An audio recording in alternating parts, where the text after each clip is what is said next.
Alright. Hello and welcome to another stream. I'm the Immortal Z-Man. I haven't used that fucking title in a few streams, but yeah, welcome back. Uh, I'm Chris, also Z-Man, I'm Jeff. and yeah, got Jeff with me. Don't know what if Ben's gonna show up, since he's celebrating his dad's birthday. No rush for him. Yeah, and last time we went through the hospital, the sewer, a mall. Crazy shit happened, and yeah, and we're in a bar. So yeah, this is not a bad looking little poly bar. Like, of course, this is the billiards room.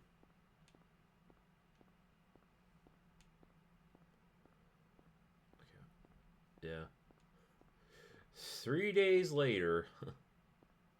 Yes. Where's it? 4 days. Thursday, Friday, Saturday. Yeah, 3 days. It's been 3 days since the last stream. Yeah, usually I go weekly, but since I skipped out last week due to personal reasons, uh, yeah, yeah, I need to hustle. I need to finish this game by Halloween. Yeah. And since I hear the fucking ringing, ah, oh, the gorilla demon, get away from me! Get away from me! All right, I'm going back in the bar just for. Oh no no no no no no!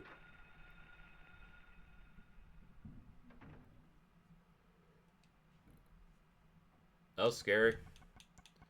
Anyway, what the fuck is my objective? Oh, what the fuck did I do last stream? Uh, okay, I can't go that way.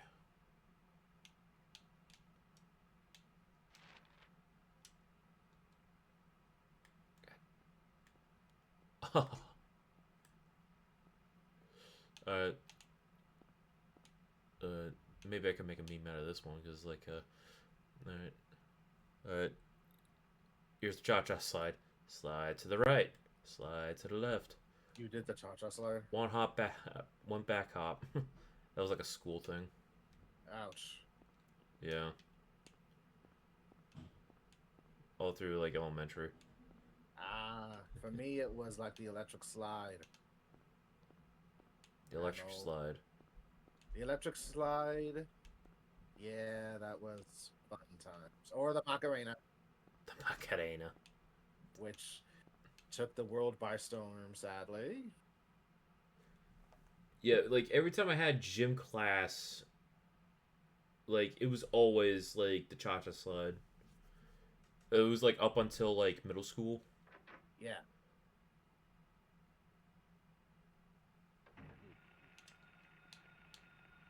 Uh, okay, I'm just scared to go out because those hopping gorilla looking fuckers, Uh-huh. and I have nothing indicated on the map where to go, and I don't know if Brian God's gonna show up, so yeah, so it looks like I'm on my own at the moment. Uh-huh. I forgot what I was doing last stream. What I was supposed to do. Like I wish it was like a diary journal or something.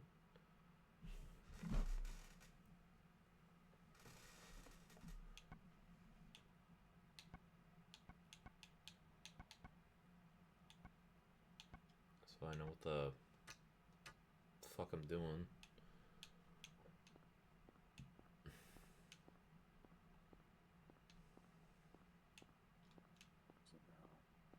Because right now my memory's crap, especially since I didn't really sleep last night. But hey,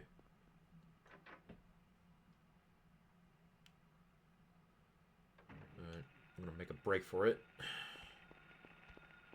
Down the way. Get away from me, you monkey man.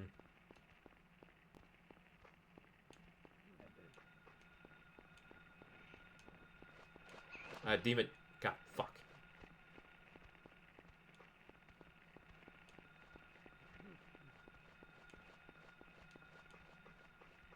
Well, at least I saved in case I die.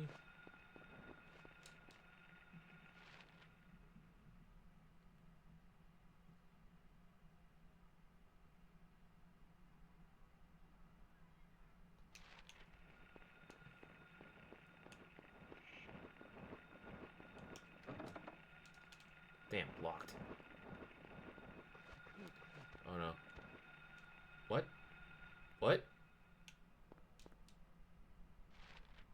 What just happened?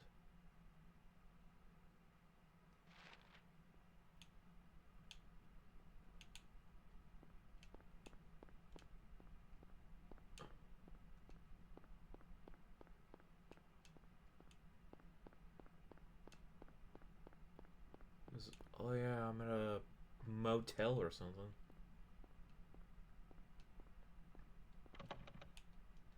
Of course, you're jammed. Jammed. Jammed.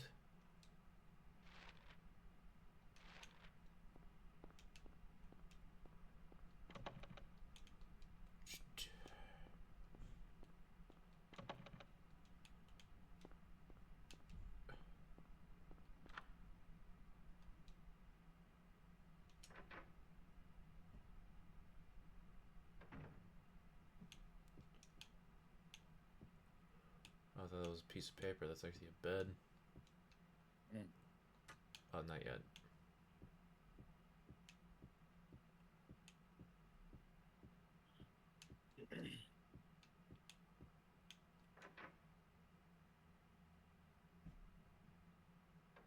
Get back inside, jackass.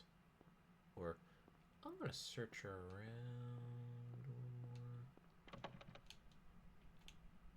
Or I'll just go back inside the inn. Yeah. How are you doing today? I'm okay.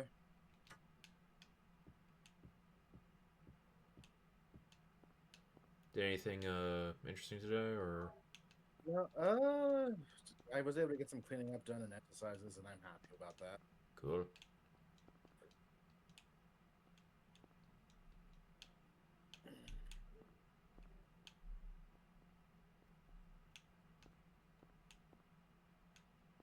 Hmm. This could have been pre-rendered, but because of how far they were going, it's pretty impressive that this is pretty much a 3D environment, Mm-hmm. especially for like PS1, and how they hide like the rendering was like doing like the fog, which is very impressive. All right, what's behind here?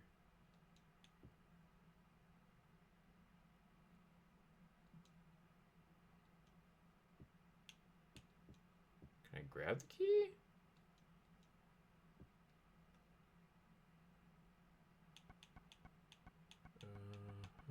Do I have a?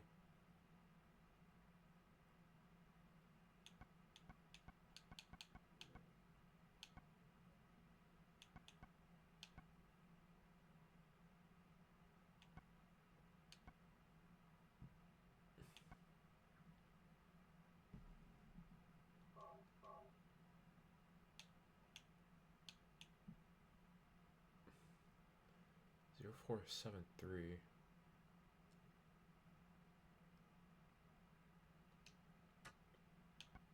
Huh.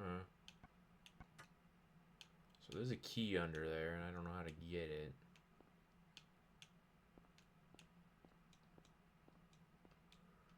Also on the receipt, it was like the general store.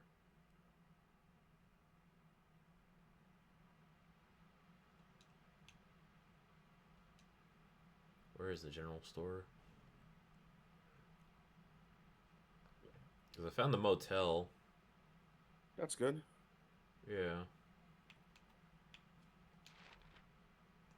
Oh, I'm gonna look. Oh, damn it.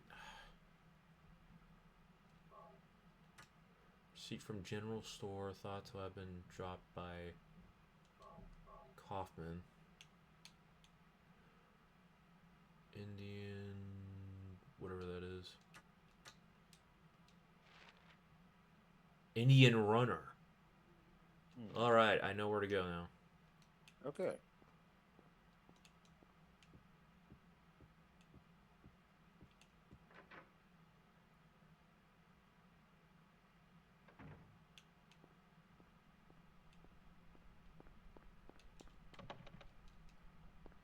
I'm starting to feel stupid about like not knowing what the fuck I'm doing, but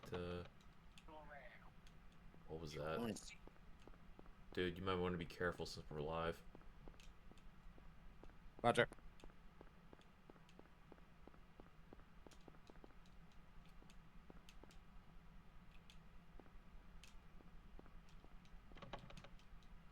Yeah, so I'm gonna head to the Indian runner and I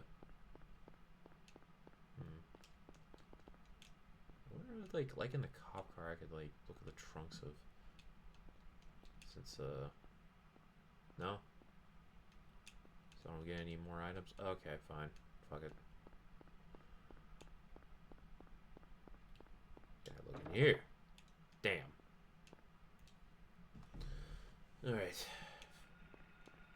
I'm gonna get chased by some fuckers, so run like the wind! Run, Harry, run! Or Forrest. Or...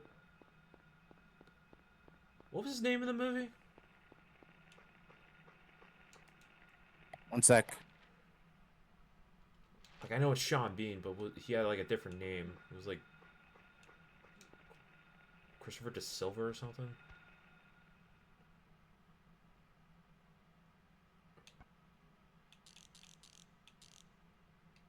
Okay, what movie are you talking to? What movie are you talking Ah, about? I'm getting fucking chomped up. Get off me, you fucking ass. Yeah, you're getting Get... chopped up by monsters. getting... biting my ass. Yeah. By the way, his name is Harry, right? In the games, his name's Harry. Yeah, okay. Harry over Ethan. Who's Ethan? Ethan Winters. Oh, you need a code. Yeah. Oof. Guess you're gonna need to find it like in another place. God, eating my ass. More like that.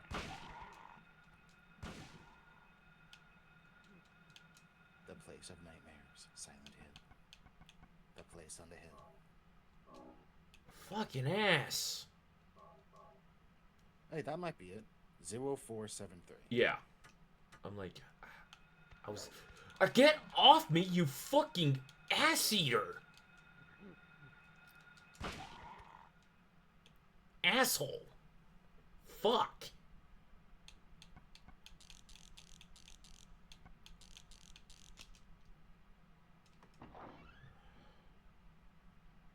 Jesus. I probably waste my fucking shells too. Probably. God.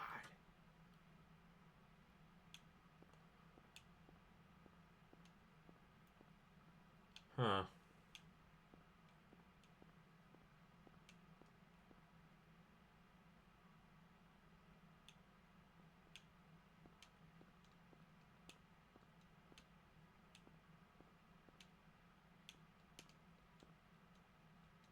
Yeah, I'll take some rifle shot. I'll take some rifle ammo. What's this? August 20th.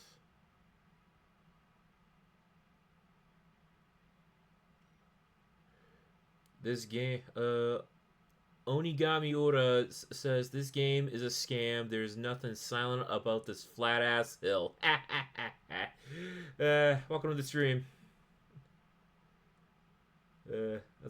That's funny. Alright. He came by, I handed over the package that the woman left here. Oh damn, I forgot to change the title from from Wednesday. Whatever. Whatever the package the woman left, September 12th. Shout out to Normans. Don't want to be involved with the likes of them anymore, but I'm getting creeped out even. Can't talk. Thought of leaving town, but I'm afraid what will happen if I do. Is that a safe? It's locked. Right. Gonna need that after those demons try to get a rectal rashing. All right, 3 loaves of bread, 3 cartons of milk, 2 dozen eggs. Delivered to back door daily, 8 a.m. Beer code. Gotta write that down. Alright, where's my pencil? There's my pencil.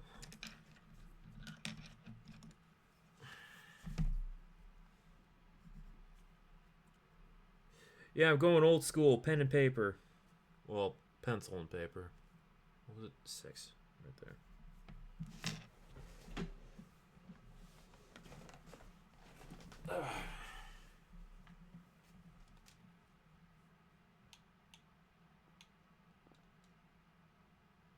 Norman's grand opening. Better not be Osborne.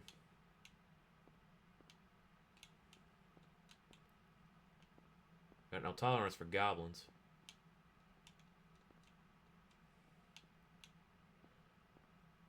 Fetty X. That's funny.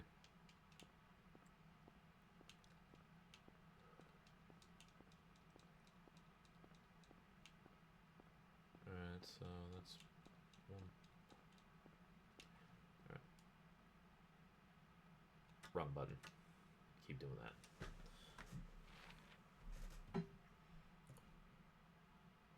Alright, where's Norman's?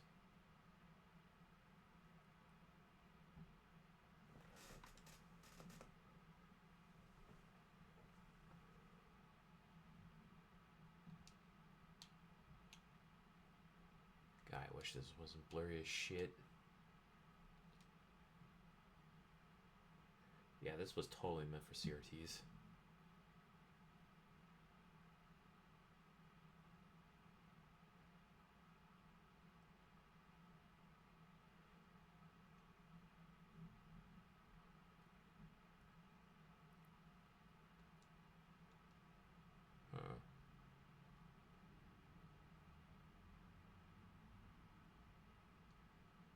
South Park.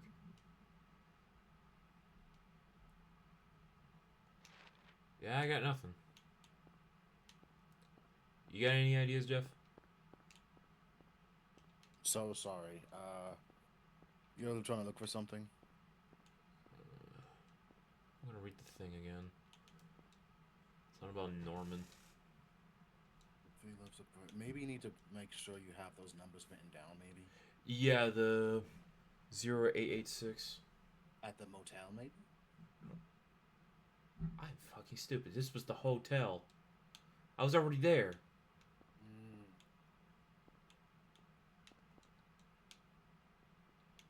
Well, time to marathon back down there. Yeah, alright. 3. Wait, hold on. Need to know where my direction is. Alright.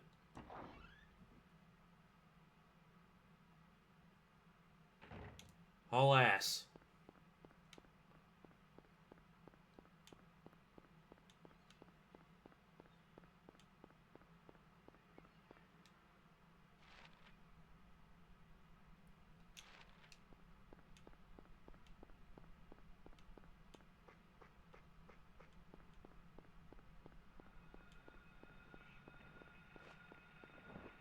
Ringing like a school bell. Ah! Get off me! Get off me! Get off me! Get off me! You fucking asshole. You know what? Fuck you. Ow. Get away from me. Get away from me. Get away from me.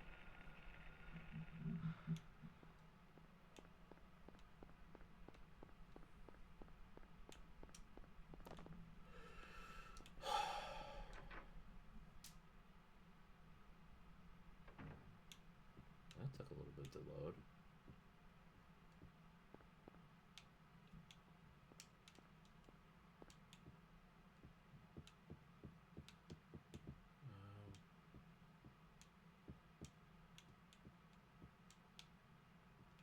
back at the hotel.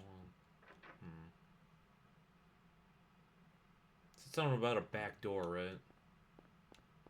Yeah.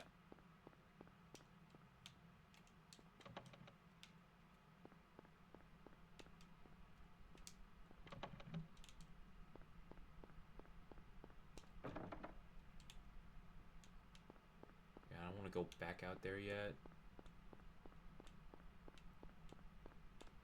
Okay, I looked at every door.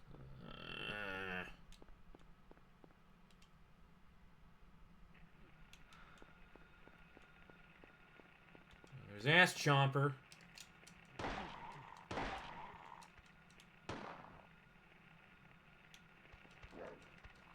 Get the fuck off me, you stupid asshole.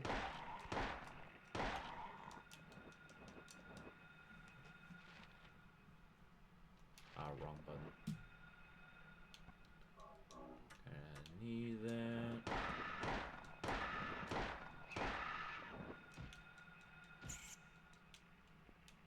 Fucker deserved it.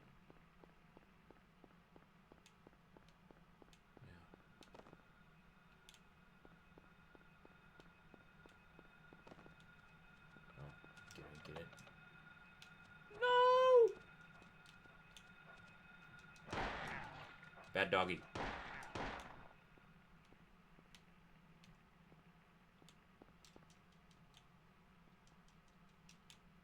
I think the dog's dead.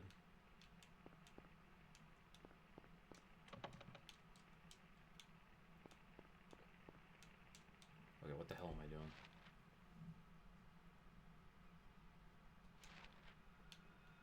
What the? Who's there?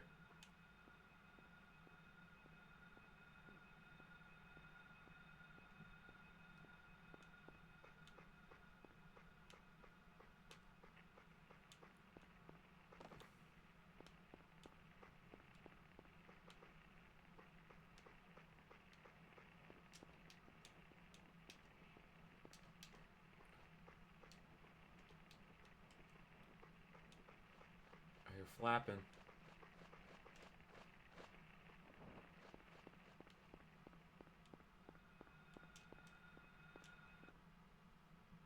There we go.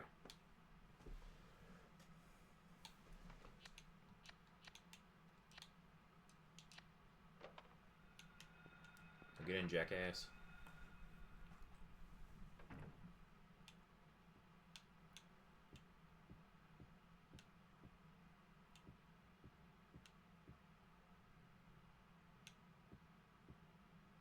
Huh. Ooh, save point. Lucky me. And to celebrate the next time I go to another save, cracked open a cold one. Not a beer, but a cold one no less. Alright, now give me some information. Nothing. What's on here? There's a guest registry. Nothing special written here. God damn it. Alright, let's go back in here to this. What's on the telly?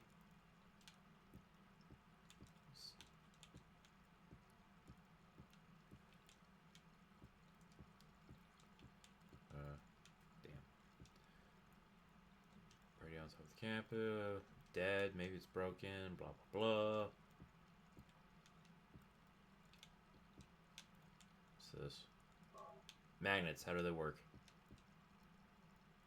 Newspaper. There's porn. Same date as the one in the hospital. Investigation stalled. PTV dealer still at large. Suspicious doubts continue like an anti-drug man or a narcotics officer dies of a sudden heart attack of heart failure, not heart attack. I can't read. Unknown origin. Maybe because I'm reading too fast. It's my brain not picking up.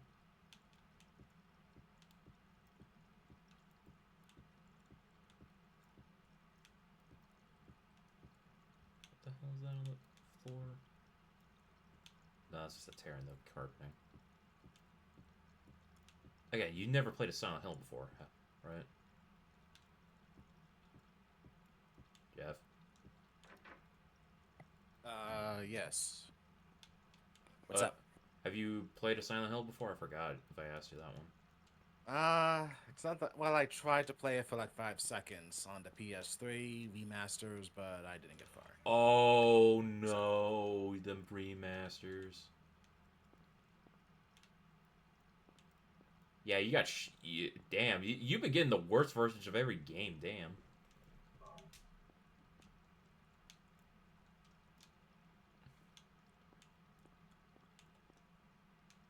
I feel bad for you. Oh, okay. Yeah, you've been getting like some of the worst versions. Damn. I do. Yeah. Like what? Apparently, the fucking Silent Hill remasters are actually some of the worst versions of the games. Oh, Yeah. I had no clue. And I'm like, God damn, that's like how many versions? Like apparently the PS2's like the PS2 version of Sonic Hero is like the worst version or something. Oh, well, yeah. Damn, you've been getting the shaft.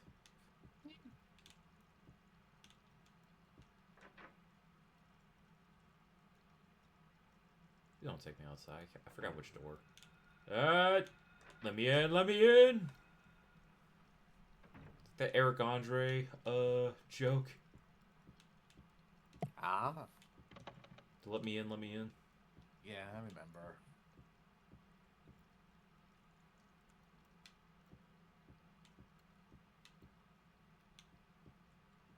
Is it a vending machine or cigarette? I wonder if that was a soda machine or cigarettes.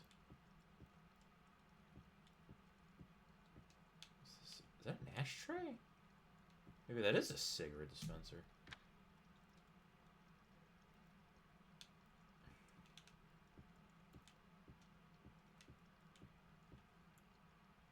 Wait, what the hell did I grab? Oh yeah, the magnet. That could be for the key.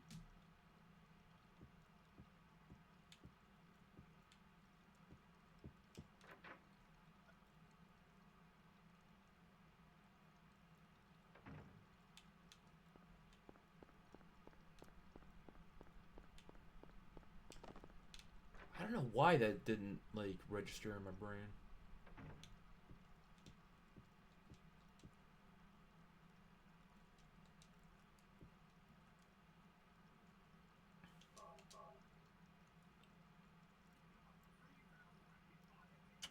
I thought that was game audio, dude.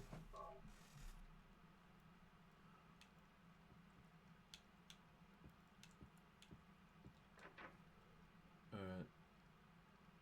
Now we got the motorcycle key. Alright, you're jammed. Shit.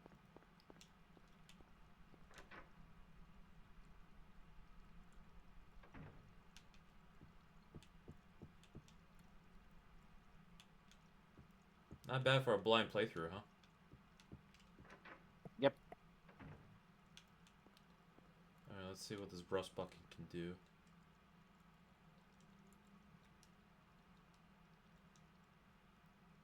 This is wiping away, just...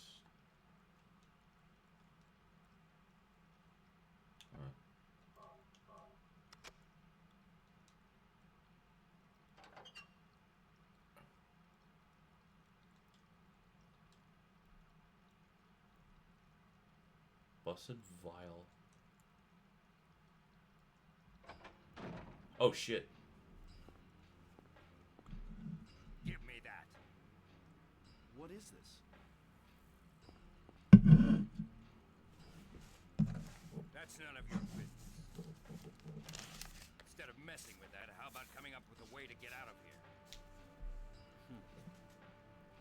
You shouldn't be hanging around here goofing off. What do you think you're doing? Something tells me you're not a good guy. Killed?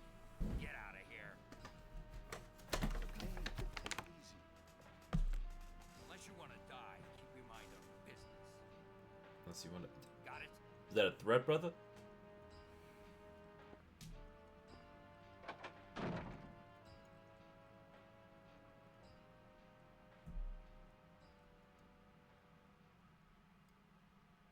Alright. Now I don't know what the fuck to do else since I did that. And man seems to be a piece of shit. So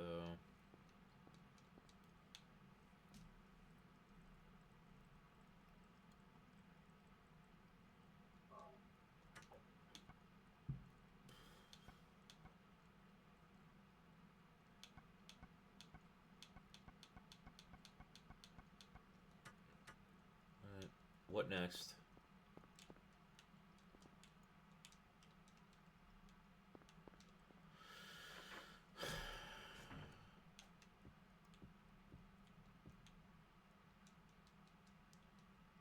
Wait, what? Let's read that again. Anti.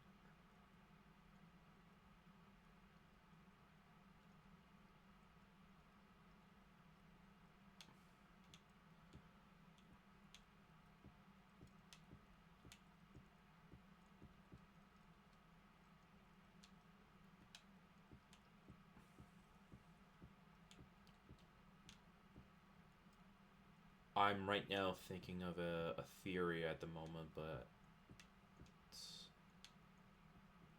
I don't know if I want to say it right now. So I'll just wait until I get even more evidence.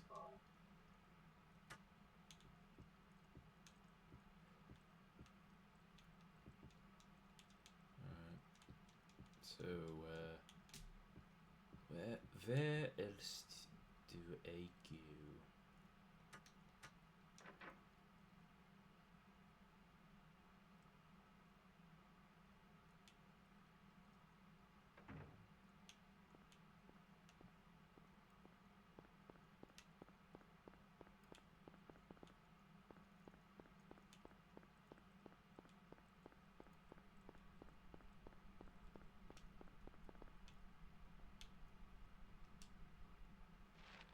Alright, so I've been to the bar, I've been to the motel, Indian Runner.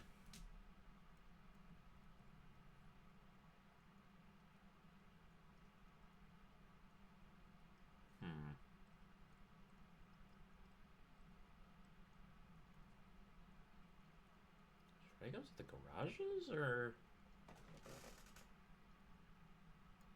lighthouse? There's a lighthouse? Should I go to the lighthouse? Huh. Alright. I'm gonna go for Google right now. Okay. Because I have no idea.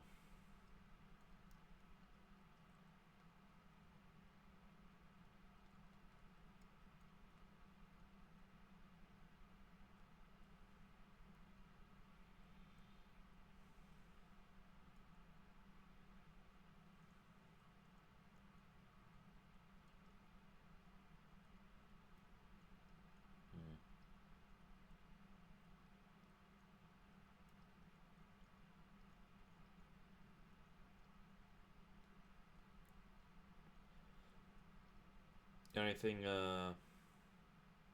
got anything of interest in your mind? Interest. Yeah.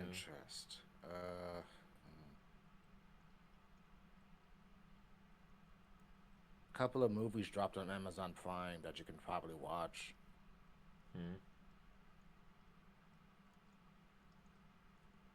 I'm not sure about the Lord of the Rings of Power, though. But Totally Killer is great. Something called Joyride. My Best Friend's Exorcism.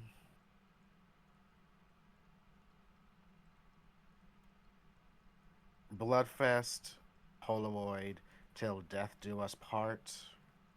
So a lot of interesting movies to watch for the week. I still need to watch The Strain.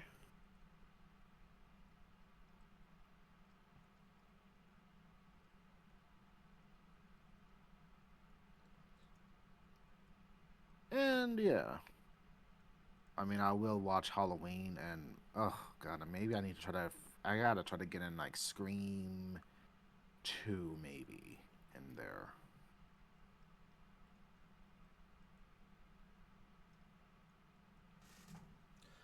I was watching Blade earlier today.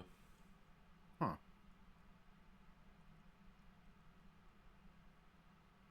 Fun fact: it has been 46 years since John Carpenter's Halloween was released on this day. It changed generations to come. All right.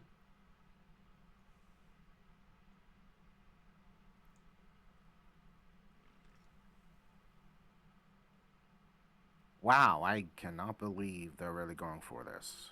Okay. What? Apparently, John Lithgow will return as Lord Farquaad in Shrek 5. I can't believe there's Well, going to be a Shrek 5. yeah, it's been announced like years ago. I don't pay attention to this movies. Which I'm guessing is going to be about Farquaad's ghost because Farquaad is dead. Uh, R.I.P. R.I.P. Fairy Godmother. Even though she tried to kill Shrek. I know, but you know what? That's some queen shit. She can do whatever the fuck she wants. Dude, brother, she was prejudiced toward a fucking ogre. Fuck her. Yeah. We all have crimes against us. So you know what? You know what? Whatever. It's fine. That makes her a compelling character. She goes. She did wrong, but she's more compelling than fucking what's her name? Sharota, whatever her name is. Who the fuck is Sharada? My Sharona. Brother, do you know how little that narrows down? I don't know shit. You don't know that old song, My Sharona? No. Oh, it's a great song, but it's about like never mind. I don't need to tell you about that backstory. No, I'm making a joke because I can't remember the redhead's name. Shrek's wife. Fiona. Fiona. Yeah, her. Yeah, she's alright, but you know, I can't say I really fell for her like that. Okay. I don't know, just like whatever. She's not compelling. Fairy Godmother, she was compelling, but then again, she had that fantastic song that was like You her are own. lucky we're not big. Huh? You are lucky we're not big. Why? Why do you say that? People like Shrek. Oh, really? Yeah. Yeah, of course. That was a generational movie that people liked, kids liked at the time. Hey now, you're all star. Get your game on. R.I.P. Yeah. R.I.P. to the singer. Um, but yeah, I know I watched those movies, but I guess they were all right. But you know, there's nothing I really attached myself to. Those they were pretty much like the Shrek movies were pretty much a middle finger to Disney. Apparently, oh yeah, because all the jokes that they can get away with and like little nods and nudges. What the fuck was his name? Jeffrey Katzenberg. Like he got screwed. Katzenberg. Oh. Yeah, his name was Jeffrey Cat, if I'm not wrong. And he modeled Farquaad after what's his face, who was the head guy of Disney at the time. I don't know who the head person was in the 2000 era. 90s. 90s. I have no idea who it was. I never paid attention. Disney was just cranking out hits after hits, and I loved it. It was Still do. it was the Renaissance. Renaissance era of Disney is the best era. Thank you, Little Mermaid, for just opening that fucking door. Thank you. R.I.P. Black Cauldron. I love you still. The forgotten child of the Disney era that no one talks about except for some of us who knows about that I don't great know what the story. fuck I'm doing. Are you looking up a walkthrough, like this is to give you some kind of I was point looking through of the damn wiki. I should have gone through a walkthrough. You should, just so you know that you have a point of reference to go back to. Okay, so people like Shrek, of course. That's like saying people liked Power Rangers or People still like Power Rangers, man. they better get into tokusatsu shit then because Power Rangers has stopped being a thing. Yeah, thanks, Hasbro. Yeah, you guys dropped the fucking ball with that. Yeah. In order to make more money, I have to sell the fucking suits. That sucks. Well, I know Instead this is of supposed to be. instead of Oh, making some toys out of it. I know this is supposed to be a spooky stream, but please, I digress into Power Rangers. R.I.P. Tommy and Kimberly. You were the it couple for like 5 minutes before Kimberly left. You R.I.P. know, Kimberly. What? R.I.P. Kimberly and Tommy. You know, the power couple. Before she Oh, sent them oh, to the their ship. Never armor. mind. Yeah, R.I.P. They were the it couple. Then she sent him a Dear John letter because reasons. Amy Jo Johnson left the show after 3 seasons. And she did Felicity, directed some television, and she sings, right? Yeah. Uh, One of my favorite movies, and it's actually surprisingly a Disney film that it's kind of get lost because it's not lost media. You might be able to find it somewhere, but one of my favorite Amy Jo Johnson movies is Susie Q. Still love that movie. when you said I Susie Q, I'm thinking JoJo. No, not that Susie Q, I know. but Susie Q. Disney movie that came out in the mid '90s. It's like a little fan favorite of mine that I could watch if it came on randomly on Disney Channel back in the day. Loved it. It was a good movie. Very, very weird. Not weird, but good, I guess, in my opinion. Oh my And, god. I'm sorry to interrupt, but I yeah. feel like I did an optional thing. Oh, what was the optional thing? Me beating Kaufman and doing the shit. Like, run Oh, the motel. So, I might get the good ending. hey, congrats! So, I did the good. I'm doing the. I did that shit by accident because I thought it was part of the main story. You might want to just keep a walkthrough open just in case. Just in case. Or I could do the stupid way and just do this by sheer dumb luck. I want to cry now, but okay. Alright, now your goal is to head to the lake. Be mindful of an assortment of rompers, wormheads, and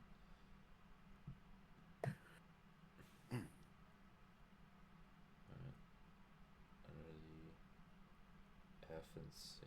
Okay, so we watched the Thunder Brothers Ninja Storm thing like a week and a half ago. It was fun for the most part. Thunder Brothers. I refuse to call them the Thunder Rangers. The Thunder. You know what I mean? Thunder Yes, Brothers. yeah, So, they're whatever. like every time I call them Thunder Brothers, I just think of the Thunder Brothers from Inuyasha. Which had a great 2 episode. Oh wait, 3 episode arc or two? I think it was three. It was a Maybe few 3 arcs. episodes. It was a few episodes. That introduced Shippo, which I remember recording back in the day because it was fun. The Thunder Brothers were fucking cool. They were so cool, and yet they were just. They were two of them. Both of them were fucking menaces. They were. Actually, this reminded me of an episode at the time when Teen Titans was a thing, where it was a Beast Boy Center episode. Yes, Thunder Brothers. Thunder and Lightning, or whatever their names. They were basically also the Thunder Brothers. Yeah, and it was like, hey, that was like Inuyasha. That's funny. Kind of. Now that you remind me, yes, it was around the same time. So that was a happy coincidence. Like one's a twink, one's like a big guy. Yes. And I'm like, that is, one had blue lightning, one had yellow lightning. Yep. And I'm like, what the hell? Now that you say that, I'm like, how did I not make that damn connection? Yeah.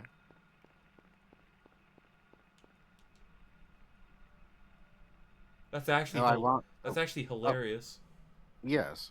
Though ironically, I was actually waiting on at the time of Teen Titans coming out, it was like once a week thing on Saturdays nights. I was waiting for like a Raven-centered episode, which was like few and far in between sometimes I think until like season 3 or season something. 3 or 4 where Yeah, it became a full-on arc. yeah. Oh Her. no, this shit.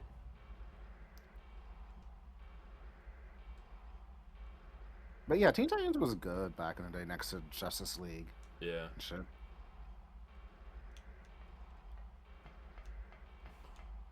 The Okay, I want to talk about many things now. Fuck. Uh, Yay! We got we got talking points. Fuck. Okay, you know what? We'll So go with it's Teen Titans first. so it's not a fucking silent ass stream. For Right. we don't want to put the Okay. silent in Silent Hill. Right. Okay, I'll start with Teen Titans. Uh, Great show all around for 5 seasons, even though it kind of open ended with with the whole Terra thing coming back and she has amnesia. I did not know that was the ending. Cause I didn't pay Yeah. attention to that shit.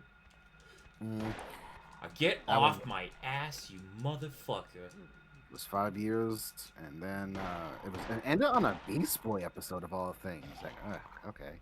I thought it would end on an epic fashion, like apparently they had like an Avengers Endgame moment, which predated Avengers Endgame, like where all the teen superheroes were to fight like the main villains.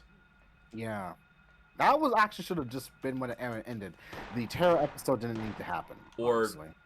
or Trouble in Tokyo. Oh yeah, that was all right. I didn't really care for it.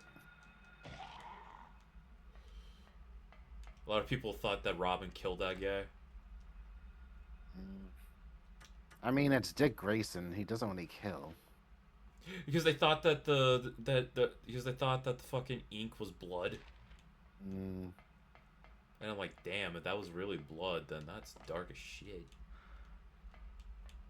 I mean, we know he'll become Nightwing in the future.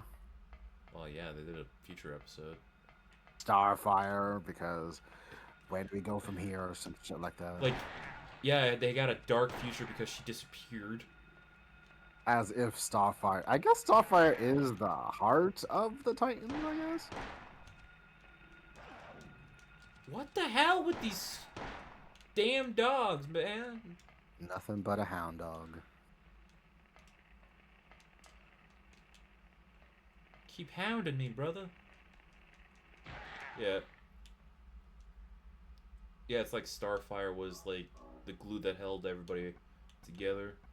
And But it can't be Raven because she barely holds on to her own emotion. Well, she's too emotionally distant. well, I at least thought it would go to fucking Beast Boy at least. Beast Boy has his own issues too. I mean, he's a green boy and he's immature. And he likes tofu. Yeah, Nothing's wrong with tofu. I'm kind of interested in trying tofu for some reason. All the Japanese media. No, that was fucking Teen Titans that said something about it. Well, it's only for well, it's like basically if you're a vegetarian. Yeah, it's like fake meat. Mm-hmm. It's like something like that.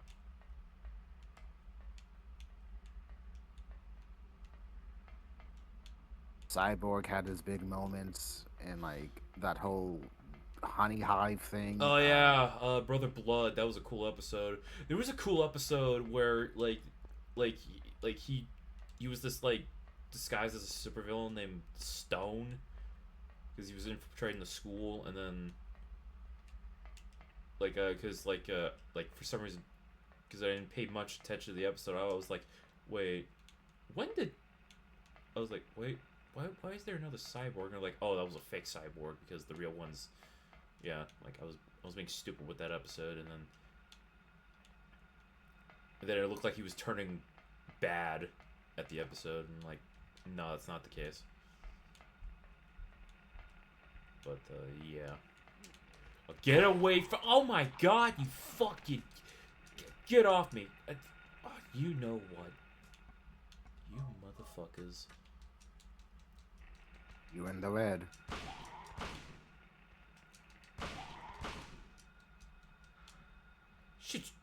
Sit your ass down. Sit your ass down and I make change. What? But yeah. Oh, that's something I heard. It's like from a movie. Sit your ass down and I'll make change. Whoa, a bat. Nice. Yeah, it's these flying fuckers. Yeah, these They're not demons. your friend. They're not your friends. Just remember that. There was no implication of friends in this game. So, sadly, no. Blood of Blood. Yeah, John DiMaggio's character. I mean, that one episode where, well, it's like a kind of a small arc for a cyborg where He also turns into a cyborg too, like an evil cyborg, Brother Blood. and he wanted to know what made Cyborg click, and he just said, "I'm the man," or some shit like that. And he did something once. He built himself back together, or some shit like that. A power of will, or some shit like that. He did. Oh god damn! I thought that dog was gonna bite my ass. What the fuck is that? Hey, looks like a mummified person. Looks like Burnt. Looks like a shitty cyst. Damn. No, I think that person's burnt alive. What the hell's in Be here? careful in here. Sybil, Ah, hey Sybil. Harry, how did you get back here? I followed the sword. Were you the one who cut the fence? Yeah. I'm glad you made it. I didn't cut the was worried fence. about I you. smashed it. You were worried. Where did you disappear to? Never mind. I want to know what's going on here. What is with this town? This may sound really off the wall, but listen to me. You've got to believe me. I haven't gone crazy, and I'm not fooling around. At first, I thought I was losing my mind. But now I know I'm not. It's not me. This whole town. It's being invaded by the other world. A world of someone's nightmarish delusions come to life. By the way, I'm eating Pocky. Little by little, the invasion is spreading, Give him a fucking weed. trying to swallow up everything in darkness. I think I'm finally beginning to understand what that lady was talking about. Harry, hold on a minute. I don't get it. Look, I don't understand it all myself. I guess I can't explain it. Well, what's making this happen? I don't know that either. But I do know Cheryl is there. There? Under whoever created this darkness. Cheryl is somewhere and she needs my help. Harry, this whole thing's been a major blow to you. You need to rest. Sybil, The demon is awakening, spreading those wings. For a second, I was like, "Who the fuck are you?" And I'm like, "Oh yeah, you're that little one lady." Was it not as I said? I see it all now. Yes, everything. Hungry for sacrifice, the demon will swallow up the land. I knew this day would come. And what's more, the task is almost finished. There's only two left. To seal this town to the abyss, the mark of Samael. When it is completed, all is lost. Even in daytime, darkness will cover the sun. Okay, getting very religious. The dead will walk, and martyrs will burn in the fires of hell. Everyone will die. so what am I supposed to do? I've got to save Cheryl. It is simple. Stop the demon. The demon taking that child's form. Alright, where do I find the demon? Stop it before your daughter becomes a sacrifice. Before it is too late. Oh yeah, that's the thing they adapted into the movie. Stop it. Oh, so you do Stop it. remember it? The movie? Yes. What do Yeah. I do? Go to the lighthouse on the lake. At the center of the amusement park. Make haste. You are the only hope. Look, Harry. I really don't get what's going on. But if there's a chance we can save your daughter, I'm in. I'll check out the amusement park. You go to the lighthouse. Sybil, thanks.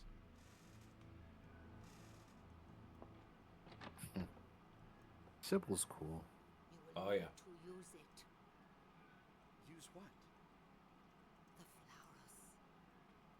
All this, Only with that all the you will Triforce Pyramid What Tesseract about thing. Sybil? Oh, she dips too. It's what she does. Try to find some place to save. I feel like that's a central point. I swear, if I'm in this game tonight and I don't have Brian God coming here to guide me, I'm like, oh damn. I would feel accomplished because I'd like, oh my god. Got through the rest on my own somewhat, but I still had some help from other people.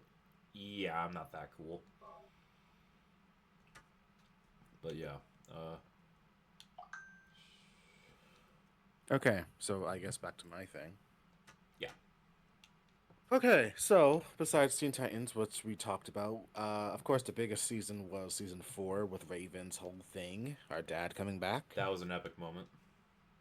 It was. I mean, the build up for that little demon, a head devil or whatever, is coming to Earth. What was his name? Trigon? Trigon. And apparently, everyone's heard of him. Apparently, even Starfire's world or something. So, and of course, in the comics, Raven's backstory is a little bit more darker.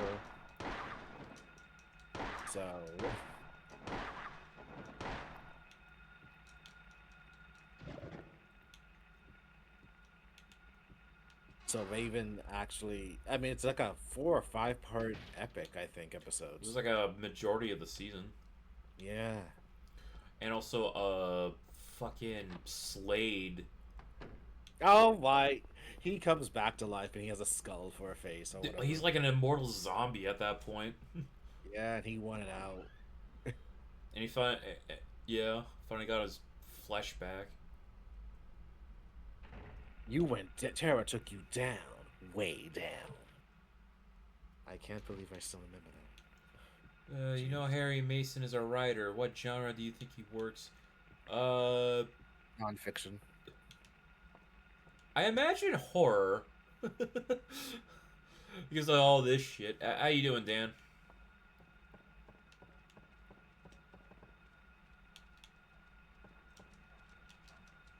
Probably psychological horror than just horror.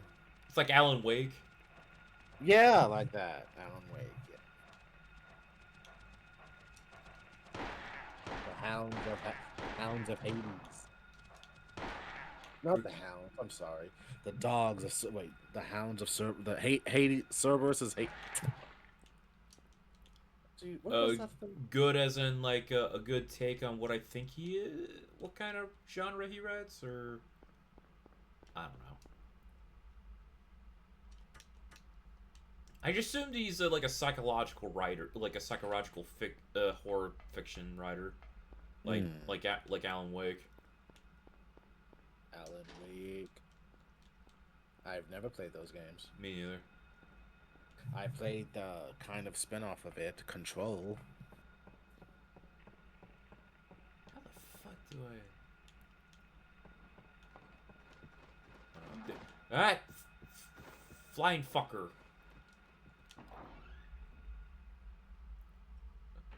A bat out of hell.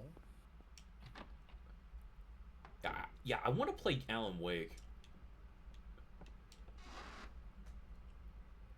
Who looks like Keanu Reeves or That's in the Matt, second game. or Still Matt need, Mercer. still need to play Alan Wake 2 though. Yeah, I need to. Yeah, I want to play Alan Wake and. Oh, there was a plank there. I am dumb. Hmm. I am dumb for not seeing that. Mm.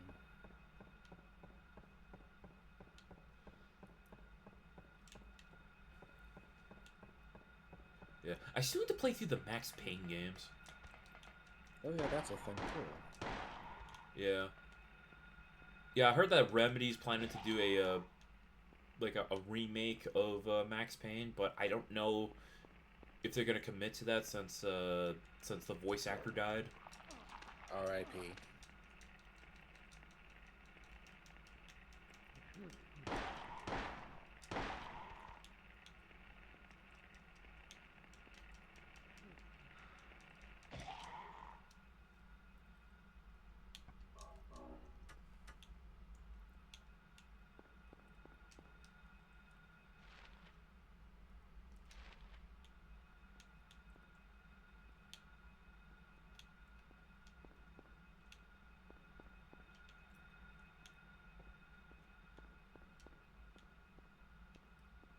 Promised my friend Monica I would. Oh, okay.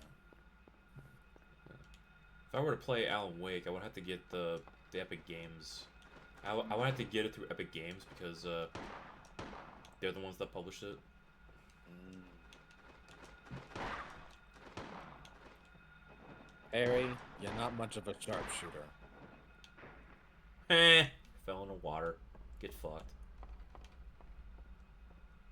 I need to find my daughter, Cheryl, or something. What's his daughter's name? Alice? In the game, Yeah. Cheryl. Cheryl! Cheryl!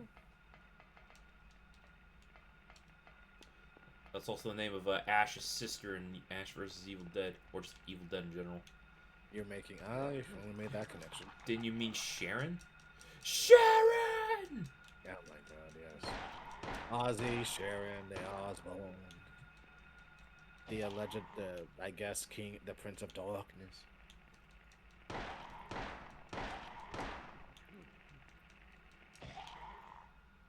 Was that the character's name in the movie? Sharon or some shit? Hmm? Still hate the movie that made the change. What movie? Silent Hill. Oh, is he gonna go in a... Oh, Dan, are you gonna go in a tirade?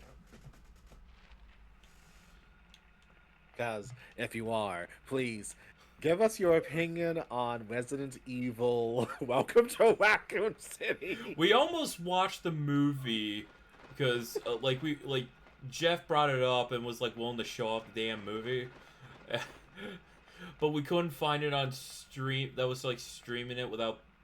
Well, technically you pay for it because you're on a subscription service, but whatever. So he thought of the idea of renting it, but it was like, yeah, not worth it. I don't know if it was like worth the $3. Get off my fucking ass, you. God damn. A lot of enemies. Yeah. Yeah, I'm gonna do the Joestar, secret, technique and run the fuck out of here. I mean, you only have so much. God fucking, get off my fucking rectum. Oof. Game over. Yeah, that guy ate my fucking lunch. There was so much terrible in that fucking movie. I think that's why I like Dan. He speaks his damn mind.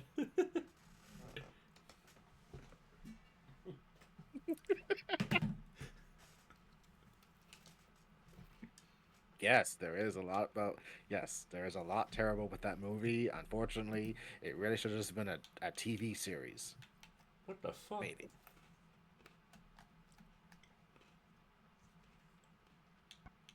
There we go. My controller was being wacky. No.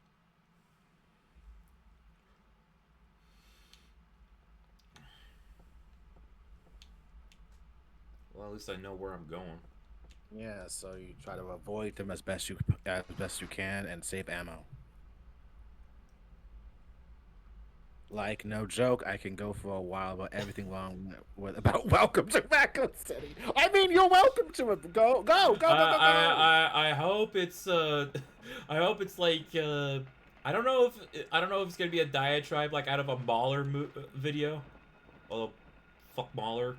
So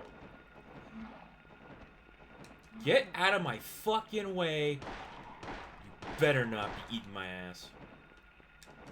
That sounds so wrong, Chris. I mean, it looks like they're eating me. Okay, looks like they're eating me out. Like, wow. Okay. Got it. Wow. Okay. Yeah, weird choice of words, but it looks like that way, like in a certain angle. Ow, asshole. Me or the bats? Bats. You're fine. Okay. Now I'm just thinking about the harpy ladies in Yu-Gi-Oh! Harpy lady! Harpy sisters! Try ecstasy attack! From, like, yeah, my... Get off me, you fucker! My Valentine. One of the best characters in Yu-Gi-Oh! Okay, I'm gonna get the health pack, heal up, continue on, and kick some ass. Because I've had it with these motherfucking demons in this motherfucking haunted town. Thank you, Samuel L. Jackson. Oh my... Get...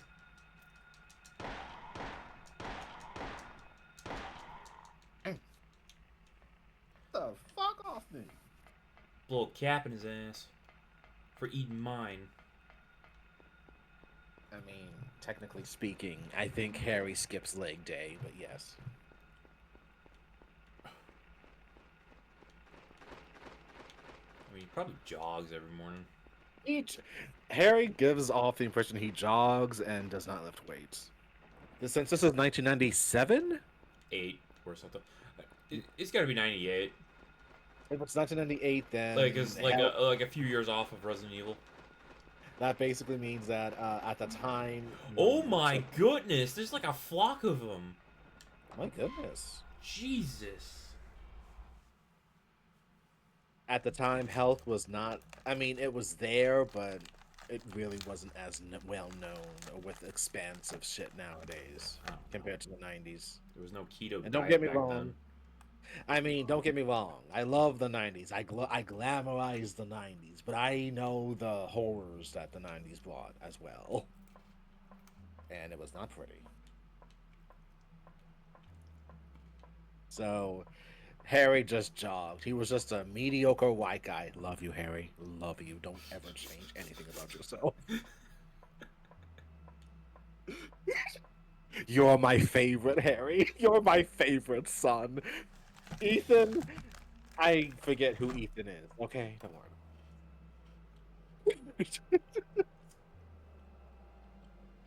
Oh damn, it's a big ass pentagram. Ritual. Oh shit! Ritual. Wait. Damn, I was too late. Damn, it was too late. I hear that Silent Hill 2 is good, but I'm still pissed that the Kojima Silent Hills is not a thing anymore. Because I think if that were to release, that would have been my first Silent Hill. Your Silent Hills, cherry broken. I wonder what you have to do here. Go to the polls, maybe? I don't know.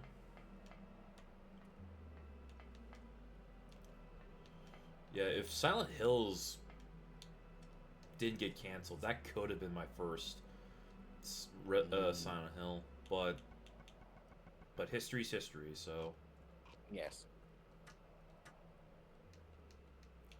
I don't know what the hell I'm doing. Where do I go? You can always check that walkthrough of yours. I think I clicked out of it. Oh, dude. I mean, it's still in part of your history. Unless there's a road here.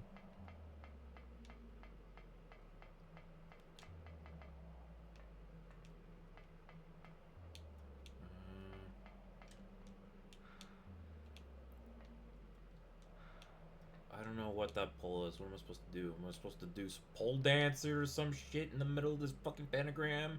Well, Or- let's see. We saw Cheryl floating around like a ghost. I don't know. So That's supposed to be maybe- Cheryl, so I don't know. That's supposed to be So- her.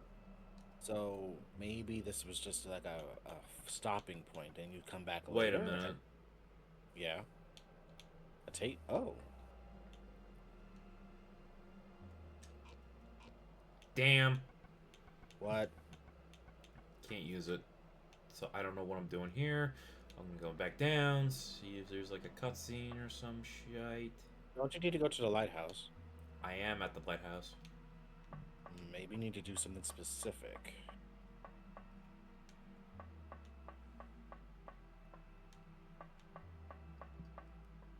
Damn, that's a deep hole. That's because it's a lighthouse. It works like this. Have you seen the movie The Lighthouse? I am on the precipice of always trying to watch it. That movie's awesome. Mm, You spill your beans.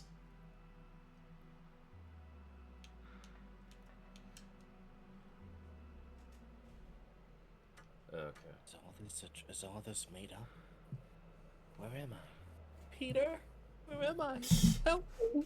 Help me! I've been having these weird thoughts lately.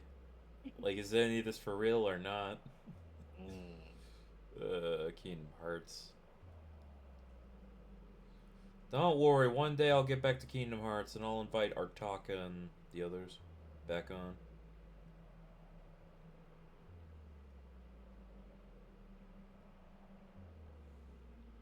I think Artaka goes by Zilla now. Hmm. Yeah, last time I talked to her. Hmm. Okay, what the fuck am I supposed to do now? Okay, I'm gonna type in lighthouse. Alright. I'm in the resort area, so... the rare thing where I have to look up Google.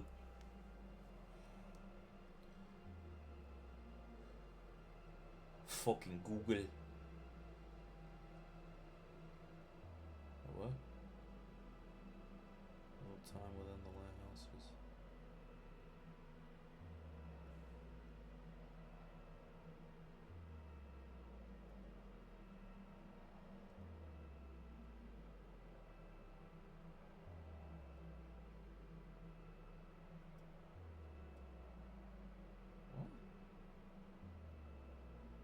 Wait, what? What am I missing?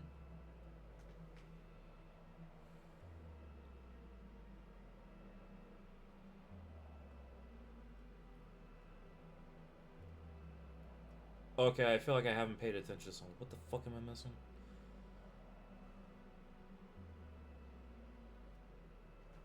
Alright.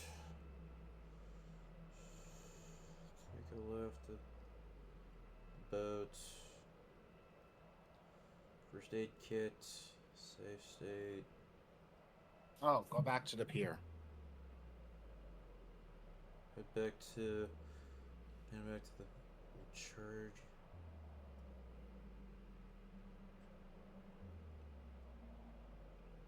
I'll go back to the boat. Yeah, go back to the pier. Heading back to the mainland. Oh god. I'm already done here. Yeah, you're done there. Be careful of something called a worm head. Yeah, something. Be careful. Well,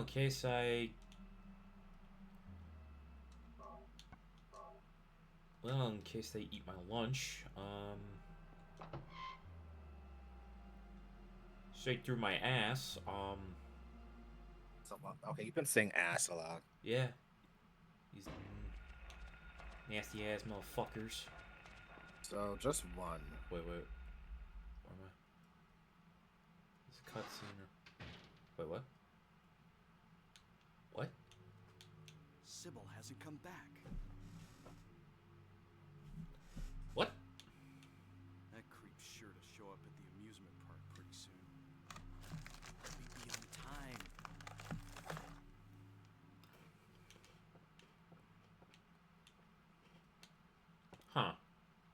was a quick teleport.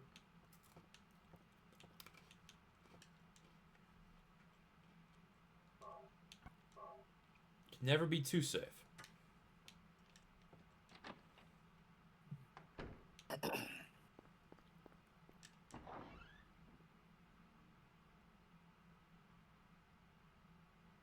We're gonna skip all the way to the amusement park, or no,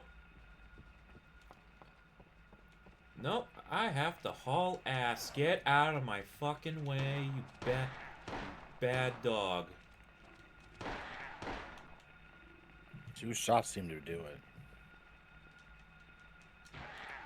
That's what we call a double tap.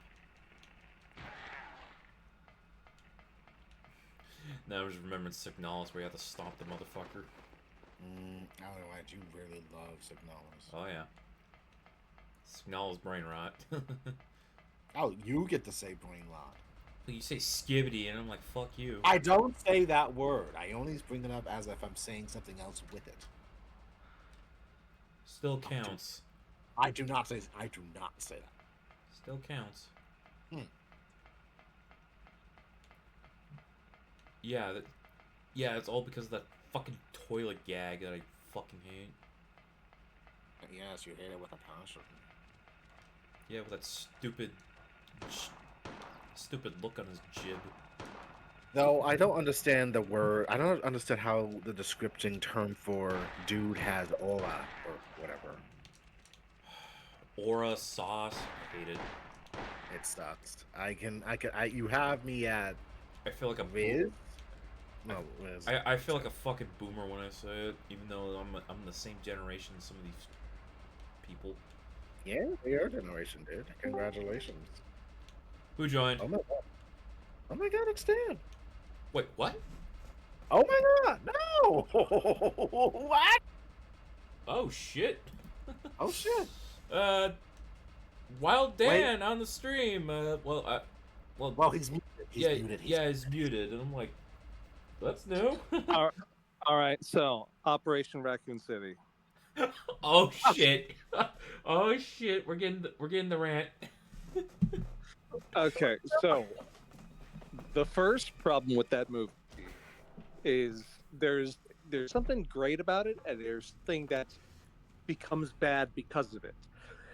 It has lovingly recreated the main hallway of the Resident Evil 2 Raccoon City Police Department. It looks great. It looks just like it did in the remake. Mm-hmm. Here's the problem. The moment they go to any of the offices, like you go like, if you played Resident Evil 2, you know what the RPD building looks like, what it should look like. I've seen playthroughs, but yeah. Yeah. The moment they go to the stars, you're like, you see the stars office in this. And the problem is what it looks like any backwoods fucking sheriff's like it looks like the Twin Peaks sheriff's office the moment they get out of there, and it looks weird. It looks like here's this opulent, like, keep in mind, the Resident Evil the RPD building is meant to be a museum. It was a museum that they made into the police office.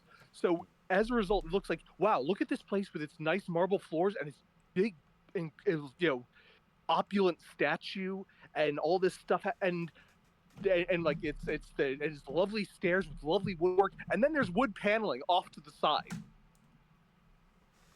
Like it looks like any podunk town. I'm serious when I say it looks like the Twin Peaks, like, or like it looks like any, like, if you think of like, here's the backwoods sheriff building, that's what the offices look like. And I'm like, there's no way that these offices exist in this building with hallway. It's like it looks like instead, like, oh well, we blew the entire budget for the building on this hallway, on this main hall, and it looks so incredibly wrong. And the funny thing is, this springs into a larger problem, which is that Raccoon City is meant to be a mid-size. It's like meant to be like a city like on the rise, kind of. It's not like it's not like a New York-sized city or anything like that. It's meant to be like it's like a town that's on the upswing because Umbrella has set up shop there, and it brings a lot of jobs to the area. And it's meant to be like It's like a you know, small like city in Colorado, right? yeah, yeah, it's like, well, it depends on, well, like in the novels, it's meant to be in Pennsylvania. Ah, It depends, but like now I it's understand the Pennsylvania bit because Romero. yeah, but it's like it's meant to be like hey, all the buildings are like between probably like 4 and 5, maybe like 8 stories tall. Nothing like no skyscrapers, but it is like it's probably like a city of a few million people. Okay. Like maybe yeah, maybe like a million people or so, or like maybe like it's like it's pretty decent size. And again, it's there just because there's it's I'm thinking that I think there was like in the book they mentioned there was farmland it used to be, but Yeah. now it's just like it's just it's a city. In the movie, it looks like a fucking mining town. Like Yeah. there's like townhouses. It looks with like Chris Redfield looks like he lives in a small townhouse trailer type thing. And I'm like, and then here's the problem with this. When I say it looks like this, it looks like a mining town. It looks like a small mining town with just a bunch of suburban like townhouses go around. Then in the middle of the town, you have giant ass RPD building. Like imagine if the Metropolitan Museum of Art was in the middle of of a suburban town. That would clash. It would it would look incredibly out of place. And they show like an aerial view, and you're like, that doesn't belong there. That is not. There is no way that this town, this ex mining town, which has like it's like on the downturns, it's like it's there's no way it has this building. There's other weird things in there, like like that's one of them. It's one of the things that like springs out to me. Like there's little things that are recreated in that movie. Like there's they recreate the opening to RE2 with the trucker and the girl. Yeah. Um, Another real problem with it is just the fact, like, and that's fine. Like, there's moments where they try to recreate stuff, and you're like, I see where there is love for like wanting to recreate some of these things. The problem is that like they're trying to either do too much, or what the things they're doing, other things they're doing aren't done well.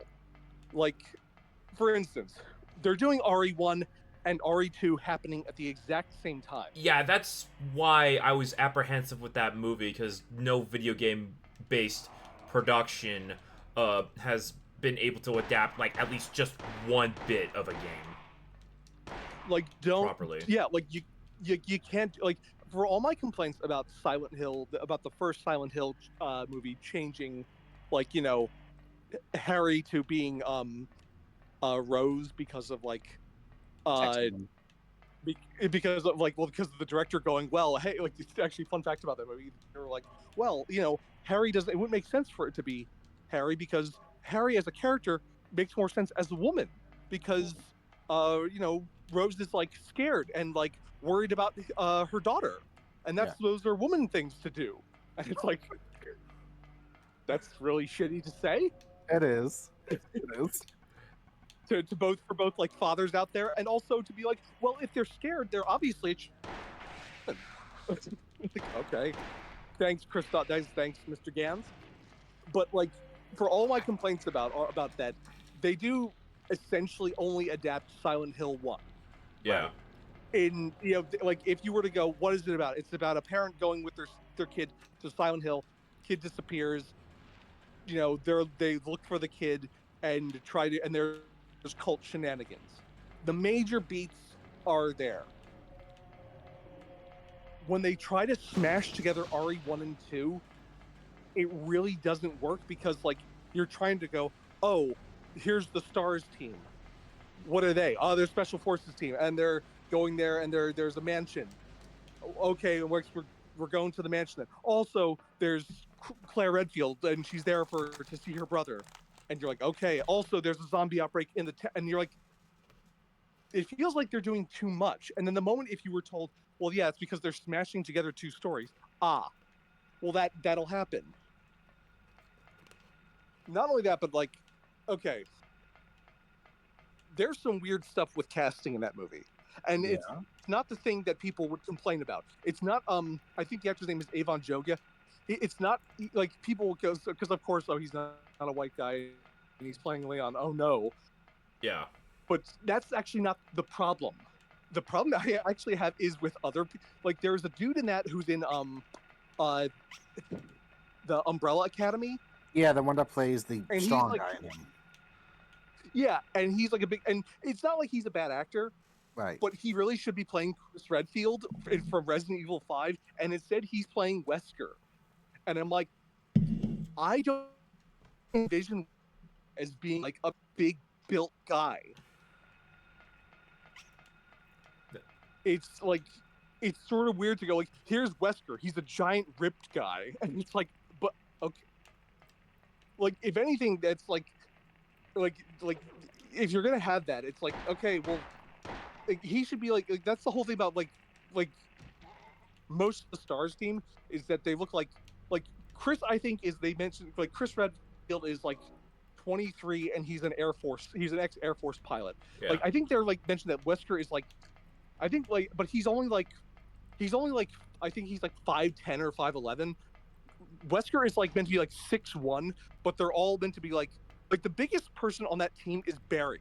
Barry is like 6'1" and he's meant to be like built like the novels say like he's built like a shit house. Yeah. Oh. It makes sense for Barry, but it's weird having like here's giant dude. Okay. They also make that like him and Jill have some sort of relationship. Yeah. And he's also sort of one of the he's also sort of one of the main characters. Like he's given like this like information thing that he's looking for to, like I don't know, I forget exactly how it is, but it's like he's meant to be like, oh, here's your mission, Wes, and it's like, and you're following him, so it's not even like a twist that oh, Wesker's secretly a bad guy, because even at the end, you're gonna love this. At the very end, when there is the showdown between Chris and Jill are there with and Wesker is pointing because he's like, I need to find a thing, I'm the virus thing, and there's Sherry there, and then they're like, no, Wesker, don't shoot. And he's like, I need to shoot to get the virus thing, and then he gets like fatally injured, and then they're like, oh no, Wesker, and then he's there on the ground. He's like, oh, I'm sorry, you guys, I'm sorry for what I've done. And then he looks at Sherry, he goes, I wouldn't have done it, kid. And I'm like, oh no, not Wesker, not the biggest hero, the greatest hero Resident Evil has ever known, Wesker. I'm like, why are they making Wesker sympathetic?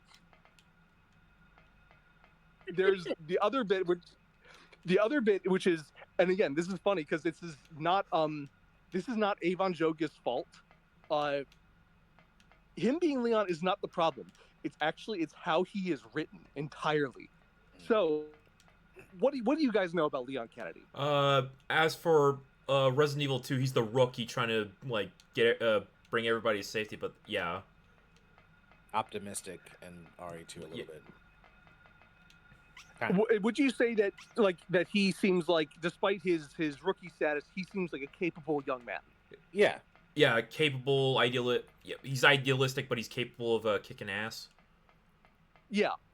The movie decided that he's the comic relief. Oh yeah, they mentioned that.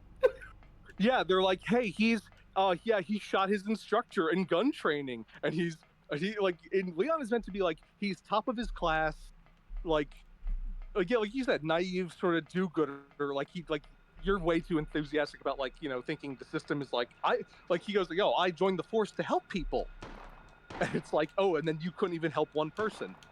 Yeah, this Leon gets his gun taken away from him by Ben Bertolucci, who's in the cell.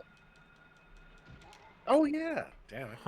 He gets his gun stolen, and then he's like, he doesn't know, like Claire is like, they're in like a weapons locker and they're loading like a shotgun, and Leon like picks it up and he's like, I don't know how to load this.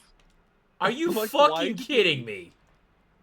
It's something where she was like, how about I take that instead? You're gonna hurt. She goes, you're gonna hurt yourself. Okay. What? What? He doesn't know how to use a shotgun? What? I forget. Like something like that, where he's like picks it up and is like sort of like, I'm not very good. He's like, I'm not very good with these things. I'm like, where's your police training? I'm like, why have they done this? Why Like what was the thinking here? If you really want a comedy character, then like I don't know, have it be Ben, who is because it makes or like to some extent you can even make it be like Brad before he's killed. Yeah. But like the idea of going like here's a favorite character, it's arguably like bad in a different. It's bad in a different way that the Anderson movies are bad because it's like look, it's your favorite characters. There they are. Are they anything like them? Nope. No. And now they're dead. It's like oh, okay. Why did you even include them?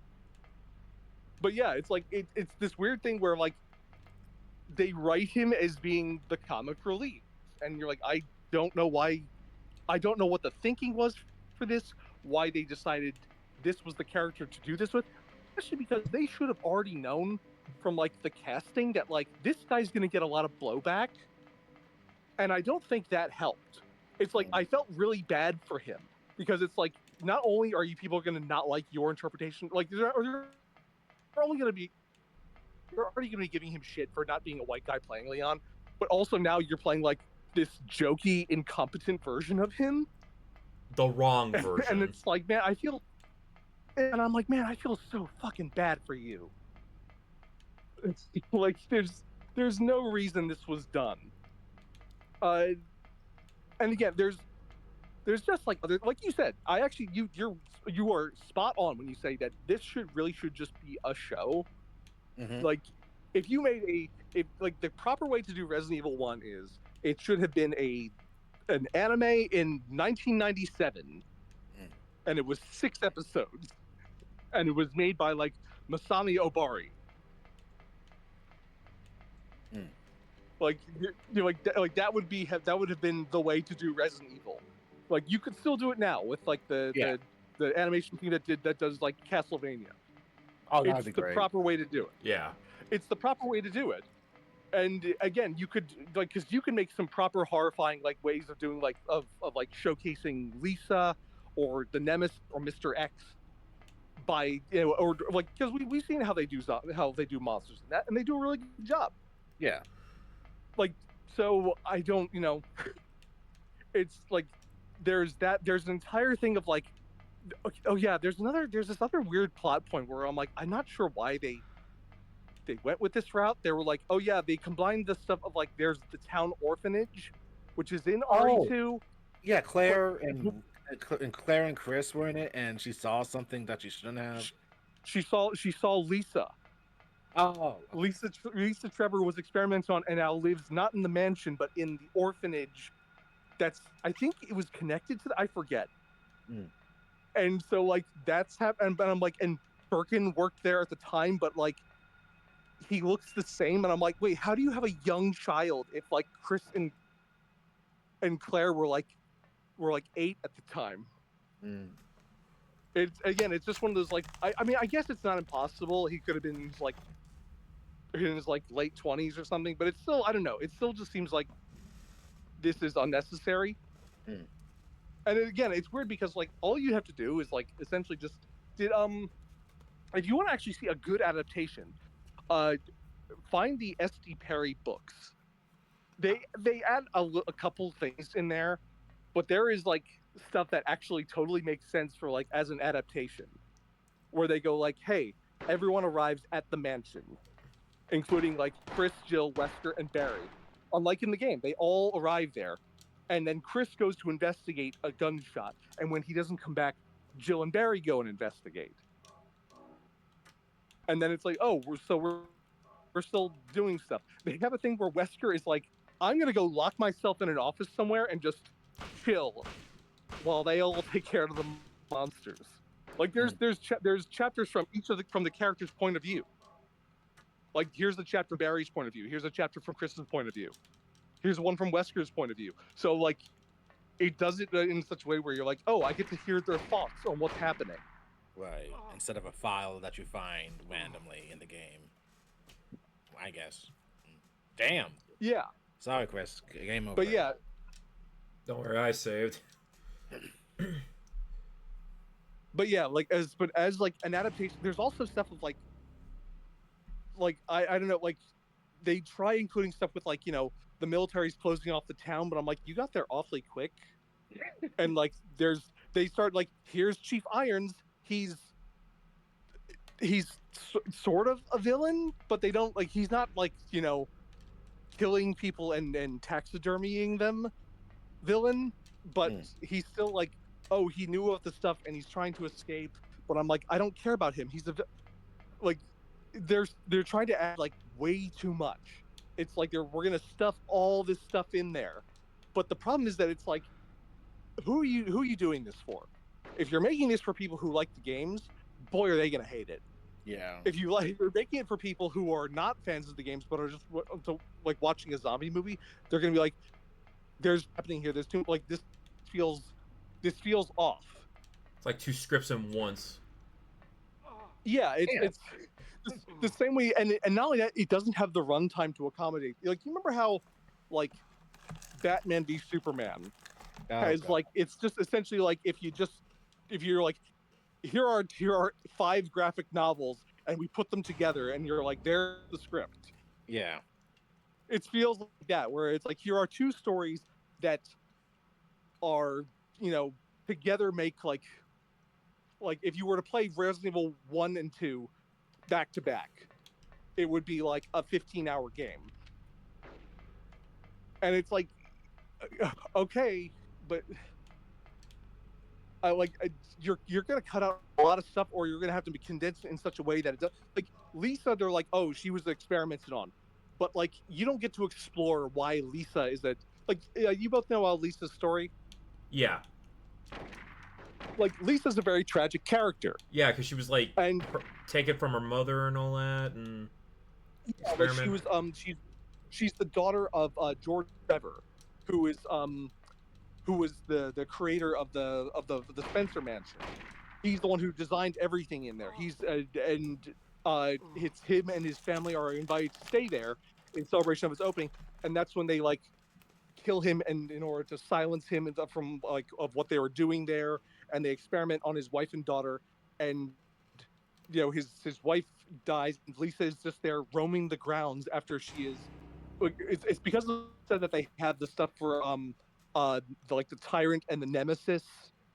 It's because she adapted to it. It's why, like, even at the end, when she jumps into the abyss, she's probably not dead.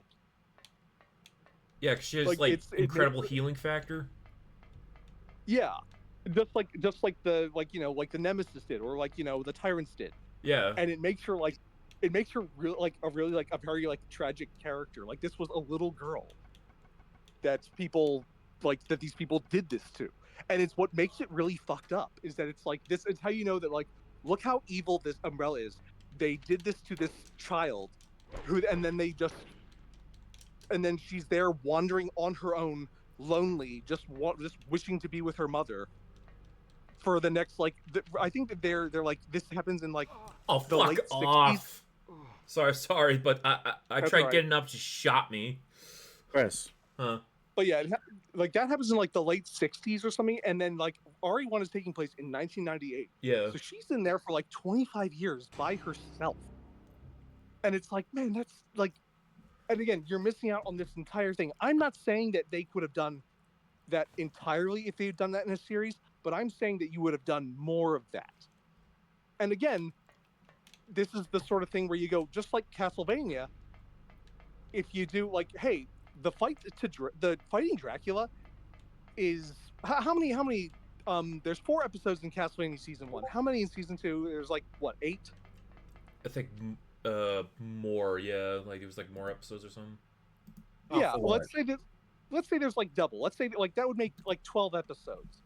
So the fight of learning Trevor's story and Sypha and Alucard, that all takes, and then fighting Dracula, with a culmination of that entire. There's 12 episodes there, and we get to see a lot of who those people are and a lot of who the villains are.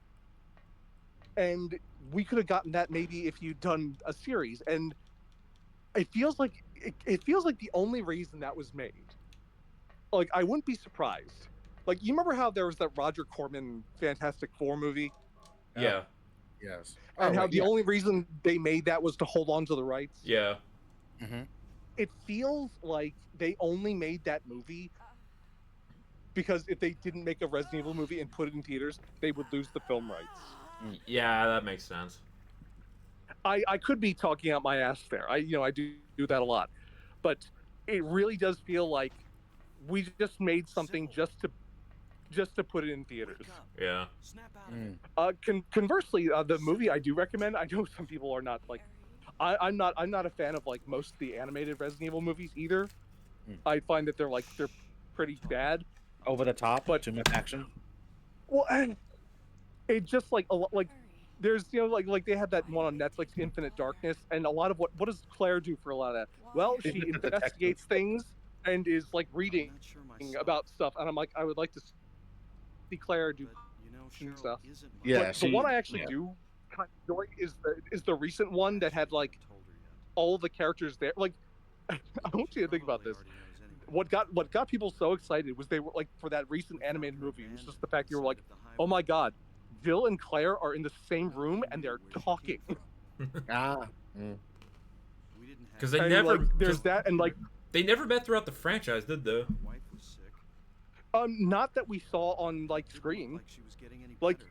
like I'll put it this way: the last time we saw Claire and Chris together on screen together, Was Code Veronica, like right? from what we saw, was Code Veronica. That came out in 2000.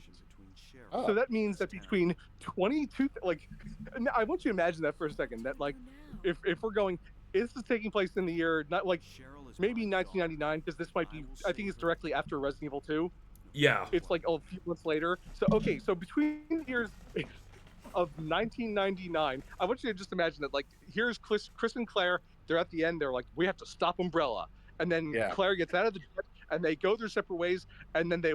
And then it's like, well, and then we didn't see them together again on screen for the next 23 years, and that seems insane. Yeah. Like that's it's the equivalent of going like I don't know, like here's here if you went like here's the X-Men movie, or you like here here's something with X-Men, and then oh yeah, Wolverine and Cyclops weren't seen together on a panel on a page for for the next decade. You'd be like that can't be right. It really can't. Why would be. like it seems like so bizarre. So it's like the idea of that like oh my gosh, it's them and they're together and they're talking. Wow, look, it's Rebecca talking to Claire. These characters who we've never and that's like it's very simple. It's just like, hey, here's characters that I like and they're doing cool shit. And it's like, yeah, that's really all it had to be. But I don't know. So yeah, so there's more I could go, but it's like, I mean, you can tell just from like how I'm looking at this thing. I mean, I was in the theater, and I'm like, I needed to record stuff. I was partially still watching the movie through my phone because I'm recording stuff to send to like to other people I know. Going, you see this shit? Okay. Because they were like, because I'm like, I know no one else is gonna see this but me, so I'm like, I can send it to like other people who I know, like I'm gonna send it to like to someone who like, look at this, look at how stupid this is. Well then. I remember I forget who it was. There was someone like I showed them the bit of Wesker like dying on the ground, and he's like, I wouldn't have shot you, Sherry. And they're like, I was told turn that off.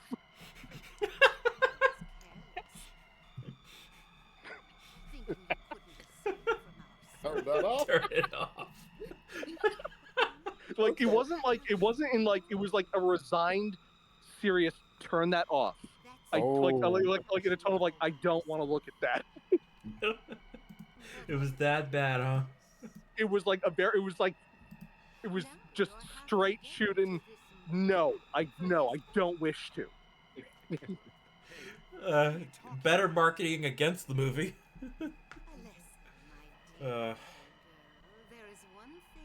God damn.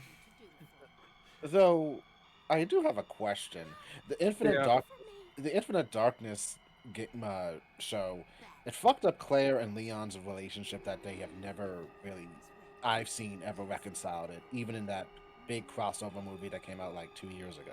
If I remember correctly, Infinite Darkness is taking place after that movie. Okay. Because I think how it's supposed to be going is that movie takes place like a year after RE5, I thought it was which is 4. why, Oh. like, yeah, they're like, that's why everyone looks like, they're roughly how they would look around RE5. Right. Okay. But yeah, So- it's like, and I don't think we're getting more Infinite Darkness, so it's like, Yeah. okay, well, So Revelations 2 didn't happen yet, time-wise. Then time-wise, Revelations 2 takes place. I'm not sure when that takes place because that takes place prior to RE6. Because Yeah. at the very end, Claire is on the phone with Chris's boyfriend Piers, and is like, Boyfriend. I mean, Okay. look, she's on there, she's going like, hey, say hi to my brother. Like, why are you talking to Piers?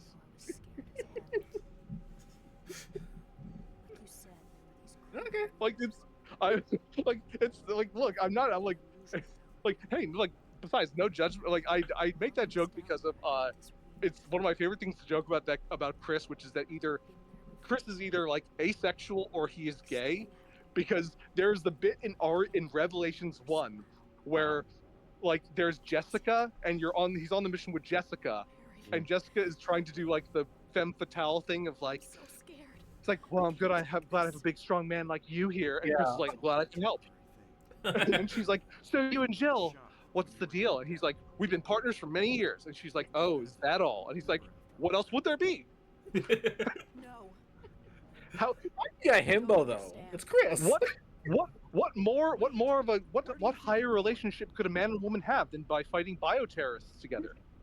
I mean, Then again, I'm remembering George Chris is Romero. the smartest person. Then again, I'm remembering George Romero's script for Resident Evil, where he made Chris and Jill a couple in that one. I mean, like, I think Chris was a farmer in that too. Yeah, like Native American too, or something. What? Oh. I don't remember in regards to that, but like, I just remember I was like, okay, that's an odd choice, but sure. But yeah, there's like, it's why actually I find that the only like I'm not a person who finds that that Chris doing like the bloodline joke very funny, Yeah. just because there's only like the one layer to it. I find it's so much funnier that like you like the only thing that would add to it is like, well, why can't you, Chris? It's like, well, because what am I supposed to have sex with a lady? I don't think so.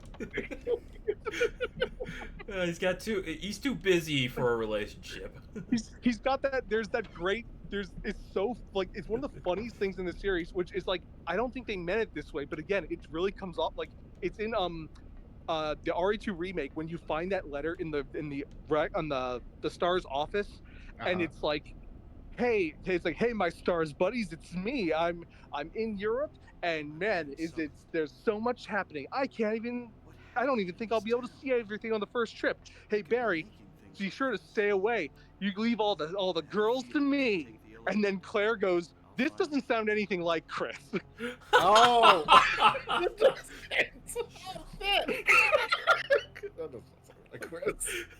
Chris interested in women? What are you talking about? This is ridiculous. Maybe he's going to the Mr. Olympia bodybuilding. Not just for the Look at that bodybuilding. guy. Look at that guy. He could punch a lot of boulders. Oh God, the grand boulder thing. You come back to that shit. Oh, damn it! Now I'm just imagining freaking Chris Redfield competing in Mr. Olympia. But yeah, but that's why I find that, like, the only way I find that joke. Well, there's two ways I find that joke funny. One, if that's part of it, but then the other thing is if Chris is too dumb to know what sex is. And especially like, and you carry this forward where it's like, you go, Leon, please have sex, and Leon's just like, Ada. And so he's like, okay, well, time for plan B. Jill, I need you to get my sister pregnant. And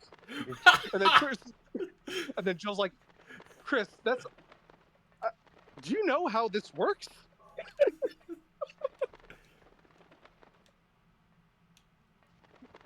Like, the only other like little like cap on there would be like if like Claire walks by, looks at Jill, and like, winks, and then Chill's just like, you know what, Chris? I'll get right on that, buddy.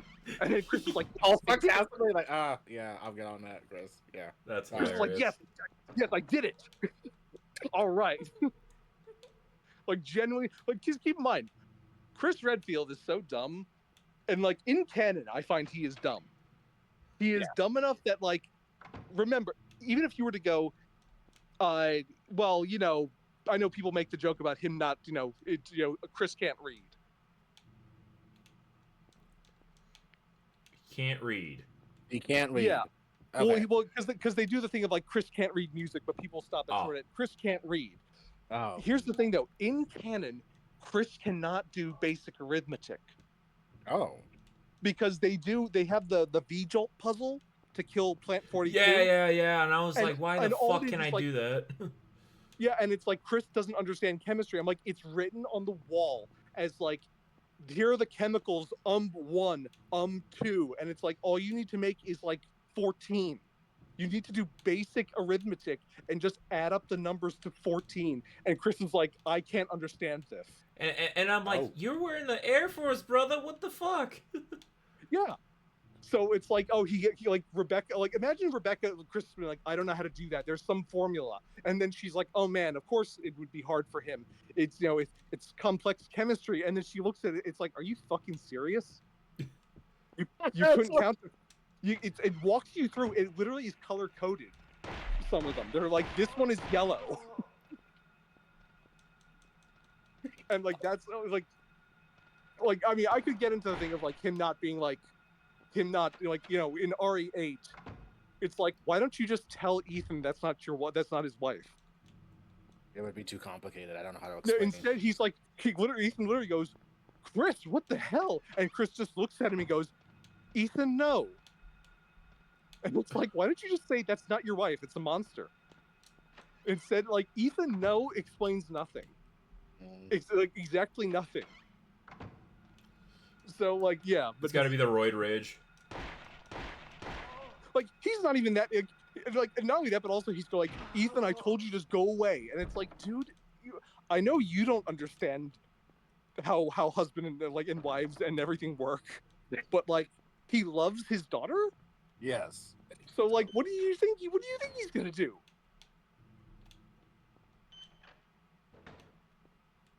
But yeah, so Chris Redfield's an idiot.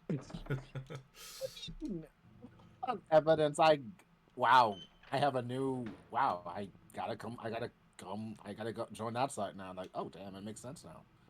He either might be gay or he's just gay and dumb, which is fine. Or he's asexual and he genuinely doesn't understand. Okay, what about him and Wesker then? I've heard fans like ship them for some odd reason, but so it's because Wesker's like, oh man, Chris, he foils all my plans. I can't believe how much there's a bit where he like sees him in Code Veronica and he's like, Chris, he's like he says like some little poem thing about like he's like well, let me watch you play with my toys, Chris. Like, I forget exactly like that. It's not exactly that, but it's one of those things where you go like it's that thing that like like when a supervillain is like so obsessed with their like the same way that like Lex Luthor is like sits at his desk and is just like Superman. Yeah. You will bend the knee before me, and I'm like, dude, you think about Superman a lot. It's like it's that sort of thing. Okay. It is specifically like that sort of thing where you're like, it's like the joke about like people like a rival being like, oh yes, I think about them. I know them better than they know themselves. Are you in love with them? No, I hate them. That kind of irony. I despise them. It's Helga from Hey Arnold going, I hate you. And yeah, I love you. Love you, Arnold. I love you. I love you. I don't mean to interrupt, but I'm at like some school classroom, and here's a desk, and here's like some carvings like this, and I'm like, I guess this is like a integration of like Japanese culture on like something like this, because like I've seen like stuff where like they write down a bunch of shit, like where they talk shit about you. That's a form of bullying in Japan or something, and all this carving. Yeah. Yeah, that's what that reminded me of. So yeah. Anyway, back to gay rivals. Uh, Yeah. Sorry for interrupting. Oh no, but yeah, that's how I always saw that. Like it's the same way you could also go into the fact that like again, there's the whole thing of like the same way that Jessica is like throwing herself at Chris Hmm. in Rev 1. There's Excella in RE5 going like, "Oh, Albert, oh, I'm Italian and sexy." And then he's like, "Yes. Anyway, Ouroboros." And you're like, "Okay." uh, Wow. that's I have amazing. I have a different Like perspective on that is that. that's the best Excella impression right there. All this stemmed from the Welcome to Raccoon City. Is there anything else besides the Leon or that dumb joke with Jill? I need a Jill sandwich or some shit like that. That they just had to get in there stupidly enough. Which I don't even remember if that joke is in there. I do recall it being there because he said I said oh no, Jill said it when she and Chris and the crew were heckling Leon for some odd reason at that stupid restaurant in the beginning of the movie, and she just says, "Yeah, I'll become like a Jill sandwich or some shit or something." Like, what the fuck, really? I thought it Okay. was like in the Yeah, marketing where like, I've only seen the marketing where like they mentioned the Jill sandwich, she just steals it from freaking Wesker. Okay. Jeez. okay. Yeah. I still think that the best thing about that is the fact that did you guys play Rev 2? I've not played through. Wait, Revelations. Yeah, Revelations 2. I've never I played played it. any of the Revelations games. I played Okay, Rebel. guys. So get the wait, you played Revelations 2, Jeff? Yes.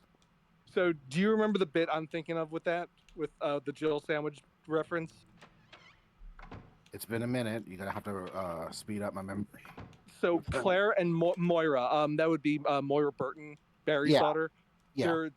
There's a bit in there where there's like a trash compactor thing, and like as Moira, you have to like smash something, and like Claire has to jump up on it before it crushes her. And as they do this,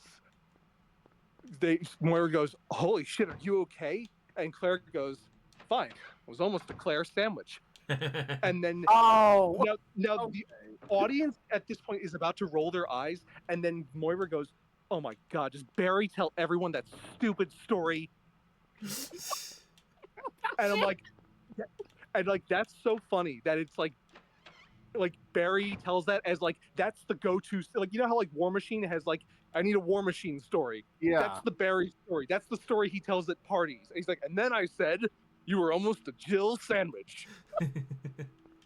Like, and it's like a dad joke type thing. And she's like, oh my gosh, dad, my dad is so lame. He felt that was Yeah. funny. Okay. What the And hell I'm is like, and this? that makes it great that it's like it's an in joke to them. Mm. That like you know like Jill and then like you know like that's like either a joke the thing that Barry says or Jill is like you know that he said Barry you were like and you were almost a Jill sandwich. Chris, you hear this? You hear he said I was almost a Jill sandwich, and like it's like it's a thing you look back on and laugh. I'm like I love that. I love that as like that's a canon thing. It's Right. like it's like work buddies or army buddies or all that, just like talking shit and like during their adventures or something. That's not even the most obscure line reference in that game. At the very end, when you're doing the last boss fight, there's a line in RE1, the original RE1, when Barry gives her like grenade rounds, and you know it's the whole thing where it's really powerful, especially against living things, and and Jill's like, "Are you gonna be okay, Barry?" And Barry holds up his magnum and goes, "Don't worry, I've got this." There is in the last boss fight when Moira says, "Dad, are you gonna be all right?" Barry turns around and he says, "I'll be fine," and he holds up the magnum. "I've got this," and I'm like, "Oh God!" I'm like, "That's great. That's like it's so like it's taking lines that were like awkward in the first one, and you're like, no, no, we're standing by this. This is how Barry talks." It's the same way that like it's great when like you know how like do you guys know the story of uh why Terry Bogard says "Are you okay?" Is it because of that girlfriend that died by Geese's hands? Really? Like the actual reason Terry says "Are you okay?" is because the I forget exactly who on the King of Fighters team, the original team, they were visiting America and they were at an amusement park, like a water park. And there's this spot where it's like, oh, you can get splashed with the water when the and he got splashed by like a big thing of water. And a little kid was there and he said, "Are you okay?" Oh, oh goodness. Okay. And he was like, and he's like, he used that because he's like, it sounds like such like an American thing to say. So he gave it to the character. And so like Oh. and so it feels like that's like a thing where you go like, what's an American thing to say about having a gun? Don't worry about me. I've got like if you were watch like like an Italian like action movie or something or like a horror from like where they have like the special forces team. Don't worry about me. I've got this. Like a Red Brown movie. Yeah, it sounds like something that like would be in like one of those like Z grade action movies. And it's Oh. like and because it's written by like a Japanese scripting team, it's like it's perfect. But you're like, no, that's how Barry talks, and it's the same reason that like it's why like when Terry Bogard still said like before he does his move, before he does a Buster Wolf, he yells, "Are you okay?" Like even in English, no, he yells that. That's just how he talks. But yeah, but yeah, so that's one of the great things about that game is that they go like they take like things that are like no we're not running away from those lines. They took what was the memed parts and just embraced it. Yeah, like like the only way they could top that would be if I like literally like I said if they were like if in like one of the recent movies if like there was something and like Rebecca was like talking about like the technical things of like the new virus and Jill was like English Rebecca Chris can't read and then Chris would be like haha very funny guys like it would be that sort of thing where like fans would be like oh now you guys You cheeky fuckers. It's so ironic. We're talking about Resident Evil on a fucking Silent Hill stream. well I mean it's just because Silent Hill's a good game. Yeah. So there's not a lot to there's not a lot to say. It's good. Especially like since I'm someone who's not as experienced at the Silent Hill. So yeah, this is like my first time playing this game. Well, I started it like weeks ago, but yeah. But yeah. Like Resident Evil's my thing, but I'm really digging this game. So yeah. It's definitely its own beast. Like you could tell they took inspiration, but like it's the same like whereas like the sequels would do stuff like oh if you're more aggressive or if you leave this person behind then or if you look at this item it'll affect your ending. In this it's like did you give this person an item? Did you save this like sort of like RE1 Yeah. where it's like hey did you save Rebecca? Then she will set up the self-destruct. It's more of it's that. So Yeah. they not figured out. So they not figured out like they're like that they're gonna do like oh we're gonna lean into more of the psychological horror at this point. They're still just like this is it's you can tell they're still like okay what are we doing here that works. Yeah, like what are the limitations and what are the what can we what can they like get over? Yeah. Like they go like what really works. What do people remember? Oh well they remember that part at the start where there's that weird camera angle that follows Harry down the thing and there's that person strung up on the fence and it's like it's instead of going hey what about what if it was like here's like crazy action stuff what it's like what if instead of you just go hey what if we just kept making the story more fucked up. Yeah, I can't wait to play Silent Hill 2 once I'm done with this game. Like cuz that we got Pyramid up in that and James is like fuckery or something. How much do you know about Silent Hill 2?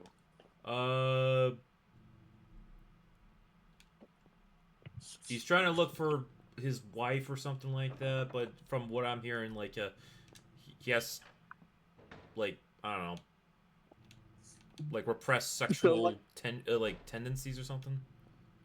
Yeah, so like, I'll put it this way: Pyramid Head really should only be in Silent Hill 2, but he became popular, so Yeah, it's like Pinhead with Hellraiser. yeah, I kind of.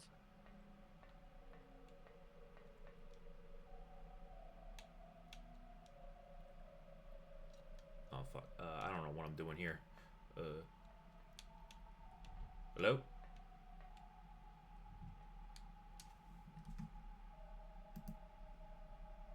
Everybody's been quiet. What? Oh, nothing. Oh, for a second I got scared there. What? Oh, Jeff just disappeared. Oh, now he's back. Yeah. Oh, okay. I was like everything went silent for a sec. I was like, what? Thought it was my internet fucking up.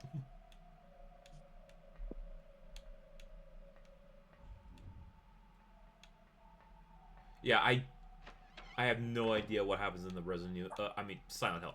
Why am I confusing the games? Yeah, I know fuck all about Silent Hill. Like, there's a lot of good.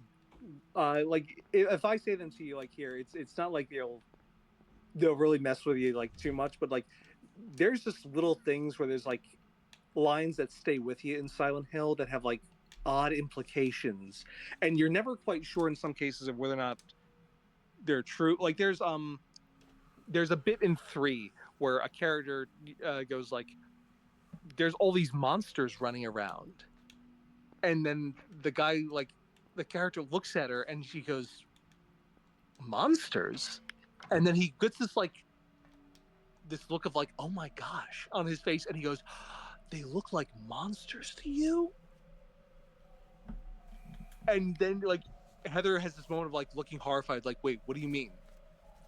Like, what are they then?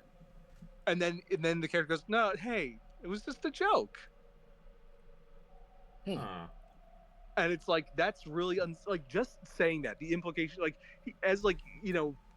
the implication that she is running around and like, what if she's like, this brief idea of like, what if you're actually shooting, like, the monsters you're seeing are just like people?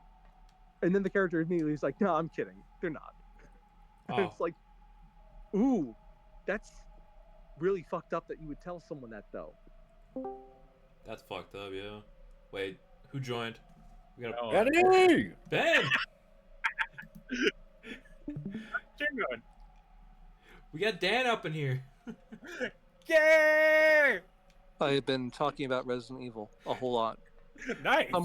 Some would say too much. I don't know. It's a fun game. I say it deserves lots of talk. I'm one of those people that say too much. Don't worry, we're all autistic up in here. I support you anyway. It's for talking mean- too much.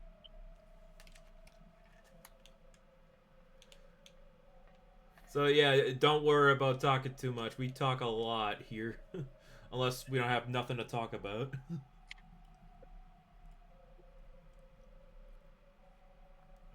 And so now we're doing a Zodiac puzzle. I don't know. I just dropped in. I don't know. I'm just writing down shit because I have no idea what the hell I'm doing. Yeah.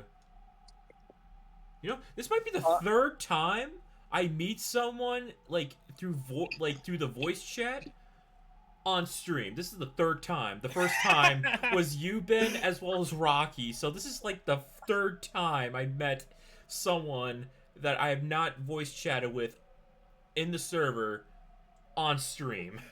All new introductions must be done via streaming. I'm gonna be totally honest. The only reason I did that is because when you were like, "Oh yeah, you can talk about Resident Evil, Welcome to Raccoon City," and I was like, "I don't really want to type all that out." Yeah, That would be a lot. I was expecting you to type all that out, but then you came out like, oh boy, we're gonna get an audible rant, and I'm like, I'm gonna be all Because I'm for like it. because I'm like I'm doing it on the phone, and I'm like, no, I'm not. I don't want to do that. Understandable. That's a pain in the ass. That is amazing.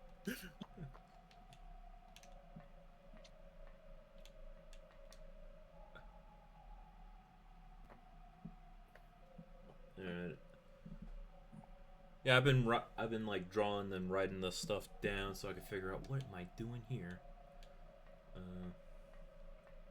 If I'm honest, I don't remember enough about Silent Hill 1. Like, I would have known this maybe in like 2001, but it's long since left. Like, I've not played Silent Hill 1 nearly as much as I've done Resident Evil 1. Do you have a physical copy of this game? I do. Lucky bastard, because I looked at the prices for a physical copy of Silent Hill 1. Oh my god. $100? You people insane, man. I did a lot of collecting from like around the era, around like I want to say like 2009, 2010 to probably 2018 is when I did a lot of stuff. Like I own a copy of Snatcher for the Sega CD. I own a Virtual Boy, Fucking hell. and I'm like, do I like the Virtual Boy? No, but at the time I was like, oh my gosh, a Virtual Boy. This is a conversation piece. Yep. And it's I can talk about how much it gives you headaches. Oh man. Now I'm just thinking about like somebody turned like the Nintendo Labo into a Virtual Boy. Because like they tried to do the virtual reality shit and it just looked like you're doing it through a Virtual Boy. But yeah, you got a Virtual Boy, that's insane. Like I desperately want someone to be like to homebrew an Animal Crossing game that only runs on the Virtual Boy. And it's like, oh, it's a really good Animal Crossing game, but it only works on the Virtual Boy. Animal Crossing Red. See a lot of red. Like the idea of like you know how like Limited Run does like, oh, we're gonna release like here's a Sega Genesis game on like a cartridge and you can play it on your Sega. The idea of like some company like that doing it for Virtual Boy games, and it's like cool. All of 8 people want this.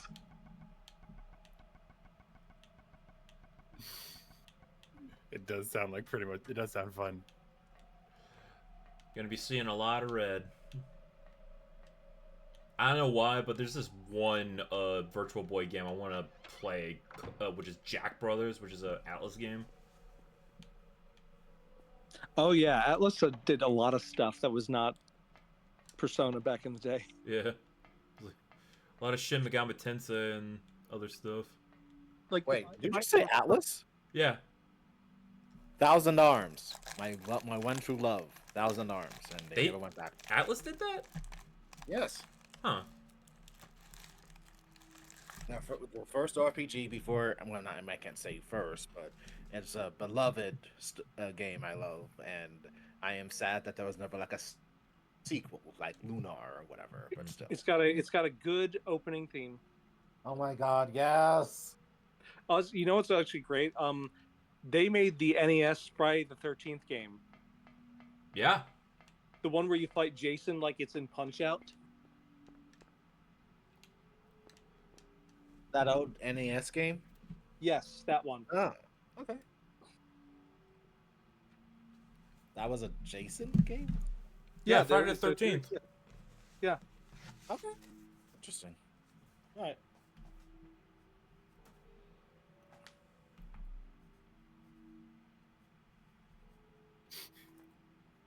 Right now I'm writing down the names on this thing because something said the thing I was at listed said like put the names in like an order of age. Lydia, Trevor, Albert, Roberta, Edward. The Grim Reaper's list. Yeah. So wouldn't you go Albert, Lydia, Edward, Roberta, and Trevor?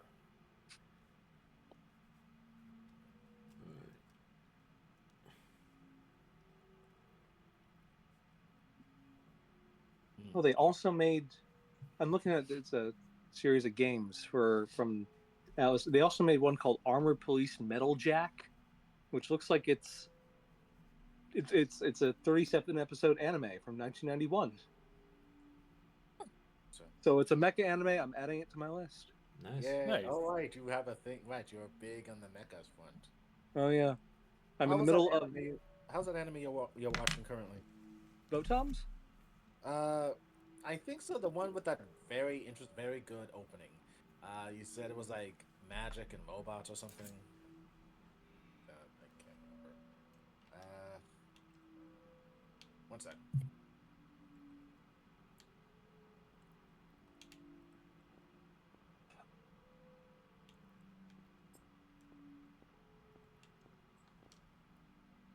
Oh, Broken Blade. Yes, yes. I've not been able to get back to it because there was a couple things that came out that I'm like, okay, well, I need to watch Requiem for Vengeance, the Gundam show on Netflix. I need to watch that Tomb Raider show. I also need to so it's like it's one of those things where I'm like, I need to get back to that, but yeah, that's like I was enjoying it, and then also I started watching that one show. Did I tell you guys about Zillion? I've heard of Zillion, but I don't remember you talking about it.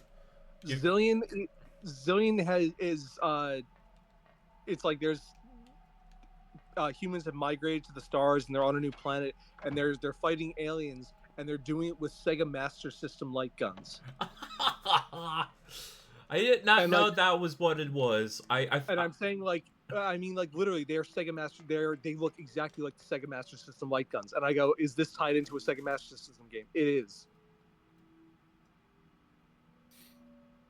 Nice. Actually, that reminds me. Okay, so a couple of years ago, so this is a fun story to go along with this. Do you guys ever play anything on the PC-98? I'm No. probably way too young for that. Yeah, it's the thing where like I've not really either. The only thing I've ever sort of done it with was well it came out there was what Snatcher came out on, I believe, but I was a couple years ago because they had the TurboGrafx 16 mini coming out and like there was a PC-98 mini apparently, and I was gonna get that because I'm like, oh, there's a version of Snatcher on there, and it's a bunch of PC-98 games that only came out in Japan. Maybe I should buy this, and then I saw like, oh, it's none of them are translated, and I'm like, why would I? I'm like, why would I get this? There's RPGs in here. What's the use of playing, a bunch of games if I can't, especially RPGs if I can't read them? So as I was doing this, I started looking into like, well, okay, it should be pretty easy to emulate some stuff. So I was looking through. Get this. So I come across a game called Night Slave. Now, apparently it's this mecha action game, this side-scrolling mecha action game. It looks sort of like Assault Suit Vulcan, which was Cybernator on the Super NES. And like I'm looking up and it's like, oh, okay, so this looks pretty cool. And then I found out, oh, also there's sex scenes in it. Like full on hardcore nudity. There's like I'm not sure because I'm not, I obviously I'm not, I've never seen like all I've seen is like the strong levels, and I'm assuming any of the YouTube videos that are there, they probably skip them, but they're like, no, they're in there, and I'm like, man, imagine being like, it's one of those things where I was like, wait, what? And I'm like, and I just had a thought where I was like, man, imagine being like a 10-year-old Japanese kid in like 1989, and you're there, and you've like, you get your report card, and it's good, and then your dad comes home and is like, you know what, son? I know you've been doing really good in school, and I know you love your giant robots and your video games. So I stopped by at the store and I got you a giant robot video game. Here you go. And you're like, wow, thanks, Dad. And you go up and you put it in your PC-98, And you're like, yeah, giant robots, all right. And then here comes the eroge scene. Wow. And then you'd be like, what? Oh no. Like, and I'm like, because I'm like, I don't know that there would have been like, I have no idea. I don't know what the box looks like. I don't know if that would be like an advertised feature, but like the idea of being like imagine again, like imagine you're playing like anything else, like any like like imagine if you like, hey, you're playing Final Fantasy IV, and there's the scene at the start where like Cecil gets back from lighting the village on fire and everything, and then him and Kane are going to set out on their new adventure, and and Rosa comes to him in the night, and then suddenly there's just like, here's a shot of Rosa and Cecil like engaged in coitus, and you'd be like, wait, what? And then that happens like every once in a while. I'm not sure. I'm not. What the I don't know absolute shit? because I'm like, I don't know how frequent those scenes are, but I was like, okay. Just a lot of sex in that one. I don't know. I genuinely do not know. But if like I looked up afterwards because I was like, wait, what do you mean? And then I was like, oh yeah, it's a side-scrolling mech eroge game. I'm like, imagine if you were just into the mechs and you were like, I don't really want to do that, but I don't know, the mechs look cool. Imagine being that, like, it's the equivalent of going, no, I read Playboy for the articles. It's like, no, I'm playing it for the cool robots. Yeah. Also, I don't know why, but you're just like, and that your whole like your whole like scenario when you were explaining, like, imagine you're like a kid in 1980 or something. I'm like, this sounds like a Yakuza side quest. Well, that's because there is a side quest that's literally like that. it's not that explicit. Do you guys know about the Dragon Quest side quest? I think that's why I thought of it. Is that in Yakuza 0? Yeah, that one where like someone is trying to steal a game for someone. Like, it's like people keep stealing the Dragon Quest game over and over again in a giant loop. And Kiryu keeps needing to beat them up in order to get back to Kid's Dragon Quest game. Yes, that's why I thought of it. Yeah, I have not played Yakuza 0 yet. I tried to play it, I got bored. That is the entire thing. Oh man, I don't know how you can get bored. Man, don't you like the next game has come out and Majima's going to be a pirate? Oh yeah. Yeah, I tagged Rocky about that. Like, she was excited. And Samoa Joe is there. Did you like look? You add, Samoa Joe has been added to the mix, and Majima's chances of winning have drastically gone down. Oh. The numbers don't lie, and they spell disaster for Majima. Scott at Steiner. Atlantis. I will find, this. I will find any excuse to do the Scott Steiner does Kurt Angle promo. Yes.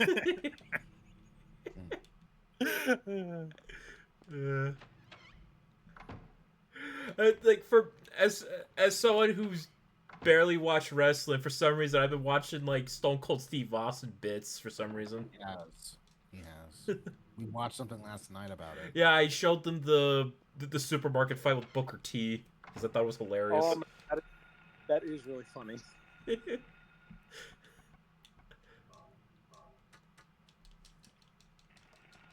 off me, get off me, get off me. So, you played this game as a kid then?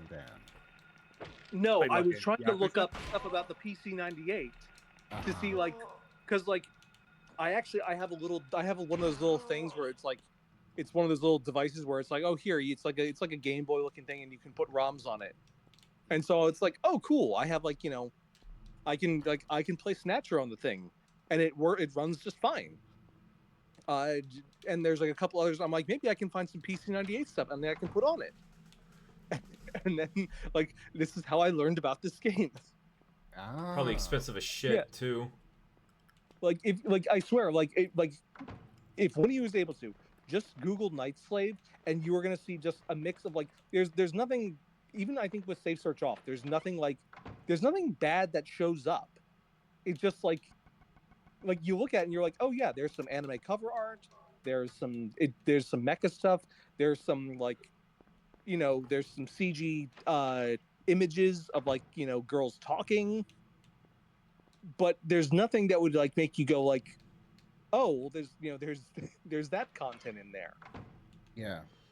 Like nothing just- X-rated. No, like there's It like looks like I mean, it looks like a regular anime. Yeah, it looks like you fight that thing from RoboCop in it. yeah, but it's like it's one of those just one of those things you'd never know unless that's why I wonder that's why I thought of that whole thing where I'm like there's nothing that indicates it has any like adult content in it. All right. There's I have no idea what I'm doing in this bit. Ooh, I have an idea. Are you in the go to the room with the pictures and numbers? Like, am I supposed to like type in the ages or something? Or well, Alert. what do the other numbers say? Spell the name. Huh? Use the first of their names, first of their letters. Like, I think that's the other Numbers. thing. This is a different one. Oh, But never what is mind the then. thing on the wall say? on this wall? Yes. This says 4. Actually, I wrote down like the symbols and the numbers. So the justice scale is 2. The little fish koi swirl is 0. The ram is 4, and the crab is 10. And I don't know what that means.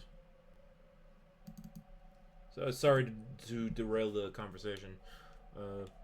I'm just lost.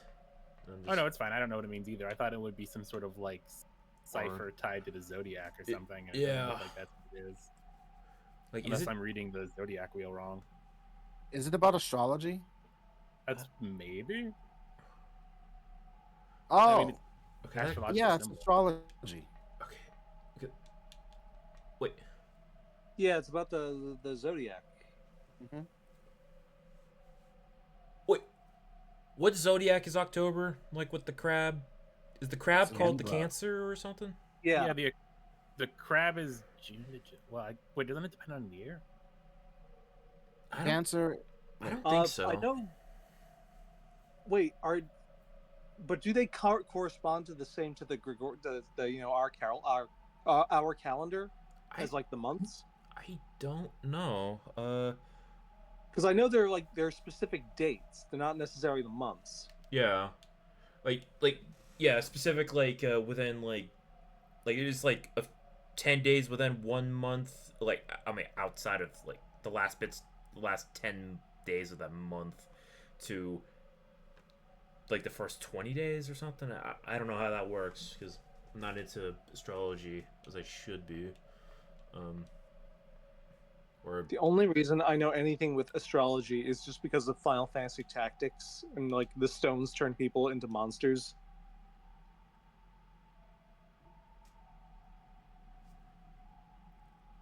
what zodiac is this one? Or I go through the walkthrough because I'm a lazy shit. Is that Well, what's the fourth? Is there a fourth picture? The one that's number 4 is like a ram or something. I think that's supposed to be well, okay, let me see. Pisces is the fish, Cancer is the crab, Gemini is the twins, Taurus is the bull. I'm not sure about the scale or the I guess the centaur. Apparently the scale is the Libra. Okay, fish is Okay. Pisces, Aries is ram, Okay. Cancer's crab. Okay, I'm looking at the thing. Sagittarius, that's the and Gemini's twins. I am dumb. What the hell? Oh no, I can't figure it out either. Okay, well, time to do the lazy way. Google. Fuck. Okay.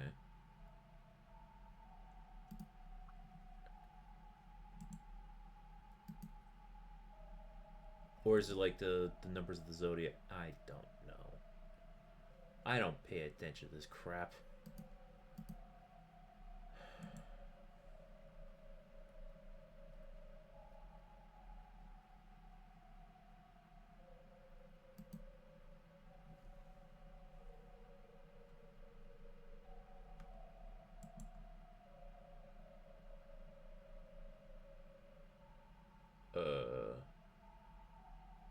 Huh.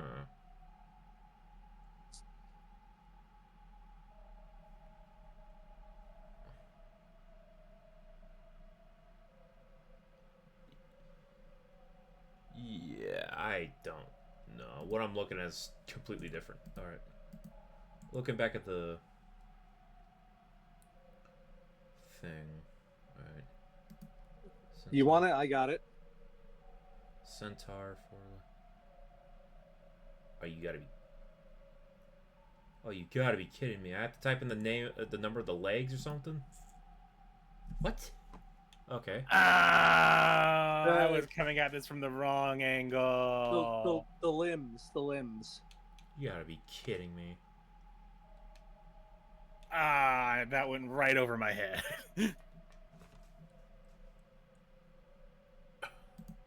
I don't even know. All this The for a specifics bunch of of it. appendages.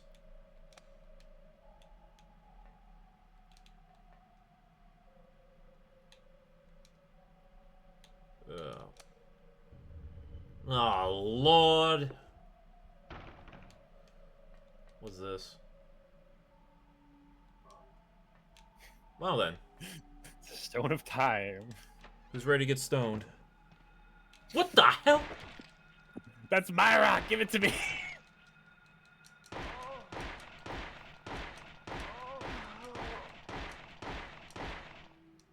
Probably wasted some ammo, but I don't care. Got in my fucking way. I don't think the other world hospital is ADA compliant. You know, all these areas that don't have guardrails. Like, There's definitely some citations due here.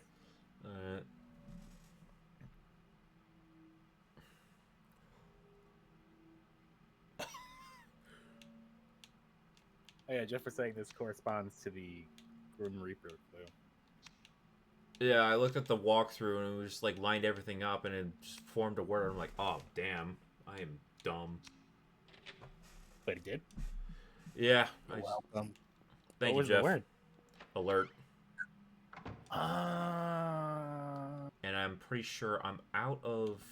No, I still got this med pack, which I'll use when I'm really low because I'm bad at this game. What's behind this door? Better not be. You better not be zombies rising up to eat my lunch. So I've been saying that phrase a lot. You gotta come up with something more. And of course, we got the Star of David.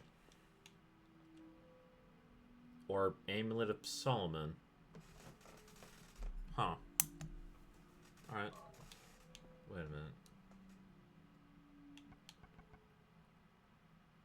Oh, I can't combine it. Alright.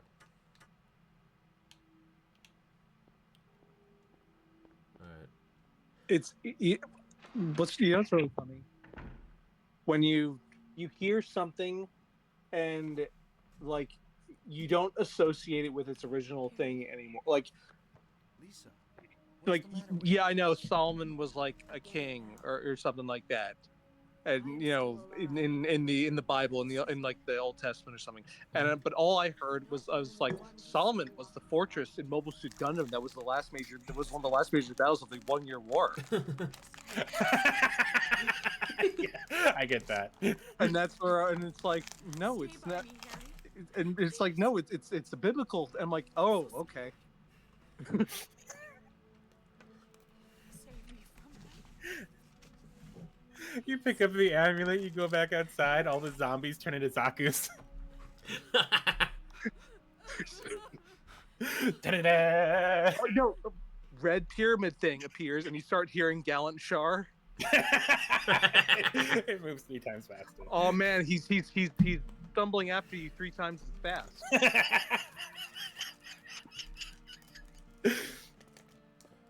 Uh-oh. Oh no. Cutscene time. Oh, damn. She's bleeding out everywhere. This is pretty wild. A friend, poor Lisa.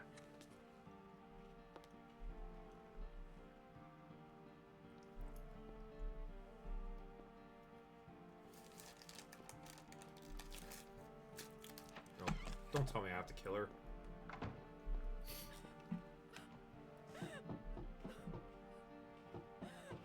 Lisa.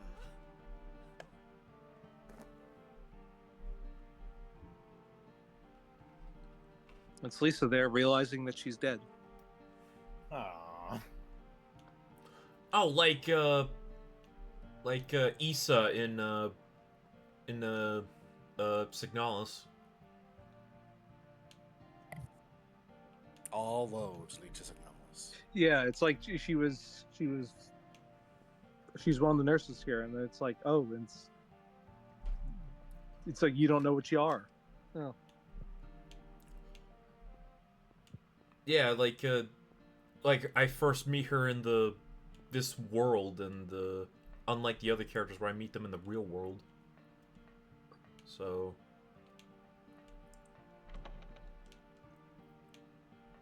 that sucks. I feel bad for her.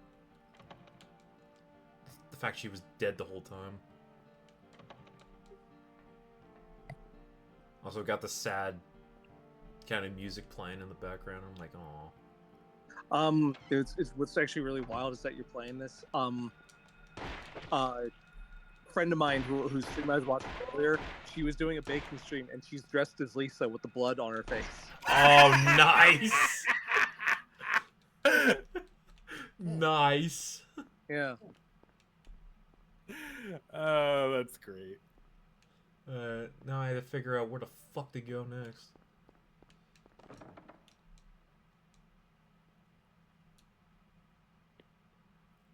Oh damn, I'm dying with a capital D. Now to figure out where the hell to go. Excuse me. Oh, that's cool. Was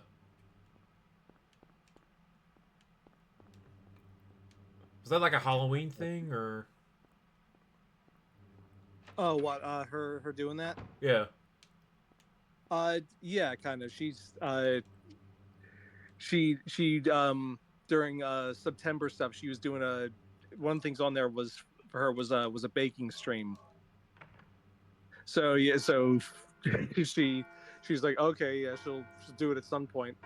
Nothing on there that she has to do, which is she's not a fan of like space stuff, but one of the things on there was like if she reaches a certain goal, she gets to play Mass Effect. Oh, okay. Yeah, I mod her chat, so Interesting. you know. Nice.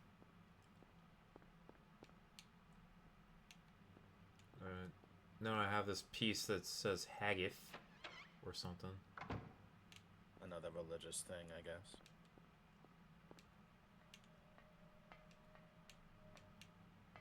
Or theme, I should say. Yeah, there's like a lot of religious themes in this franchise. Of what I know. Where the hell is the Haggith room? I don't know, but it was a pair of double doors. Was it? I think so. Let's see if I passed by. Huh. I think that You one have says. the map? That says Yep, no. that was wrong. I thought it said flag. Lag. I think it's Phalig or so. Yeah, Phalig. Phalig? Or Phalig or something. Okay, I was just here.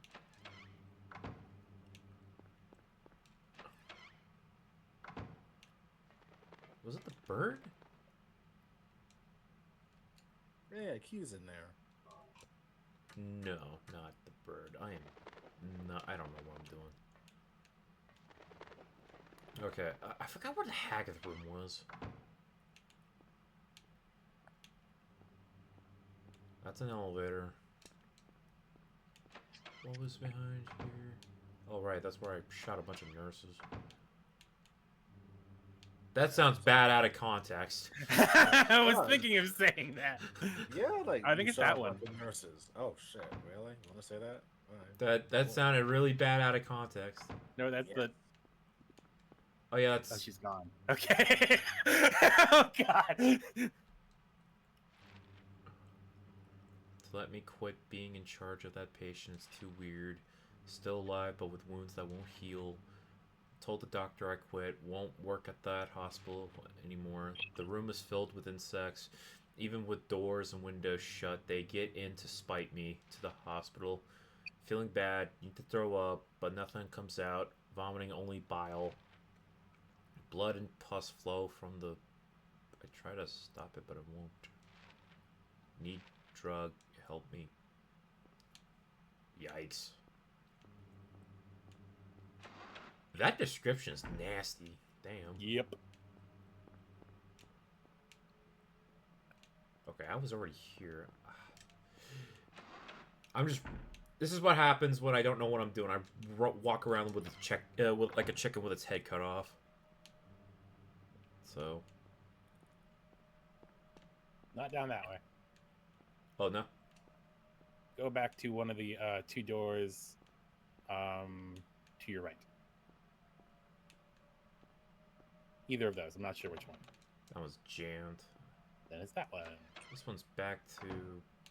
And then on your right. Oh. No, other way.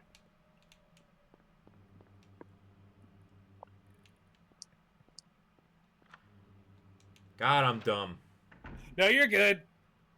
Sorry for backseat gaming. Nah, I need it. This game... this is one of those games where it doesn't help you. Like, you have to... Like, it's like sink or swim, bitch. Yeah. What floor were we on? I have no idea. And the music's not helping either. Yeah.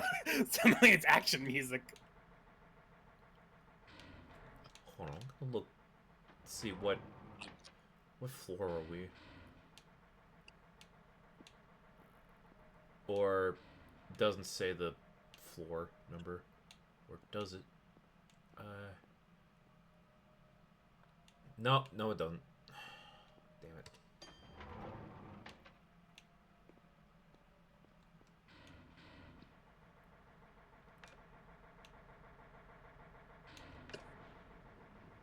Guess I was on the first floor.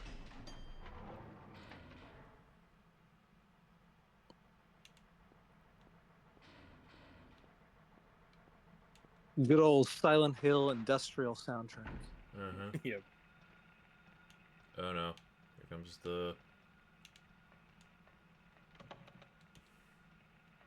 night shift nurses. Do not ever watch that. Don't ever watch that. Seriously, it'll fuck you up. I don't plan to. I'm only saying that because you talked about it once. And only. There's a PC 98 game for that too. Oh, Really? No, I'm kidding. It's a PC 98 game for everything. don't terrify me that way.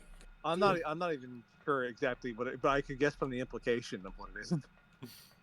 Like the title tells me all I need to know, really. Yeah.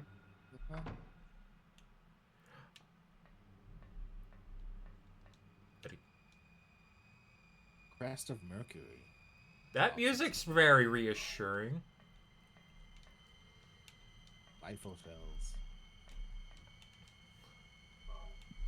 Rifle shells. That's shotgun shells, not rifle shells. Wait, That's isn't how it? they Shotguns have shells. Oh yeah, this is the jewelry store. Crest of Mercury. You can now cast Flame Sniper. The Ring of What? Contract or contact? contract. Contract, thank you. This kind of Unless you're screech is kind of bothering me.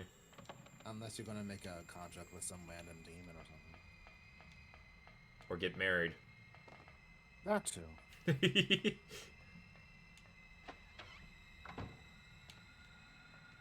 Oh, Whoa. Okay. missed me, lady. Oh. No, I am not gonna take off my pants for you. I don't think he's sexually frustrated though. I'm making a joke because Never mind. Uh-huh. I think you've watched too much Psych. You're trying to be Sean now. I didn't watch Psych until I met you. Until I got to know you guys, Yeah. or mostly getting to know Ben because you watched the show more than. Although I do remember like seeing previews of that on like USA Network back in the day. Get off me! Get away! Get away from me, you bitch! It's one of those shows I know too much about. I walked away to get something to eat while we were watching an episode, and I came back and asked, "Oh, did they make that one joke yet?" Was this from yesterday? Or... Yeah. Oh, that's what happened to you. What joke were you expecting? Oh yeah, I was hungry. Yeah, did they make the bit about Gothica yet, where he calls himself Black Magic? Oh. Oh, the werewolf episode. Yep. Alright. Gus is just horny for a lot of women. My favorite bit is that Sean just rolls with it. He's like, "Yes, he directed Gothica."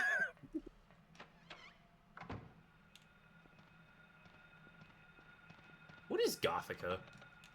It is a movie, and that's all I know about it. I know it has Holly Berry in it. You can Google it. Or Halle Berry. I don't know why I pronounce it Holly.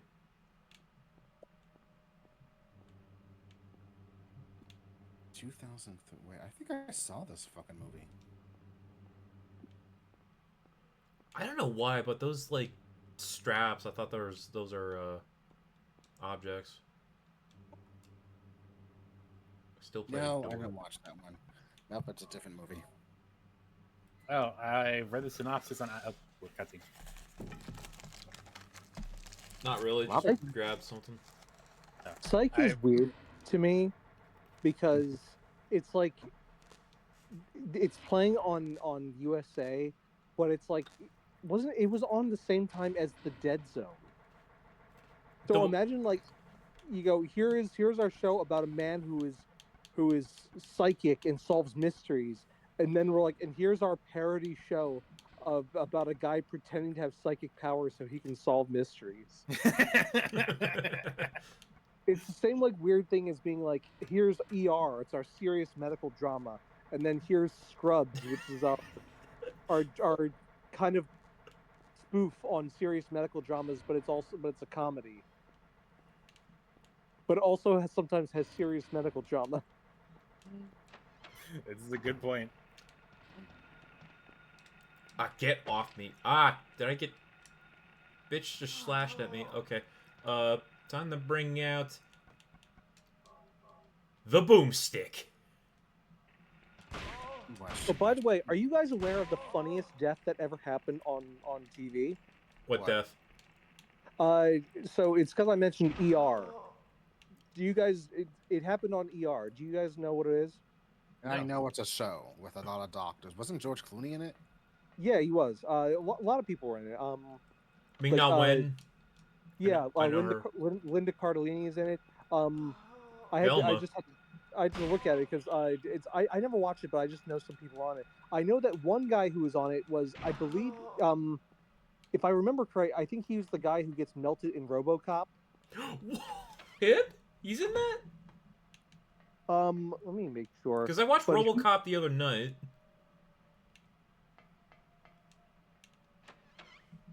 Let me see.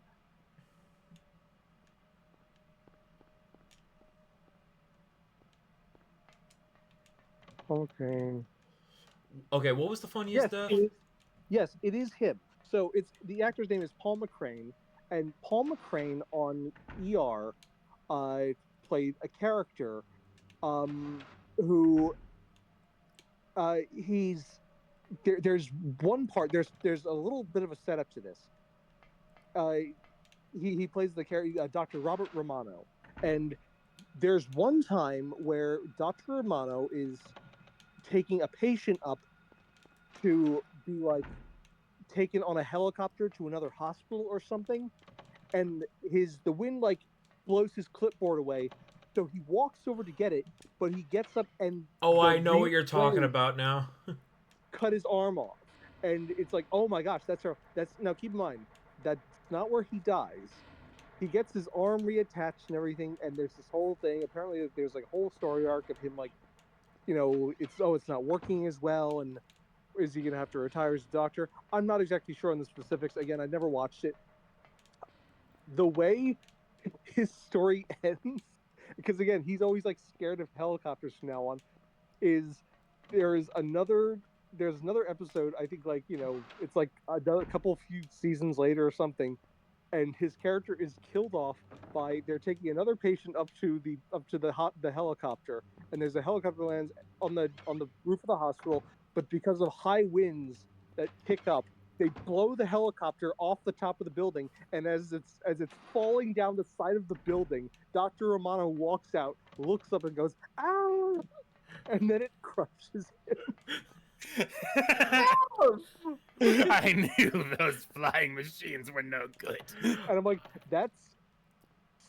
Now I know what you're I know talking it- about. I think I see I it know somewhere. it's meant to be. I know it's meant to be dramatic, but if I saw that, I'm like, no, that's so funny. It's like Final Destination hilarious. That's like, No. like the only way you could make that funnier is if instead of him yelling, he just took out a tiny umbrella like Wile E. Coyote. It's just a sign that says "fuck." Everybody. But yeah, like that's the only reason I know. Like it's one of the funniest deaths I've ever seen in anything. And it's the guy from RoboCop of all Yeah. things that gets melted by the toxic waste. Yeah. Oh wait, I was already here. What the hell? I'm trying to figure out how to like get the key without getting electrocuted. Trying to find like a energy box somewhere. Damn, so many jammed doors. I'm not. Ugh. Oh, it's another kind of funny death. I'm gonna go pee real quick. Talk amongst yourselves. Okay. Any more funny deaths? Anything- You guys have any to talk about? Not particularly, except for that video I just posted from like LA Law of someone dying because I watched it once. I never watched LA Law. I know of the theme, and apparently this lady dies in the most kind of funny but awful way because it was just unexpected or whatever. But no, I got nothing. I'm gonna see if I can look up if one is on YouTube because I know of one and I can describe it, but let me see. Hold on.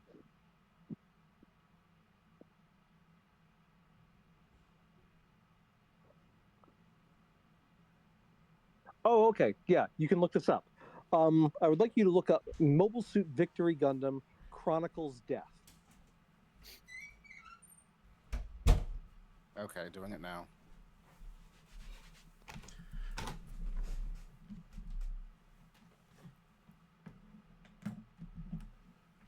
Alright, I've returned.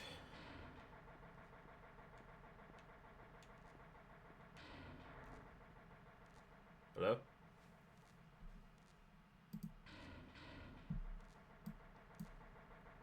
Got quiet all of a sudden. Yeah, they're looking up another funny death. Oh. This one isn't as funny, but it's one of those ones where it's like it just sticks with me. I see the Rugrats meme. Now to find out where the hell the generator is and get lost. Excuse me. Oh! Oh, what? Oh no! Oh, really? What? What's up, Jeff? It's a Oh, that is a. Oh, wow. That's so. Sister Maria. Oh, I love how sudden it is. oh Just my head, god! head meet concrete, meet metal. I mean, I thought it was supposed to be like, isn't the death scene supposed to be like slow mo and he's lamenting everything and tries to talk to her, not just it just stops No, like that? Wait, what? that The clip you're watching? Yes. and also the Okay, sound I of got his it. head, the sound of his head hitting it. Okay. Yeah, that was. Okay, Damn. I need to see this. I can't find it. I'll be silent. Just look up Mobile Suit Victory Gundam Chronicles Death. It's the I first posted thing. it. It's Goodbye, Rosalind Shays. Is that a funny death? Don't worry about that one. Go to the second one. Go to the Gundam one. Yes.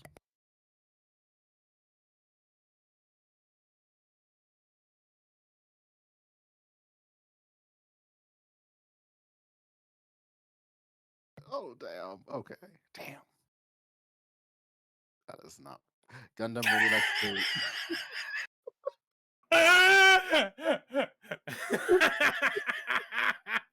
Oh my gosh. This is so long. And cut to commercial.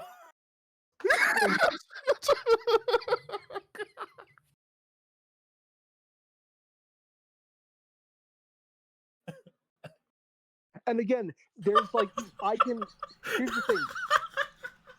It's funny on its own, but like the fact that Maria legit is Chronicles. Like it's Maria is his sister, but also she's revered as like a figure who like saves people. And it's like it's this desperate thing where he is falling to his and he's like desperate and then he calls out, "Sister, please save me!" And she appears before him, and it's the last thing you see, and then suddenly crunch, and then cut to Haro, the giant Haro that happens in the eye catch. Oh my goodness. It's ultra back and shit, like save me, and the last moments of her, and then he's just brained by falling on some metal flooring. Yeah. What in the world? That is. Gundam really just doesn't care how they kill off these characters. Damn. Oh, Ever heard of Kill 'Em All? I still have to watch Dan, but yeah. But actually, what's really funny.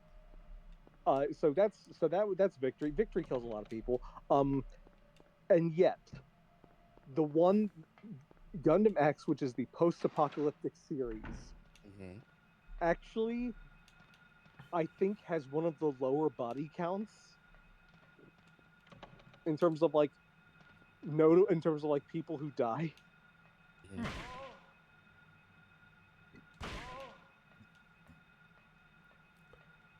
Like I think they kind of get away with that though, because at the start of it they're like, oh yeah, humanity was 10 billion people, and now it's like I think they established there's like only like 97 million people left on the planet. Whoa. Which you're like, that's a lot, but you're like, yeah, but not compared to 10 billion. Yeah. It reminds me in the Halo franchise, there was like 100 billion some humans, and now it's just like a few million or something. Like after the war. Yeah. Or in like, in DS9 when they mentioned the Dominion War, they're like, oh yeah, they're like 4 billion people have died in the war. And it's like, oh, that's it's like untold carnage that it's like you can't imagine. But yeah, but that was one of the second, that was one of the other funniest deaths I've ever seen. Like, and it's like it becomes less funny when you know the context. But it's like but on its own, it's like it's so unexpected and just oh, there he goes. I gotta ask, but did he have any fans? That character? Okay, so Chronicle Asher, Yes. on his own, is probably one of the weaker Char clones. But here's the thing: he's not the Char. Right. Like he's is because he wears the mask and he's the rival to Uso, but The the blonde girl, is actual she the Shar? yes, Katarzyna is much more of the Shar of that show than Chronicle Asher is. And, honestly, it's one of those deals where like uh, did you guys know the deal with Gundam Seed? The thing where like there's a bit partway through where it's like well, did you watch Seed? I have I not watched Seed. I've only watched like the first episode randomly one time. So like there's a bit in there where like a character could get killed, and I'm like, oh, if they killed off this character and replaced them with this character as in this role, that would make it really interesting. Now they don't do that, but it's like it's the same thing that like Victory could have done, where like Chronicle serves a purpose in the show, and it's like, he's not like, he's not terrible. He's sort of like, he's sort of like he's one of those people I don't find terribly compelling. But here's the thing: Katajina finds him compelling, Mhm. and if there had been a bit midway through where, the whole reason he wears that mask is because he's like, Earth is filthy, the dust, I can't stand it, Mm. and it's like, and that's the whole reason he wears the thing. And if he had died partway through the show, and Katajina took that up, and then she started like she wouldn't there wouldn't actually be any dust around, but she started wearing the mask, one, to hide from Uso, because she's like, there's a whole thing with her where she's like, I don't like that you're looking at me like this, Uso. I don't like, like that like, see, he starts to see her different, that she's like, she's changed and for the worse. Mhm. And if she's, so it's like, if she took on his mask to like hide who she was, to hide her face so he could look at her, but also she started having like a psychological thing of like, oh, the dust, I can't stand it. And it's like, we're in space, there's no dust. What are you talking about? Like, Oh. it's sort of to sort of like, show like her mind was sort of like, because she goes a bit insane. And if they had that in there where like she took up the mask and that like really completed the look, like that could have been really cool. As is, I'm like, why are you still wearing the stupid mask on your face?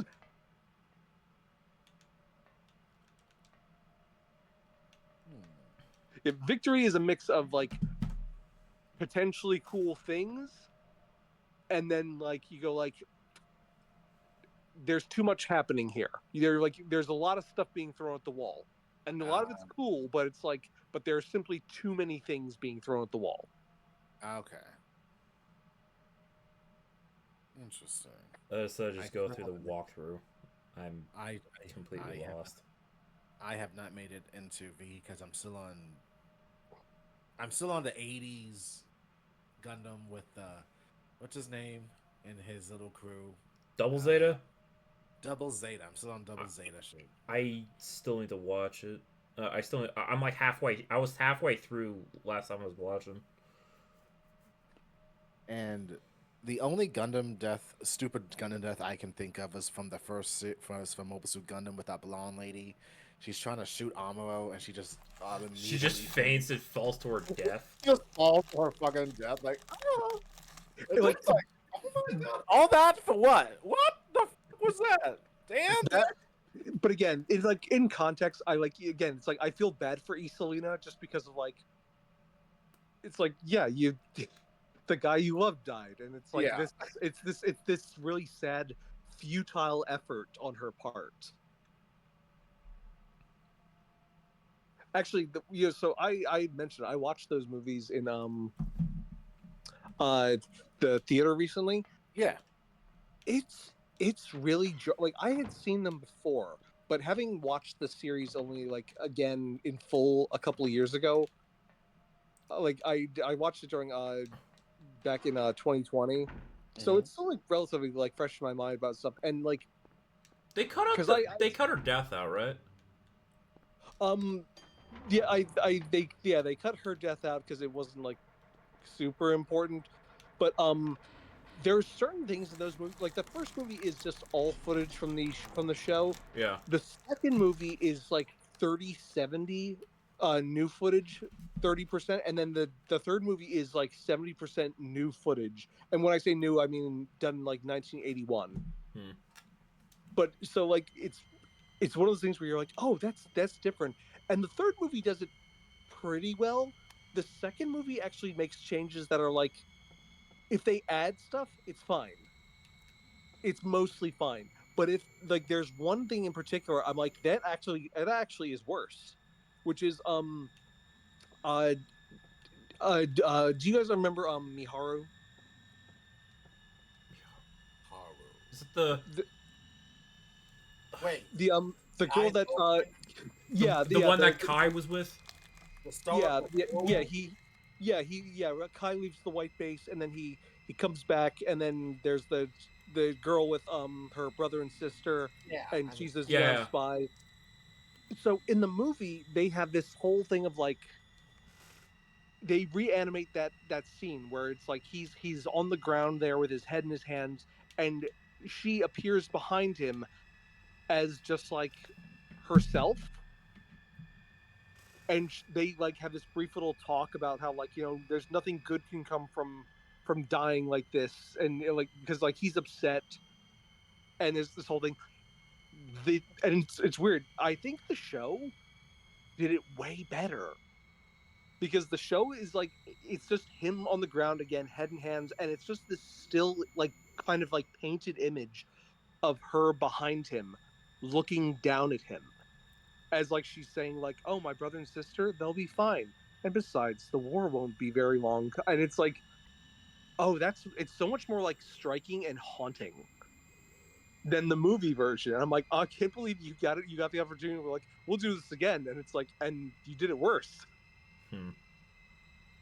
That is a good point. Now, granted, a lot of movie three is like, looks really nice and everything. It's actually, it's way better than it's way better than when they do this sort of thing for there's, do you know this there that exists for Zeta? Yeah, that was like a tie into Zeta, right? Yeah.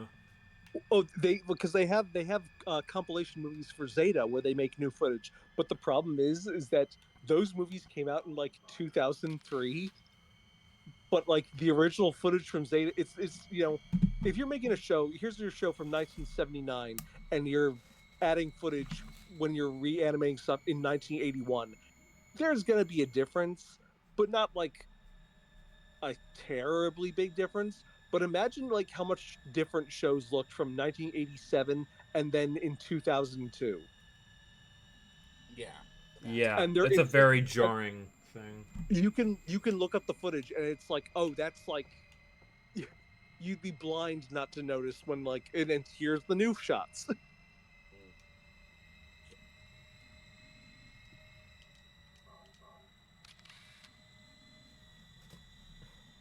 Interesting. Huh? Hmm? What's up, Jeff? I said interesting. I said.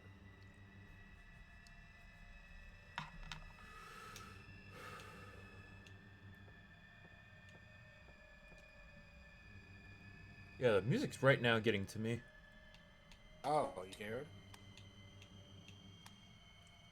The haunted Silent Hill teapot. Teapot? Sounds Oh, like a teapot. oh, Dude, whistle. Right. no one, I don't think anyone really wants to drink that that's a rusted teapot. uh, you're gonna get That's what- lockjaw from that. That's what Pyramid Head drinks every morning, and why he's so big and strong.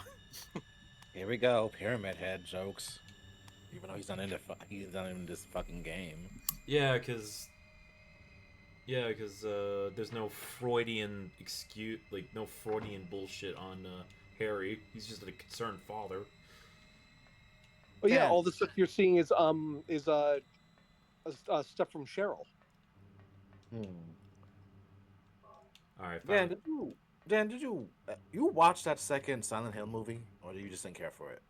I never, I saw that, I was like, well, this is meant to be the third one, huh? I think I'll skip that. Ah, okay. Especially because they're like, hey everyone, it's Kit Harington and he's Vincent, and I'm like, is he meant to be like a boyfriend type? Because that's not what Vincent is. Welcome to Hollywood adaptions. Yes. I think that was was before he started Game of Thrones, though. I think just a little bit before. I think I can't I remember. I forget. It could have been one of those deals where it's like he's in it, and it's like I should get into this. I should do this stuff while I can make the money because I get paid regardless. Wait, when did Game of Thrones come out? Like 2011, and that movie came Yeah, out in something like 2012. something like that. Because I remember like watching it while also like waiting for Mass Effect 3. Oh, there's a burnt piece of paper over here, unless it means nothing. Besides, they were that means never. nothing. Oh, sorry. Besides, they were never gonna. Yeah, I can already know that like that adaptation is not going to be good because it was never going to. It would like again. I've not seen it, but I'm going to make a prediction and say they did not have the balls to go. We're going to make Heather fight a giant penis to emphasize the fear of getting pregnant. And like that's a lot of her stuff. Is like is well, it's related to stuff from the first game, so I can't really go into it. But No, you're correct. There was no. I didn't even know she fights a penis in the third game. I had no clue. like it's not like it's Mara from Shin Megami Tensei, but it's still like there's some phallic imagery. I'll say that. Roger. Freud was right.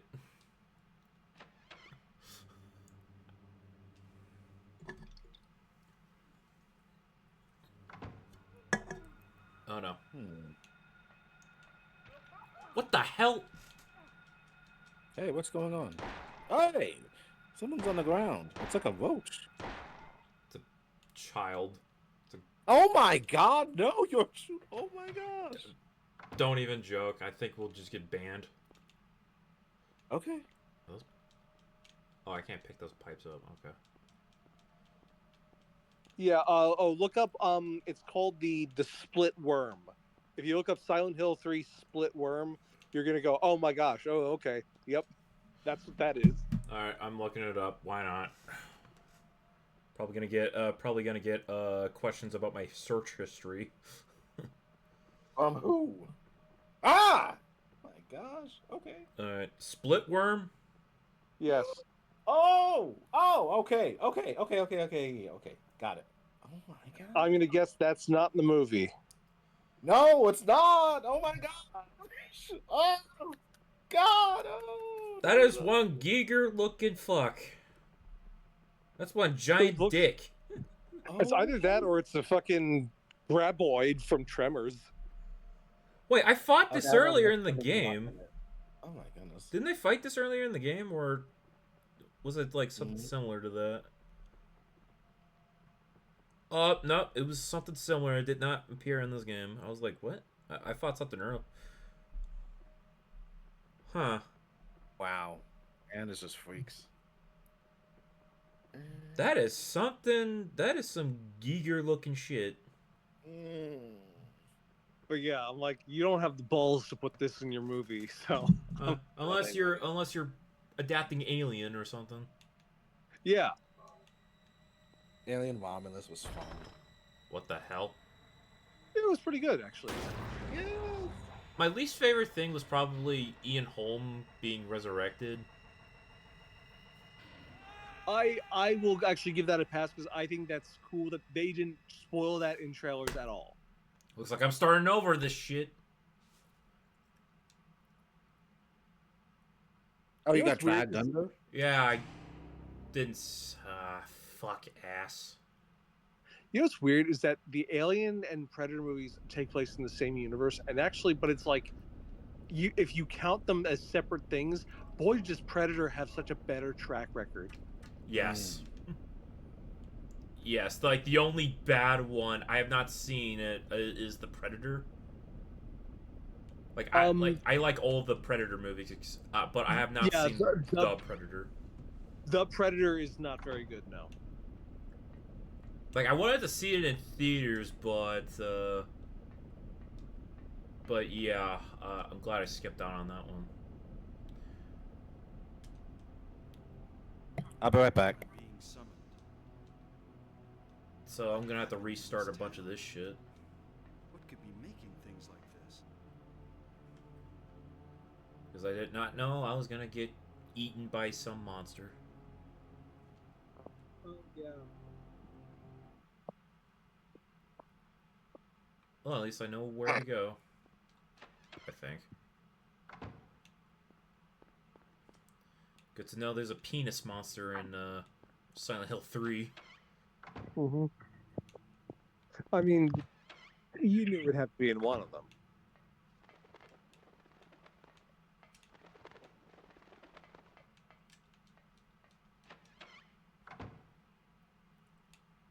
It's so Like, funny, like the only penis monster that is accepted on film is the fucking xenomorph. Like, I mean, the fact that they made to 3, which is in like 2005, so that's like, it's like, you know, like it's like 6-7 years before they actually had a penis monster in one of the games. So they, you know, hey, there's some restraint there.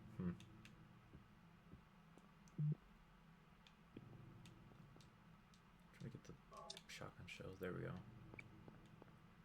Oh, I could have saved here. God damn, I am dumb. That happens.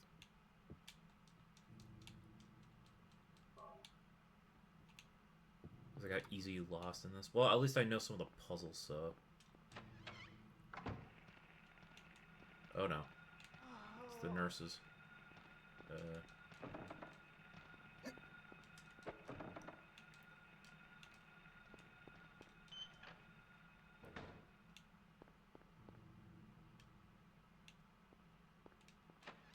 Okay, this is probably like the best stream for Silent Hill right now. A lot more to talk about. Instead of just me meandering and being an idiot.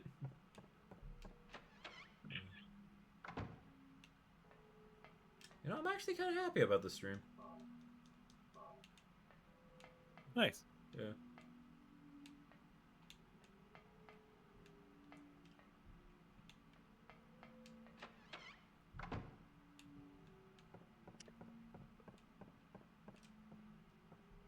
Wait, do I look the...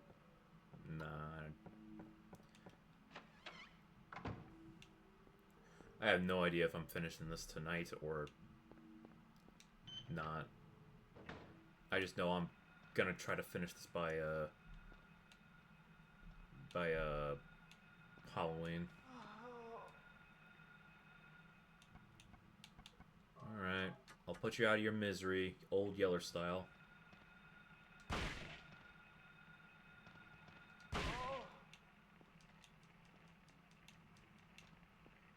Or I should have made like a Evil Dead style reference. Because I watched all of Ash vs. Evil Dead like this month. Oh wait, wrong room. That show have a proper conclusion? Huh? Did that show have a proper conclusion? Not really. That's a shame. Because it got canceled after season 3. Because I watched up through season 2, and I forget that it's like I missed when it came back then, and then I was like, oh, and it's not getting renewed. I'm like, oh, that puts me off it. Yeah. Yeah, but yeah, at the end, Ash okay. Want me to spoil it, or do you want to watch it? You can go ahead. Even if I do watch it, I'll probably forget it. Okay, so Ash technically fights a giant monster at the season finale. And Ash has a daughter because one time he fucked some lady who was named Candace Barr. Get it? Candy bar, yeah. Yeah. And it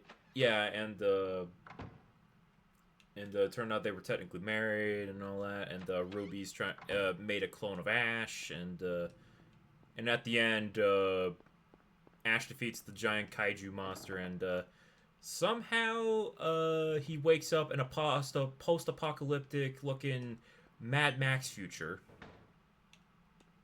That's how the show ends. He rides off in the desert. Huh. Yeah. So they did the original Army of Darkness ending. Yeah, pretty much.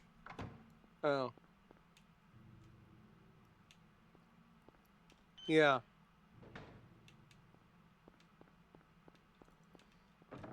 Like, I don't know. I just think it would actually be better if like if you actually ever wanted to end that properly, like I just feel like it would make so much more sense if it was like just do it like the original Evil Dead, where it's like it's Oh, like they the camera goes up in one final scare.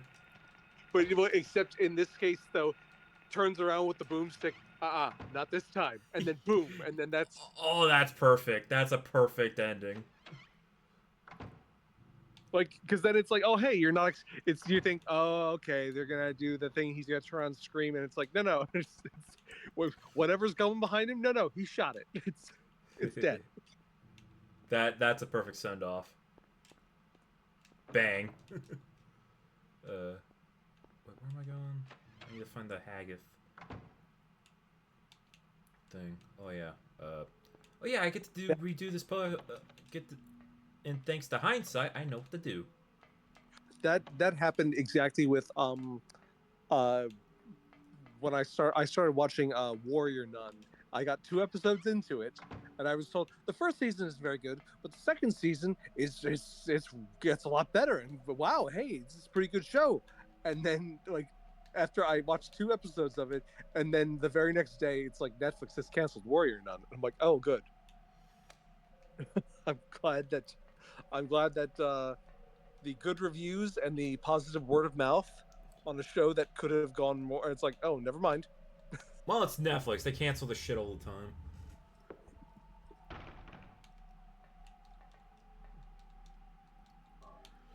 Yeah. Isn't David Hayter one of the writers on that show? Yeah, he was. He worked on episodes of it.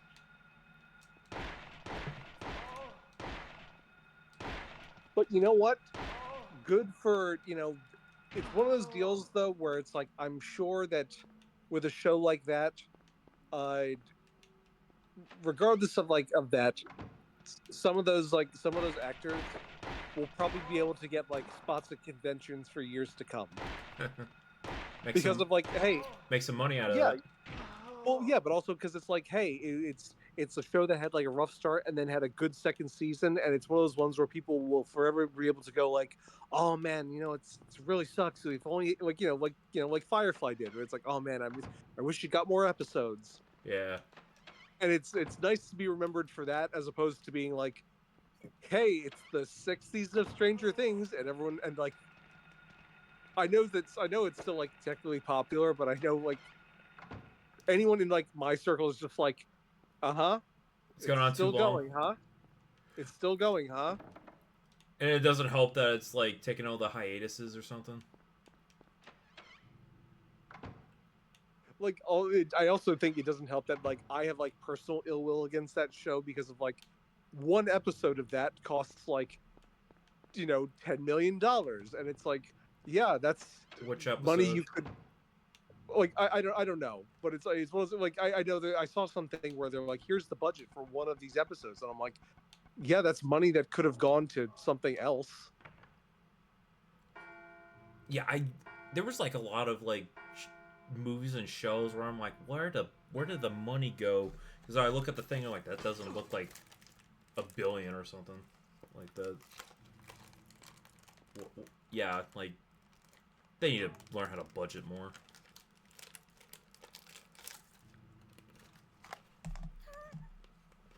I've been quiet because I made a shitpost. All right, I want to see it. I want to see it. Where's the shitpost? Oh, it's not on yet. Okay, I'll. 1 sec. All right. Wait, what key did I get? Oh, the Haggith key. It's not really funny. It's mostly just like I googled something and it didn't exist, and that upset me, so I made it exist. Oh, like that one commercial I made Yes. for the server.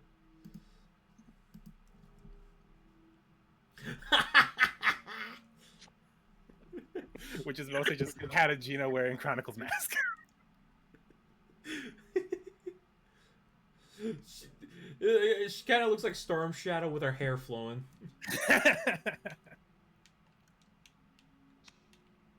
I googled it. I'm like, no one made fan art of this. I'm disappointed. Wait, where is this? Nerdy shit. Oh, let me see.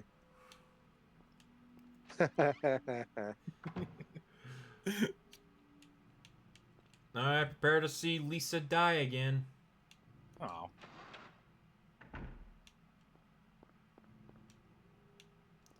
Yeah, I'll take the Star of David. Star of Solomon. Or Star of Solomon, whatever. Or should I skip Lisa's death again? The Star of Solomon.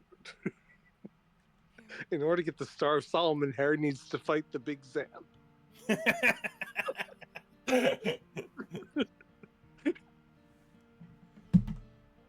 Yeah, used to not. I mean, I'm speaking from Kingdom Hearts. We used to not be able to skip cutscenes. Alright, you're watching her death again. Okay, I'm gonna get Issa's death in Signalis. Oh my gosh. Set the music to be the one from his Dallas. I'm just getting the clip of her death. Oh, is it a Signalis clip to this music from Silent Hill? Lisa.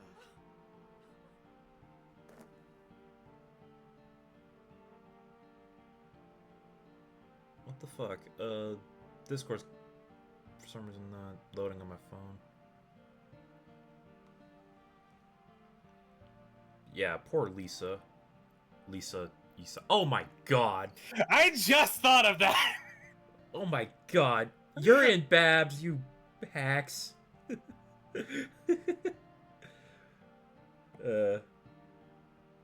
I'm like, oh hey, that's one letter.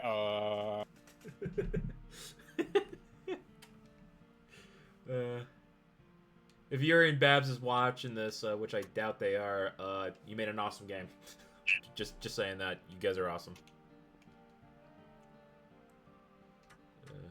Because I love Signalis. I was going to make a room joke of him going, oh no, and I love Lisa so much. You're tearing me apart, Lisa. Ma? Oh hi, Mark. How's your sex life? Oh well, I got the keys. I should have watched the 20th anniversary thing last year. You all betray me! I regret not going. Or maybe I forgot. Oh, what's up? So I got reminded of something recently. So because we were talking about RoboCop earlier, which was I came across for a DVD I bought because I was like, I need to have this in the collection because it's. Did any of you ever see Lady Battle Cop? I know that. I want to watch it. It's pretty much just like, it's very RoboCop inspired. The reason I was thinking of it was because of the oh man, the movie's name just fell out of my head. Hold on. There's just one movie that had like RoboCop and Dracula on the yeah, and it was just RoboCop with an M60. It's so a reason I was thinking it was because I watched Wild Zero recently. So like it just has one of those weird things that's just gonna stick in your head. Like in Lady Battle Cop, it's specifically in the theme song they have for it. It features the lyric "Women are made for tennis." Women are made for tennis. Women, yeah, that's a lyric in like the song, and I'm like, okay, that's gonna stay in my brain forever now. Wow. But it's the same way how like, okay, like I'm like this is a fun RoboCop thing, but then meanwhile like I watched like Wild Zero recently, and that's gonna stick in my brain for an entirely different reason. Because there's a line in the movie where it's the moment you go from like there's a character in there and you're like, this seems a bit ridiculous, to like, this guy's really cool, this guy seems on the level. And it's the entire movie is an action comedy horror movie where there are zombies, and the main character idolizes a rock star whose name is Guitar Wolf. I think I know what you're talking about. Yeah, and there's this bit in the movie, because this is made in 1999, where like there's a twist in there. Um, I'm not gonna say what it is, but it's like, oh no, the main character is despairing over something, and then like Guitar Wolf shows up and he's like, "Hey man, love can be for anyone. It doesn't matter who they are. Rock and roll." And I'm like, "You're awesome!" I'm like, Guitar Wolf is fucking cool. He pulls a there's like it's like just that of like this weird stuff of this character, and like and also, I'm not sure if that was him. Like there's a chance that that was just a hallucination of the main character. But then Guitar Wolf says the exact same line later on. So it's like, did he magically appear just to say this line and then disappear again? Oh no, I'm out of shells. Damn it. There's a part where he pulls a katana out of the neck of his guitar, and it's really cool. Nice. Metal. It's like sometimes you have a guitar and it's just an axe. There's a bit where like he has his other band members that are there who are names are also who are like Bass Wolf and Drum Wolf. And they'll just be like one of them is firing a bazooka while the other one is combing his hair. He's like huge pompadour hair. Yeah, I know what you're talking about now. I want to watch that. Oh, it's a really fun movie.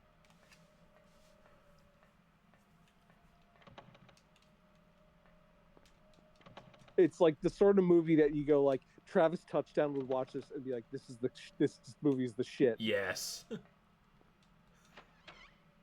Speaking of movies, you should try to watch some of the movies we watch, or at least offer us some recommends so you can watch it with us sometimes. Not always, but sometimes. Yeah, sure. Like what? I have no idea. I'm just inviting you. I have no idea. All right. Unless you have a. No, you wouldn't have it. You don't happen to have it though, right? The Welcome to Raccoon City. No, I don't. Okay. I don't think he would get. I don't know if he would get a movie he didn't like. I have before, but mostly it was because I'm like, I need to watch it and it's not available in other like I own the 90s live action Fist of the North Star movie on DVD. Oh. Nice. But I only bought it because it was the era of like when I had just watched the anime and I'm like, I need to watch this. I'm like, and I didn't like, I didn't know how to pirate stuff or anything, so I'm like, well, the DVD is like $8, so sure. Okay. I'm kind of the same deal. I don't know how to pirate shit. I mean, do you guys really want to pirate shit? Well, in case I don't want to buy like a certain movie. I mean, there are some movies that I just randomly got from Internet Archive. Of course. Well, a lot of them are just movies that are not distributed anymore or something. Holy crap, it's 12 o'clock already? Damn. 1 a.m. for me. So you've been playing for like a couple of hours, dude. Like, damn, when did I start? You started at 9-ish. Jesus. So if you want to call it quits, or at least get to a stopping point. No, I want to get past this part. Okay. I'm right now determined to do that. Roger. Besides, my sleep schedule's already fucked. Uh-huh.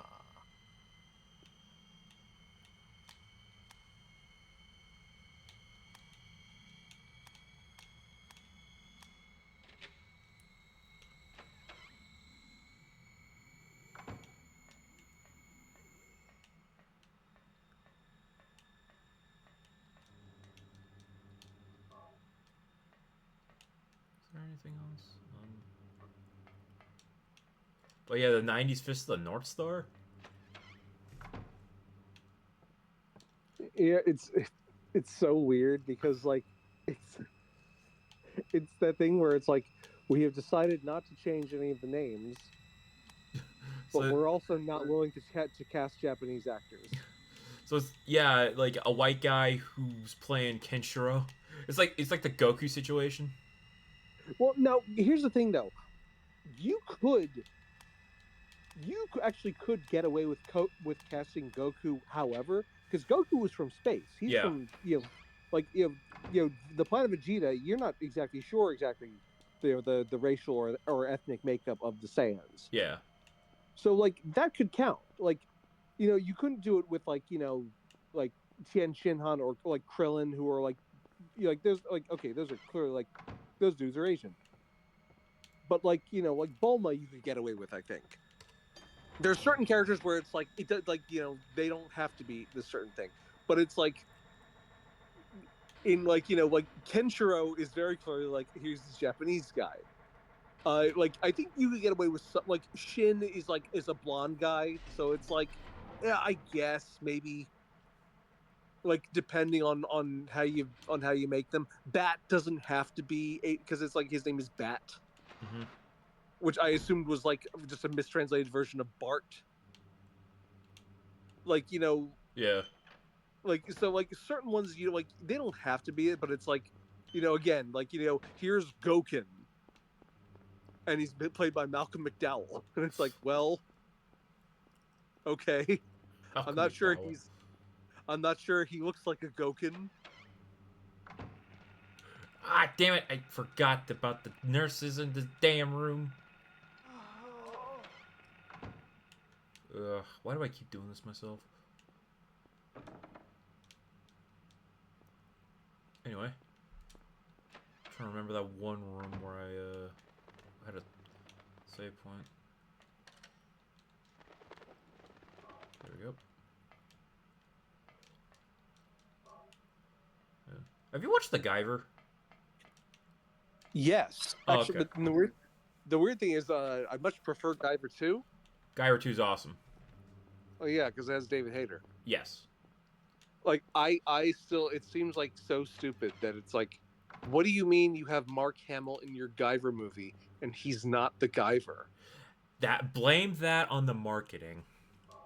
Oh, I know, but I'm saying regardless, what were you thinking casting Mark Hamill in the movie and not making him the Guyver?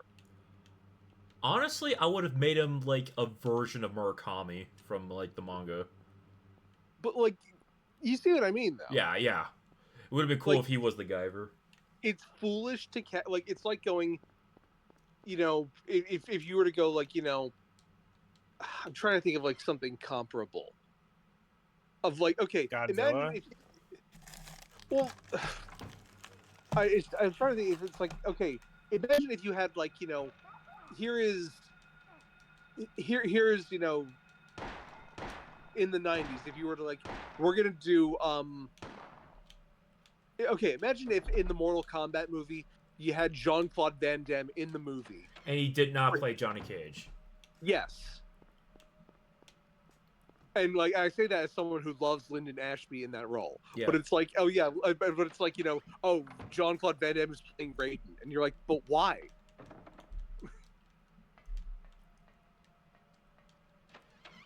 Yeah, I think it's like because in the manga in Guyver, the Guyver's like a kid or something like that. I think he's meant to be like, because he's he's a young man, I guess. Yeah. It's like, shonen. But still, like that's never stopped adaptations. Actually, the fun thing, if you want to see other stuff with Mark Hamill, look up there's an album for Zeta Zeta Gundam. Yes, I know what you're talking about. Yeah, and it's Mark Hamill, Camille Bidan. Yeah, and yeah, Carrie Fisher as Fa and Harris Ford as freaking Char or Quattro. Yes, for vagina. uh, You think I'm joking? That's literally that's what his name is.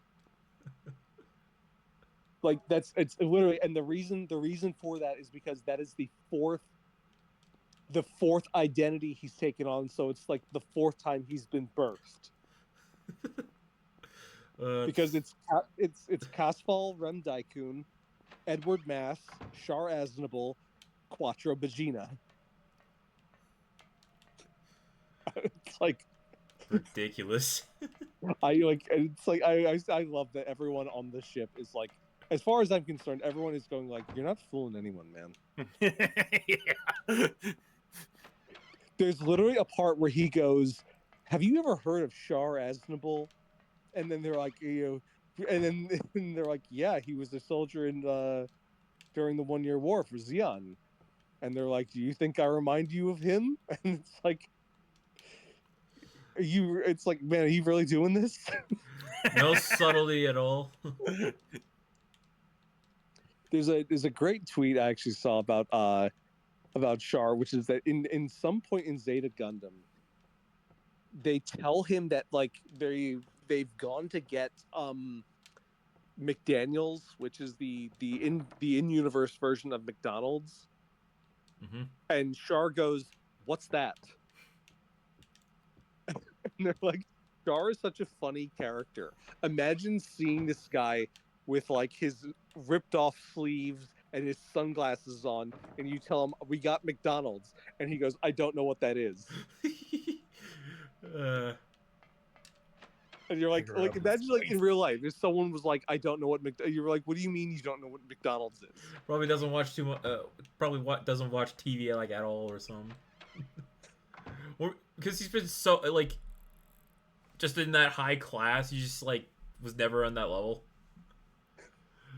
It just seems so like absurd. Yeah.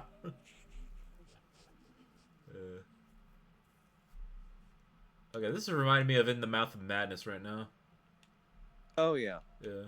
Well, Silent Hill is very much inspired by the movie Jacob's Ladder. Yeah. Yeah, that's why I watched the movie, because like a lot of the inspirations we have that on the server. He doesn't know about that. Oh. Never mind. Tell him. We can tell you after the stream. So there's the Mothman on the wall there. Yeah, yay, my man. Wait, what? I need to see that. Go back in and look at not this angle, right there. Now I see it. Like I think it's meant to be eyes, but I just see like wings, sort of. Yeah. Then again, we fought a giant moth earlier in the game. It was like last stream.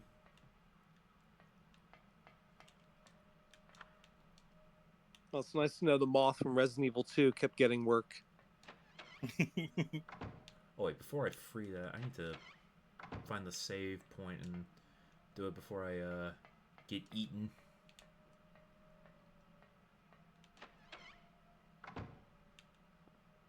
But that's not the one.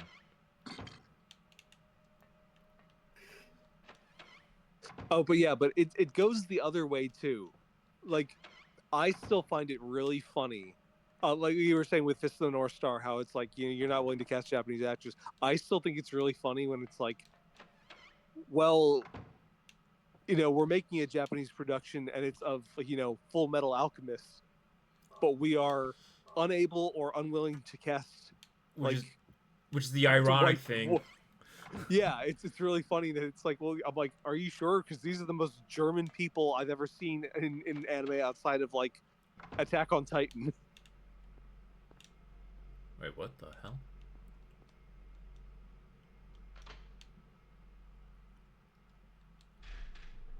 Oh, you can get the electric key now.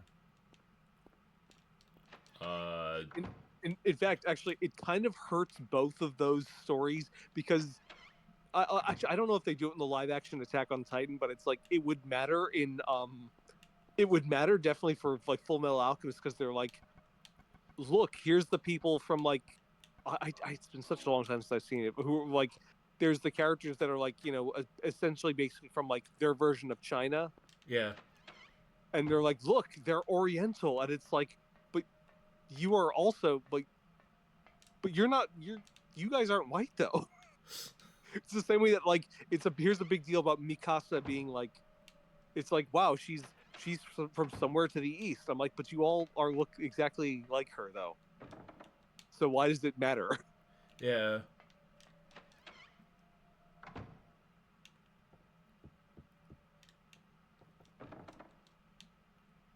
It's exactly why I hope that like if because they're apparently doing like a live action Gundam. Like apparently like Gareth Roberts who did Kong Skull Island is doing it. Gareth Edwards is Gareth Edwards is the Gareth Godzilla guy. Edwards, that's right. Guy who did the first Godzilla in Rogue One. Or who am I thinking? Like, hold on, who did Kong Skull Island? I forgot his name. Last time I heard, he was attached to Metal Gear Solid or something. Yeah, I want to say he was also doing this. Jordan Voight Robert. I think I heard he was doing it. Yeah, I think that's his name. Yeah. Director. I know that Netflix guy is doing Gundam. Yeah, Jordan Voight Roberts is apparently working on the Mobile Suit Gundam movie, but it's like, here's the thing.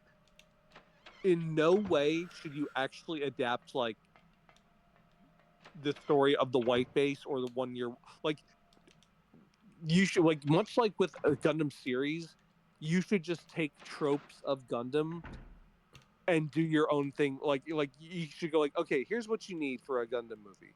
You need the Gundam, you need space colonies, you need war. You need a war, you need a guy in a mask and a cast of mostly like 15 to 20-year-olds. And then except for like the shitty like, adults. And then do your own story that has like like you don't need to show me like, oh, exactly like, it's the 1 year war and it's the universal century. Like you can make your own stuff. But just have those familiar elements. And people will accept that. Because like Gundam, you could pretty much like tell whatever story as long as it has those themes. I mean that's what that's what it's done with its own series. Like as much as I don't like it, but like like Gundam Seed is it does like or yeah, and any of these other things where it's like it's an alternate universe setting, like Witch from Mercury. Witch from Mercury, if you look at it, it's like, okay, it has a Gundam, it has young people, it has a war, it has colonies, and it has a person in a mask who is an adversary. It has familiar elements. And but Yuri. Yeah, it has that too, but I don't know. Well, I guess Gundam was carried by Yaoi Fangirls first with Sharon Amuro, so yeah. So yes, you could have homoerotic tension as well. Oh, question: do you think the main character in Witch of Mercury was just autistic coded? I don't. I mean, I could certainly see that. I mean, Suletta has her own has her own foibles. She's awkward. She's it's one of those things where I'm always hesitant to I'm happy when like people can see themselves and stuff.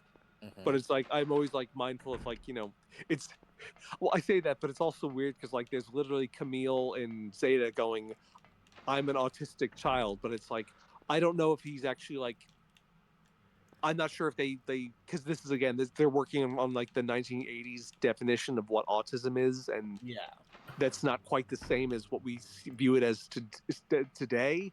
Yeah, but I know that some people still are like able to identify with Camille. So it's like it's always sort of like an iffy area. I'd much rather trust like like folks who like who might have be on the spectrum themselves to go like whether they are cool with saying that or not.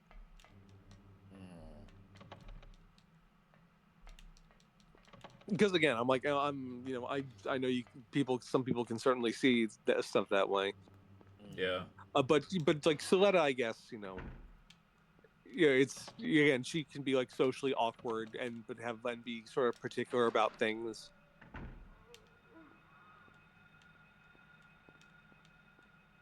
Then again, I'm not sure because I'm not sure how much that is just supposed to be like that. Miorine is like so forceful, and that's just like the character dynamic. So I don't know. It's one of those things where it's like I'd be interested to hear what like the actual like the writers do with that, or say about that. I'm trying to find where the fuck where I'm going. And then I guess there's also like like the only thing I know for certain is that like that they took like a lot of inspiration from Utena. Good anime, though. Still, I'm confused by that ending. Wait, which one? Oh, the anime ending where I can't. Well, Ben, cover your ears. My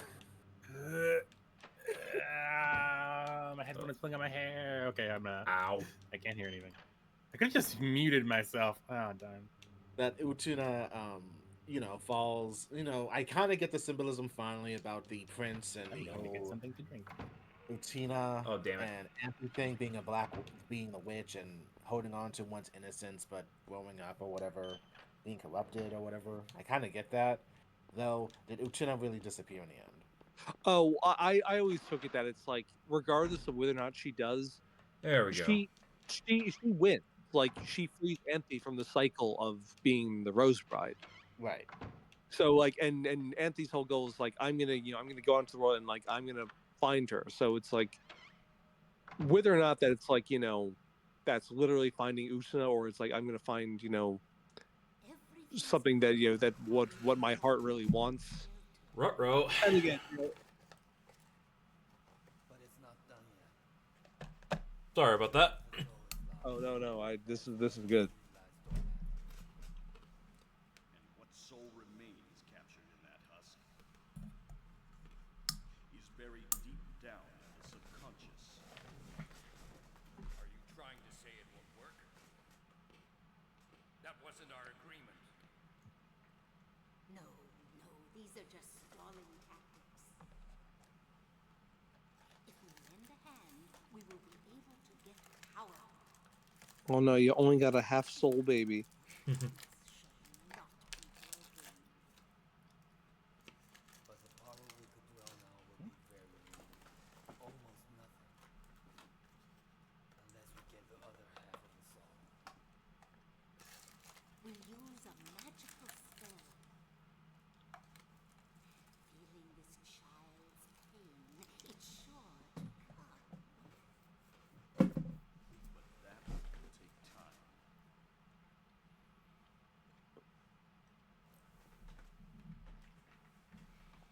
Anyway, Utena?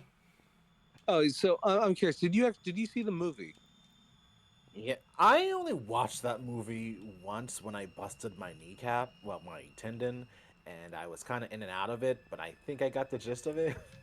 Yeah, it's like it's sort of like a loose retelling, but also there's elements that make it implied that it's like a sequel, sort of. Mhm. And besides, they end up together in that. So Yeah.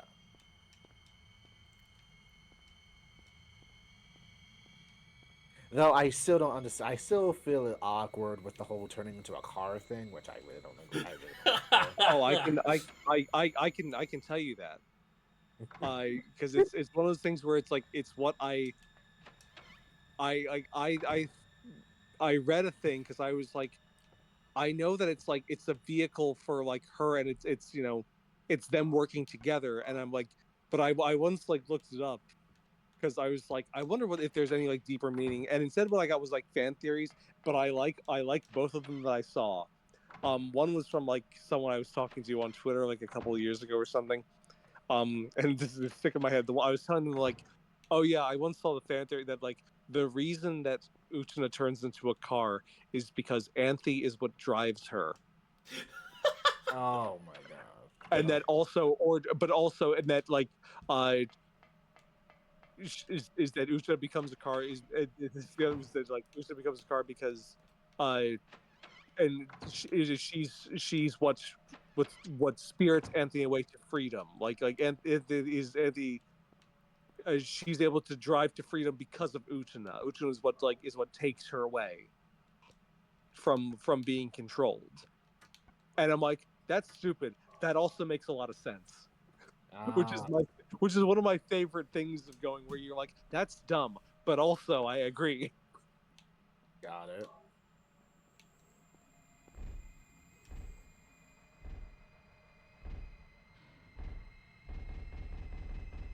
Oh, thank goodness.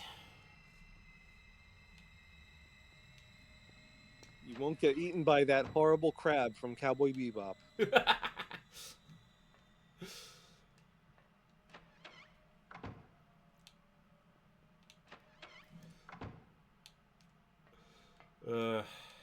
I'm not gonna get eaten by the Sarlacc. Actually, it's really funny. Though about Wish from Mercury that people were like, "Wow, it's like there's a gay relationship in Gundam." I'm like, there has been so many. There's been a ton of gay relationships in Gundam. What are you talking about? Roa, Ketra, duo, hero. Oh no, I mean like even if like we joke about that, but I mean like there's like if you go like you could even look at like Char and Amuro as being like that again. It's like here's this person that I hate so much, but I know them so well and I have a connection with them like no one else. Like Tomino himself is like I want people to wonder if they actually love each other. Heck, even Gundam X has like pretty much has two girls that are like girlfriends. Huh. Uh, like there's a bit where Emma Sheen in doubles in Zeta Gundam. It's one of those deals where it's like you could not read it this way, but like Emma dresses rather like non-feminine. Like she just like very like plainly. She mentioned at one point she was like that. She met Amuro when her girlfriend and her were driving across. We're driving in a gas powered. It's funny. She says an antique gas powered car. She used that exact phrase, which is An ancient like gas-powered car. I'm like, why did you phrase it exactly like that? Because I guess at that point, no need for fossil fuels. Oh no, but I mean like the fact that she like I don't know. It's like if I were to be like, oh yes, there was one time there's one time my boyfriend and I were traveling by an old horse and buggy, and I'm like, I don't know why that's relevant to the story. Yeah. I think actually no, it's relevant to the story because like uh it breaks down and Amuro fixes it. But it's just funny that she like has to mention that it's like you could just say your car broke down. You don't need to mention that it's like an antique gas powered car. I don't know why you're driving an antique gas powered car. I guess it's just weird world building or something. Yeah, I don't know. It's but point is that like she mentions girlfriend, so it's Yeah. like if you really wanted to like if you really wanted to like go to stuff, then it's like it's not That could be like that was not interpreted. That could be interpreted as like her best friend, or in this case, actual girlfriend. But yeah. it's really funny because Henkin Beckner is like a character in that who tries like multiple points being like, "Hi, Lieutenant Emma," and she's like, He's such a simp. "Yeah, hi." It's like she's like you could definitely tell she's like, "Oh boy, okay, this guy again." Hankin being a simp. Actually, in I'm not a huge fan of Iron Blooded Orphans, but uh, there was what was his name? Uh, Am I almost done with this game? Yes.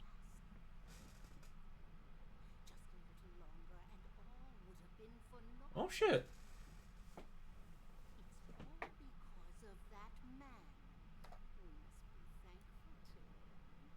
like there's I forget who I think it's Yamagi. There's a character named Shino in there who pilots one of the Gundams, and like one of the mechanics clearly has like a crush on him, Mm-hmm. and it's actually like rather sad. I'm like they're actually it's funny. I don't care for like the main pairing in the show too much, but like those two, I'm like, oh, they're like it's just enough where it's like, oh, that's I feel really bad when one of them dies.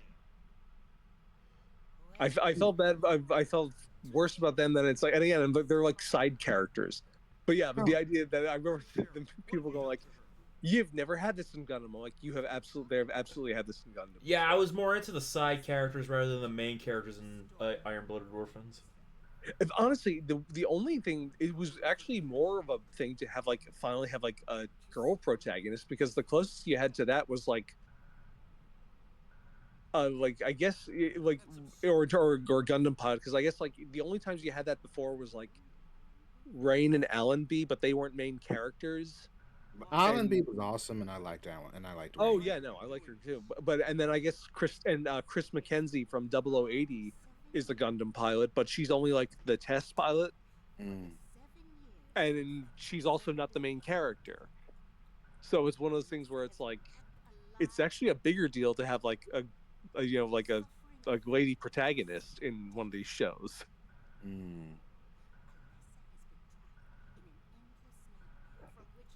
Oh, so fun fact about this. There is an easy way to cheese this fight. Yeah. I don't think you can do it with what you have though. What's the cheese? If I remember correctly, if you walk into this fight with no ammo, it just the final boss just dies and you win. Because the game knows you can't fight it. Excuse me? I think so, if I'm remembering correctly. So I just come in pacifist and oh my lord. Let me double check. If I remember this correctly, it's like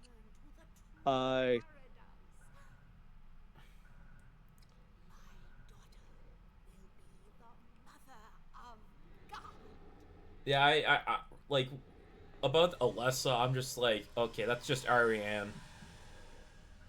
Or at least Ariane and Signalis is just Alessa. Or something.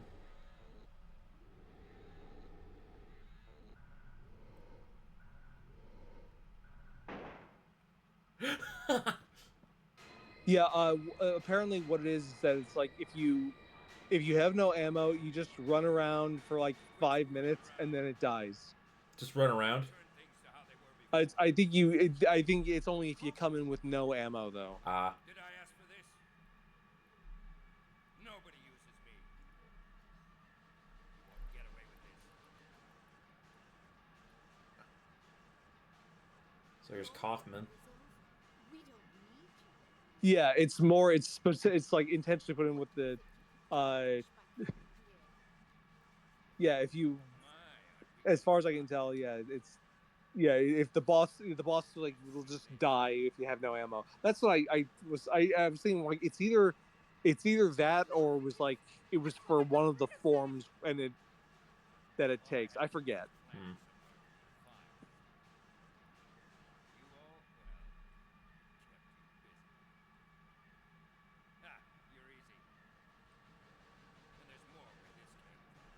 Oh, Kaufman.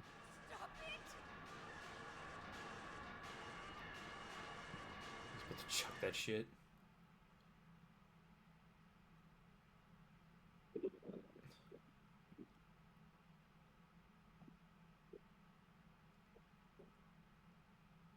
Why does it look like a hot sauce bottle?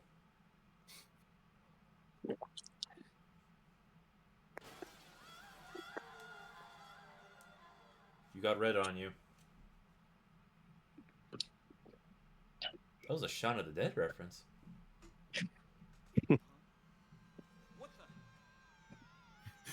Yeah, I don't know what's happening either, Henry. I didn't watch enough of the stream. Look, they were gonna use the sacrifice of Dahlia's daughter to bring about Samael, and it was gonna, there was the cult's god. But then the soul got split and turned into Cheryl, and so they needed Cheryl to come back to combine with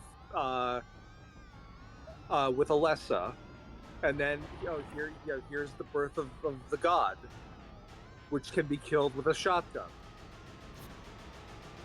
Why he throw a bottle of cop syrup at And it? shooting lightning that burns her.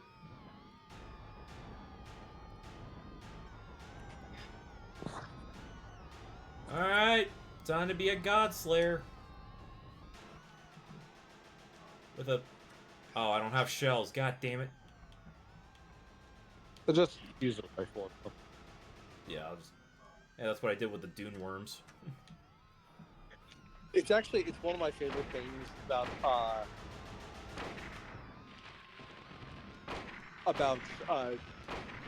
certain fiction. Ah, I'm getting struck by Like, lightning.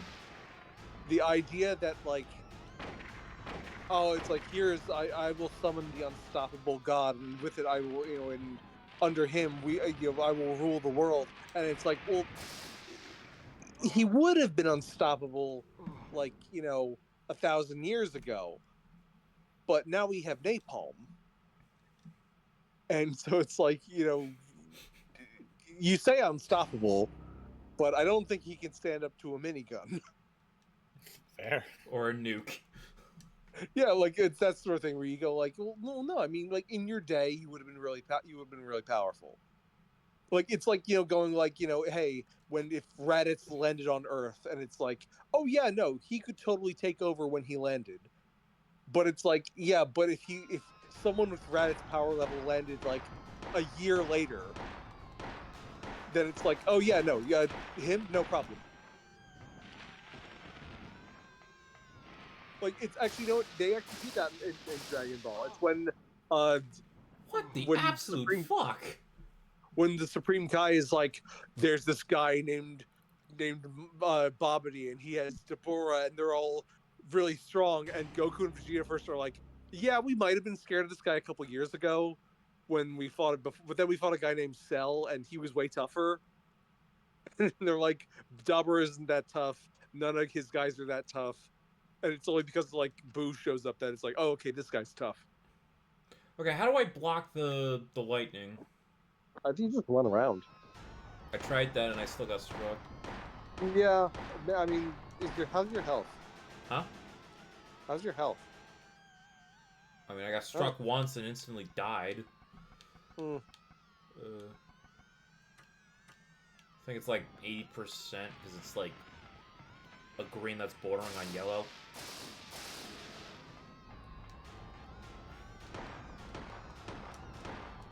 Maybe I should just use their damn rifle. Oh See? yeah, heal yourself now. I can't because I don't have any healing items. Oh, in that case, you may want to reload and just shoot all your ammo. Sounds good to me. No, struck in lightning again. No, I don't want to be struck by.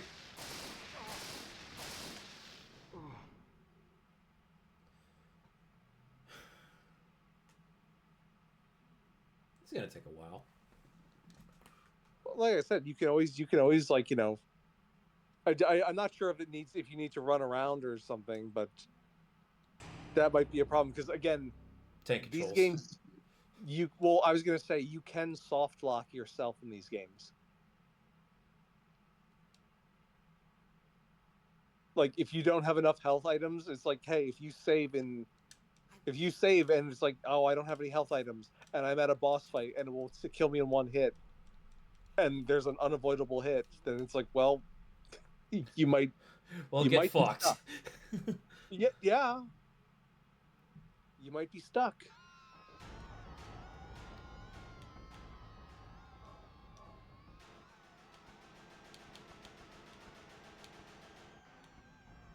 Wait a minute.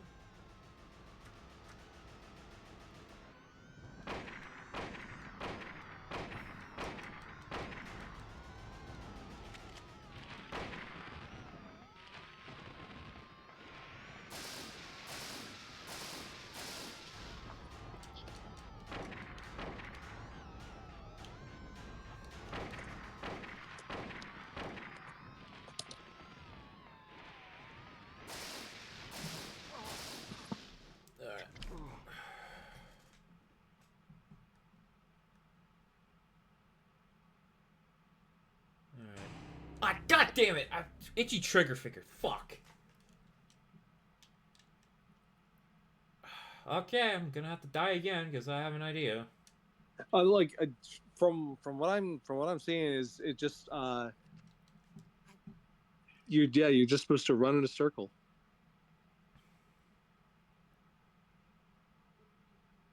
Because I think that trick only works if you have no ammo. Period. But also like it says it still takes a couple minutes. I'm trying to find information. The closest thing I found is putting your stick at the 2 o'clock position and mashing the run button as hard as you can. Like So you this? run around in a circle. Oh yeah, no, there you go. But there we go. Hell yeah. Okay. Run away! Run in circles! Run around in circles. Running around in circles. In the lightning storm of hell. You can't Running circle, around in so- circles. That old Cartoon Network song? Yes.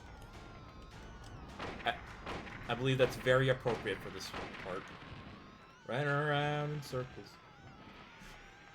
I don't know where that comes from. Yeah, where you get like the Hanna-Barbera characters just like walking like a. It's like a. There you go. I didn't need to do my plan B. All right, so let's see what ending you get. Well, I got through Kaufman's bit, so I said I'm gonna get the good ending, but I don't know because I don't know shit about this game. Okay, now I see textures for breasts on that thing, so Yes, people seem to think it's female. or hermaphrodite or something. Well, I mean, it comes from a woman right there, so. Well, one person on Reddit thought it was referring to it as her. I didn't read the wiki because it didn't have any fight strats. Take go and go.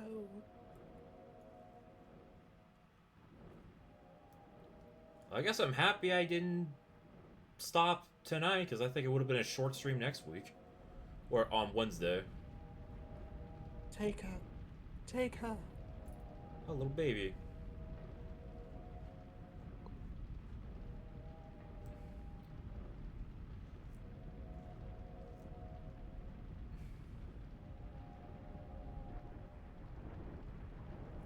Go. Leave. Well, you still got the chance. Go through the Stargate. God, of course. No, that's Apophysis' kid. Jesus. That's sad though because it's like he's not like Harry. You're not getting your daughter back, but you're getting something. But it's like it's not exactly Cheryl. Yeah, I'm like, did you de-age my daughter? What's happening? Who's that fucker? Kaufman. Oh. The Kaufman. Hey, Hey, she gonna get revenge? Lisa. You stay here. Go! You live! You stay. We belong dead. Damn, that's karma for you.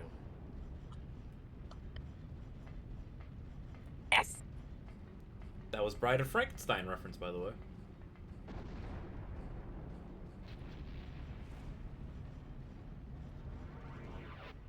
Oh, what's gonna happen? You saved Sybil and her leather pants. Yes, I'm happy you saved Sybil. And you were gonna kill her. What? Hypothetically. If I could store time in a bottle.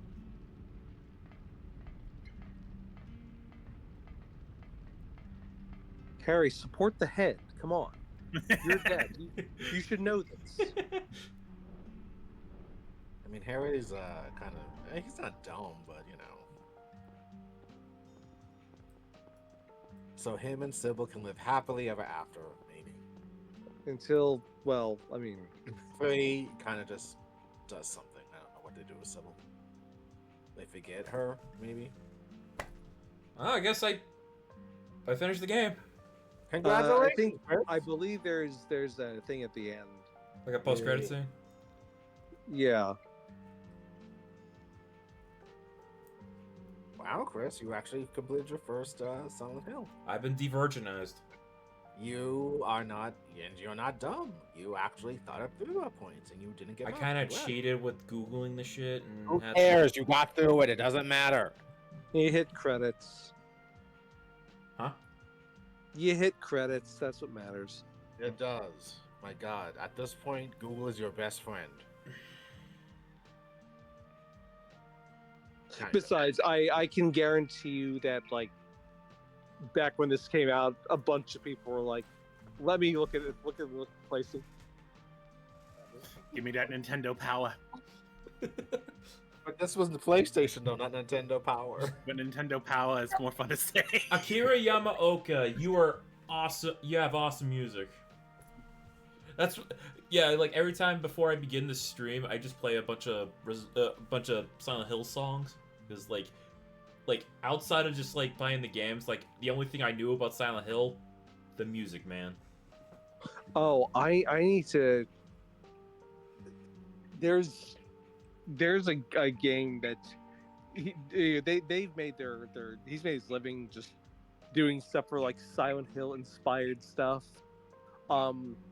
There is a video on a game that I saw recently. Did either of you guys hear of Stray Souls? Nope. I'm gonna post a video of it's Matt McMuscles. It's his stuff. It's where he looks at the game Stray Souls, and it is so. It's. There's some choices that are made. I think they're really funny. You can tell that this is like this person was like very the person who made this game was very Silent Hill inspired, but you could also tell that like there are areas that needed a lot more polish. And as a result, it's like, oh no, this is becoming actually funny instead of scary. Where were all you guys in '99? What month? Like actual 1999? Hey, Sybil! Yay! Just the year in general. At 1999 January, I was still like in my middle school.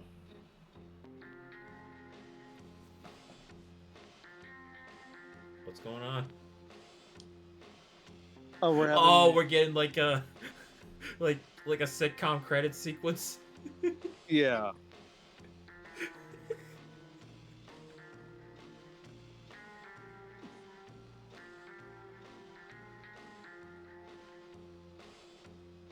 Sybil. This is like Twin Peaks right now. Oh my god, that teeth. I know it's 99, but my goodness. Thumbs up? Okay.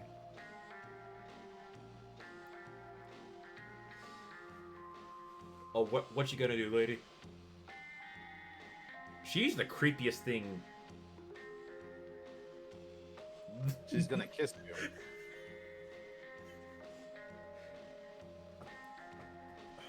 Dahlia is like the creepiest thing in this game. Her CG model's just weird. I'm just a normal white guy. Who just experienced something. Oh, he actually looks kind of handsome right there. Okay. I almost went with this GIF for the stream.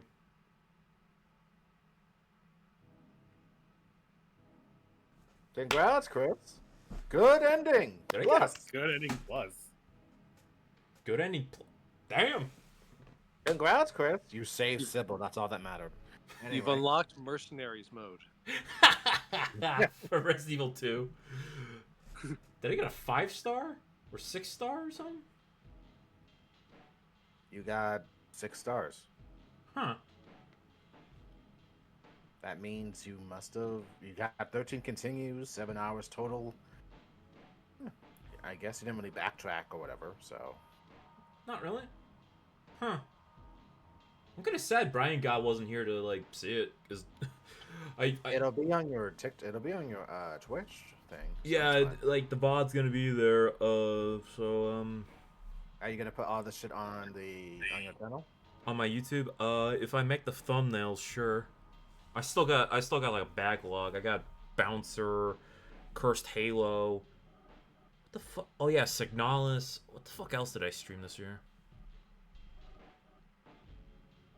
Oh yeah, the Power Rangers. Yeah, the bad Dino Thunder game, as well as the Mighty Morphin one that I played through Parsec with Ben. Yep. That was fun. That was fun. Well, Can you save again? Or yeah, save it. This is a good thing. yeah, overwrite the save because next You fear. Nice play on words. So now you gotta find a way to get 2. Or play 2. I mean, I have the totally legit copy of 2 and 3 and 4, and that's where I'll stop. I heard 4 is weird, but I still want to play it. Shattered Memories you could give a look to. It's an interesting entry in the series. Even the Silent Hill Origins isn't like terrible. It's just all the ones go like, you know, there's some cool stuff in Downpour, but it's not terribly worth it. And Homecoming is just bad. I know Downpour has a song by Korn. It does. Yeah.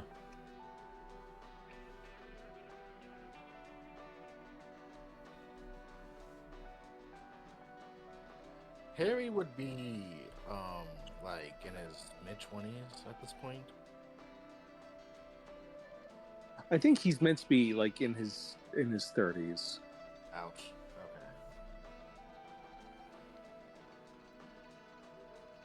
So yeah. Now I want to play Battle Arena Toshinden.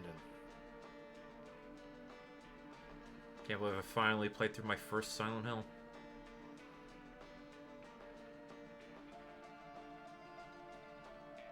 So yeah, get a good look before we leave. I had a good night. Nice. Yay. It's Saturday night. SATY.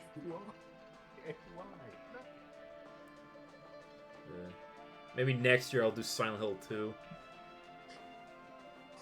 Mate, well, it's up to you. Well, I have to play through. Well, I'm gonna play through that before streaming, because what I do know about Silent Hill 2 is that depending on your behavior in the game, determines your outcome. And I'm like, that's It cool. does. You kind of just you're kind of a bulldozer though, so who knows what you'll get. I'll probably Like, in order to get certain endings, you have to be kind of patient with certain aspects of it. yeah. Because my only frame of reference of that is Signalis, because they took a lot of inspiration from Silent Hill and Silent Hill 2. That's acknowledged for like 4 or 5 times tonight. Yes, and I'll keep mentioning it. It's an amazing game. It's a good game, yeah. Oh my god, you played it too? Yeah. Yeah, he commented on the streams. Oh, Yeah, it's sci-fi Resident Evil stuff, but with a touch of, you know, psychological horror and, you know, and weird, like, just weird goings on. Actually, I'd say also you should take a look at Crow Country. I want to check that out. It's like, it looks like Final Fantasy VII, but it's, yeah.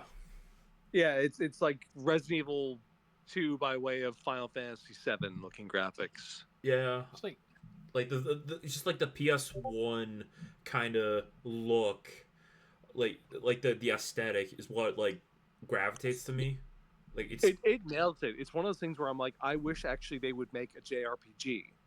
Like the developers of that, like it would probably take, you know, more of a budget, but I thought all of like their environments looked really good. And it's like fully 3D and not like pre-rendered, and Yeah. that's really cool. Yeah. It's and yet it still somehow gives that pre-rendered vibe. Yeah.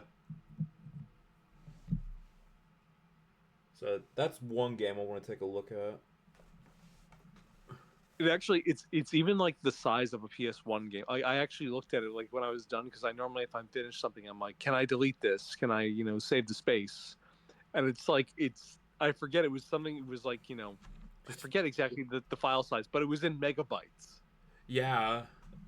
Yeah. Same thing with Signal. So I'm like, I'm gonna keep this game on my system, and yeah, and that's really cool that they all that it's just like condensed to be like a PS1 game. Yeah. So yeah, I've been streaming for like 4 hours and 40 minutes. What the shit? Well, it says on the recording it's 4 minutes and 25 minutes. I gotta end this before I stay up all night rambling with you guys. So yeah, time to end this stream. So got through my first Silent Hill. Thank you all who watched it. Thank you, Jeff. Thank you, Ben.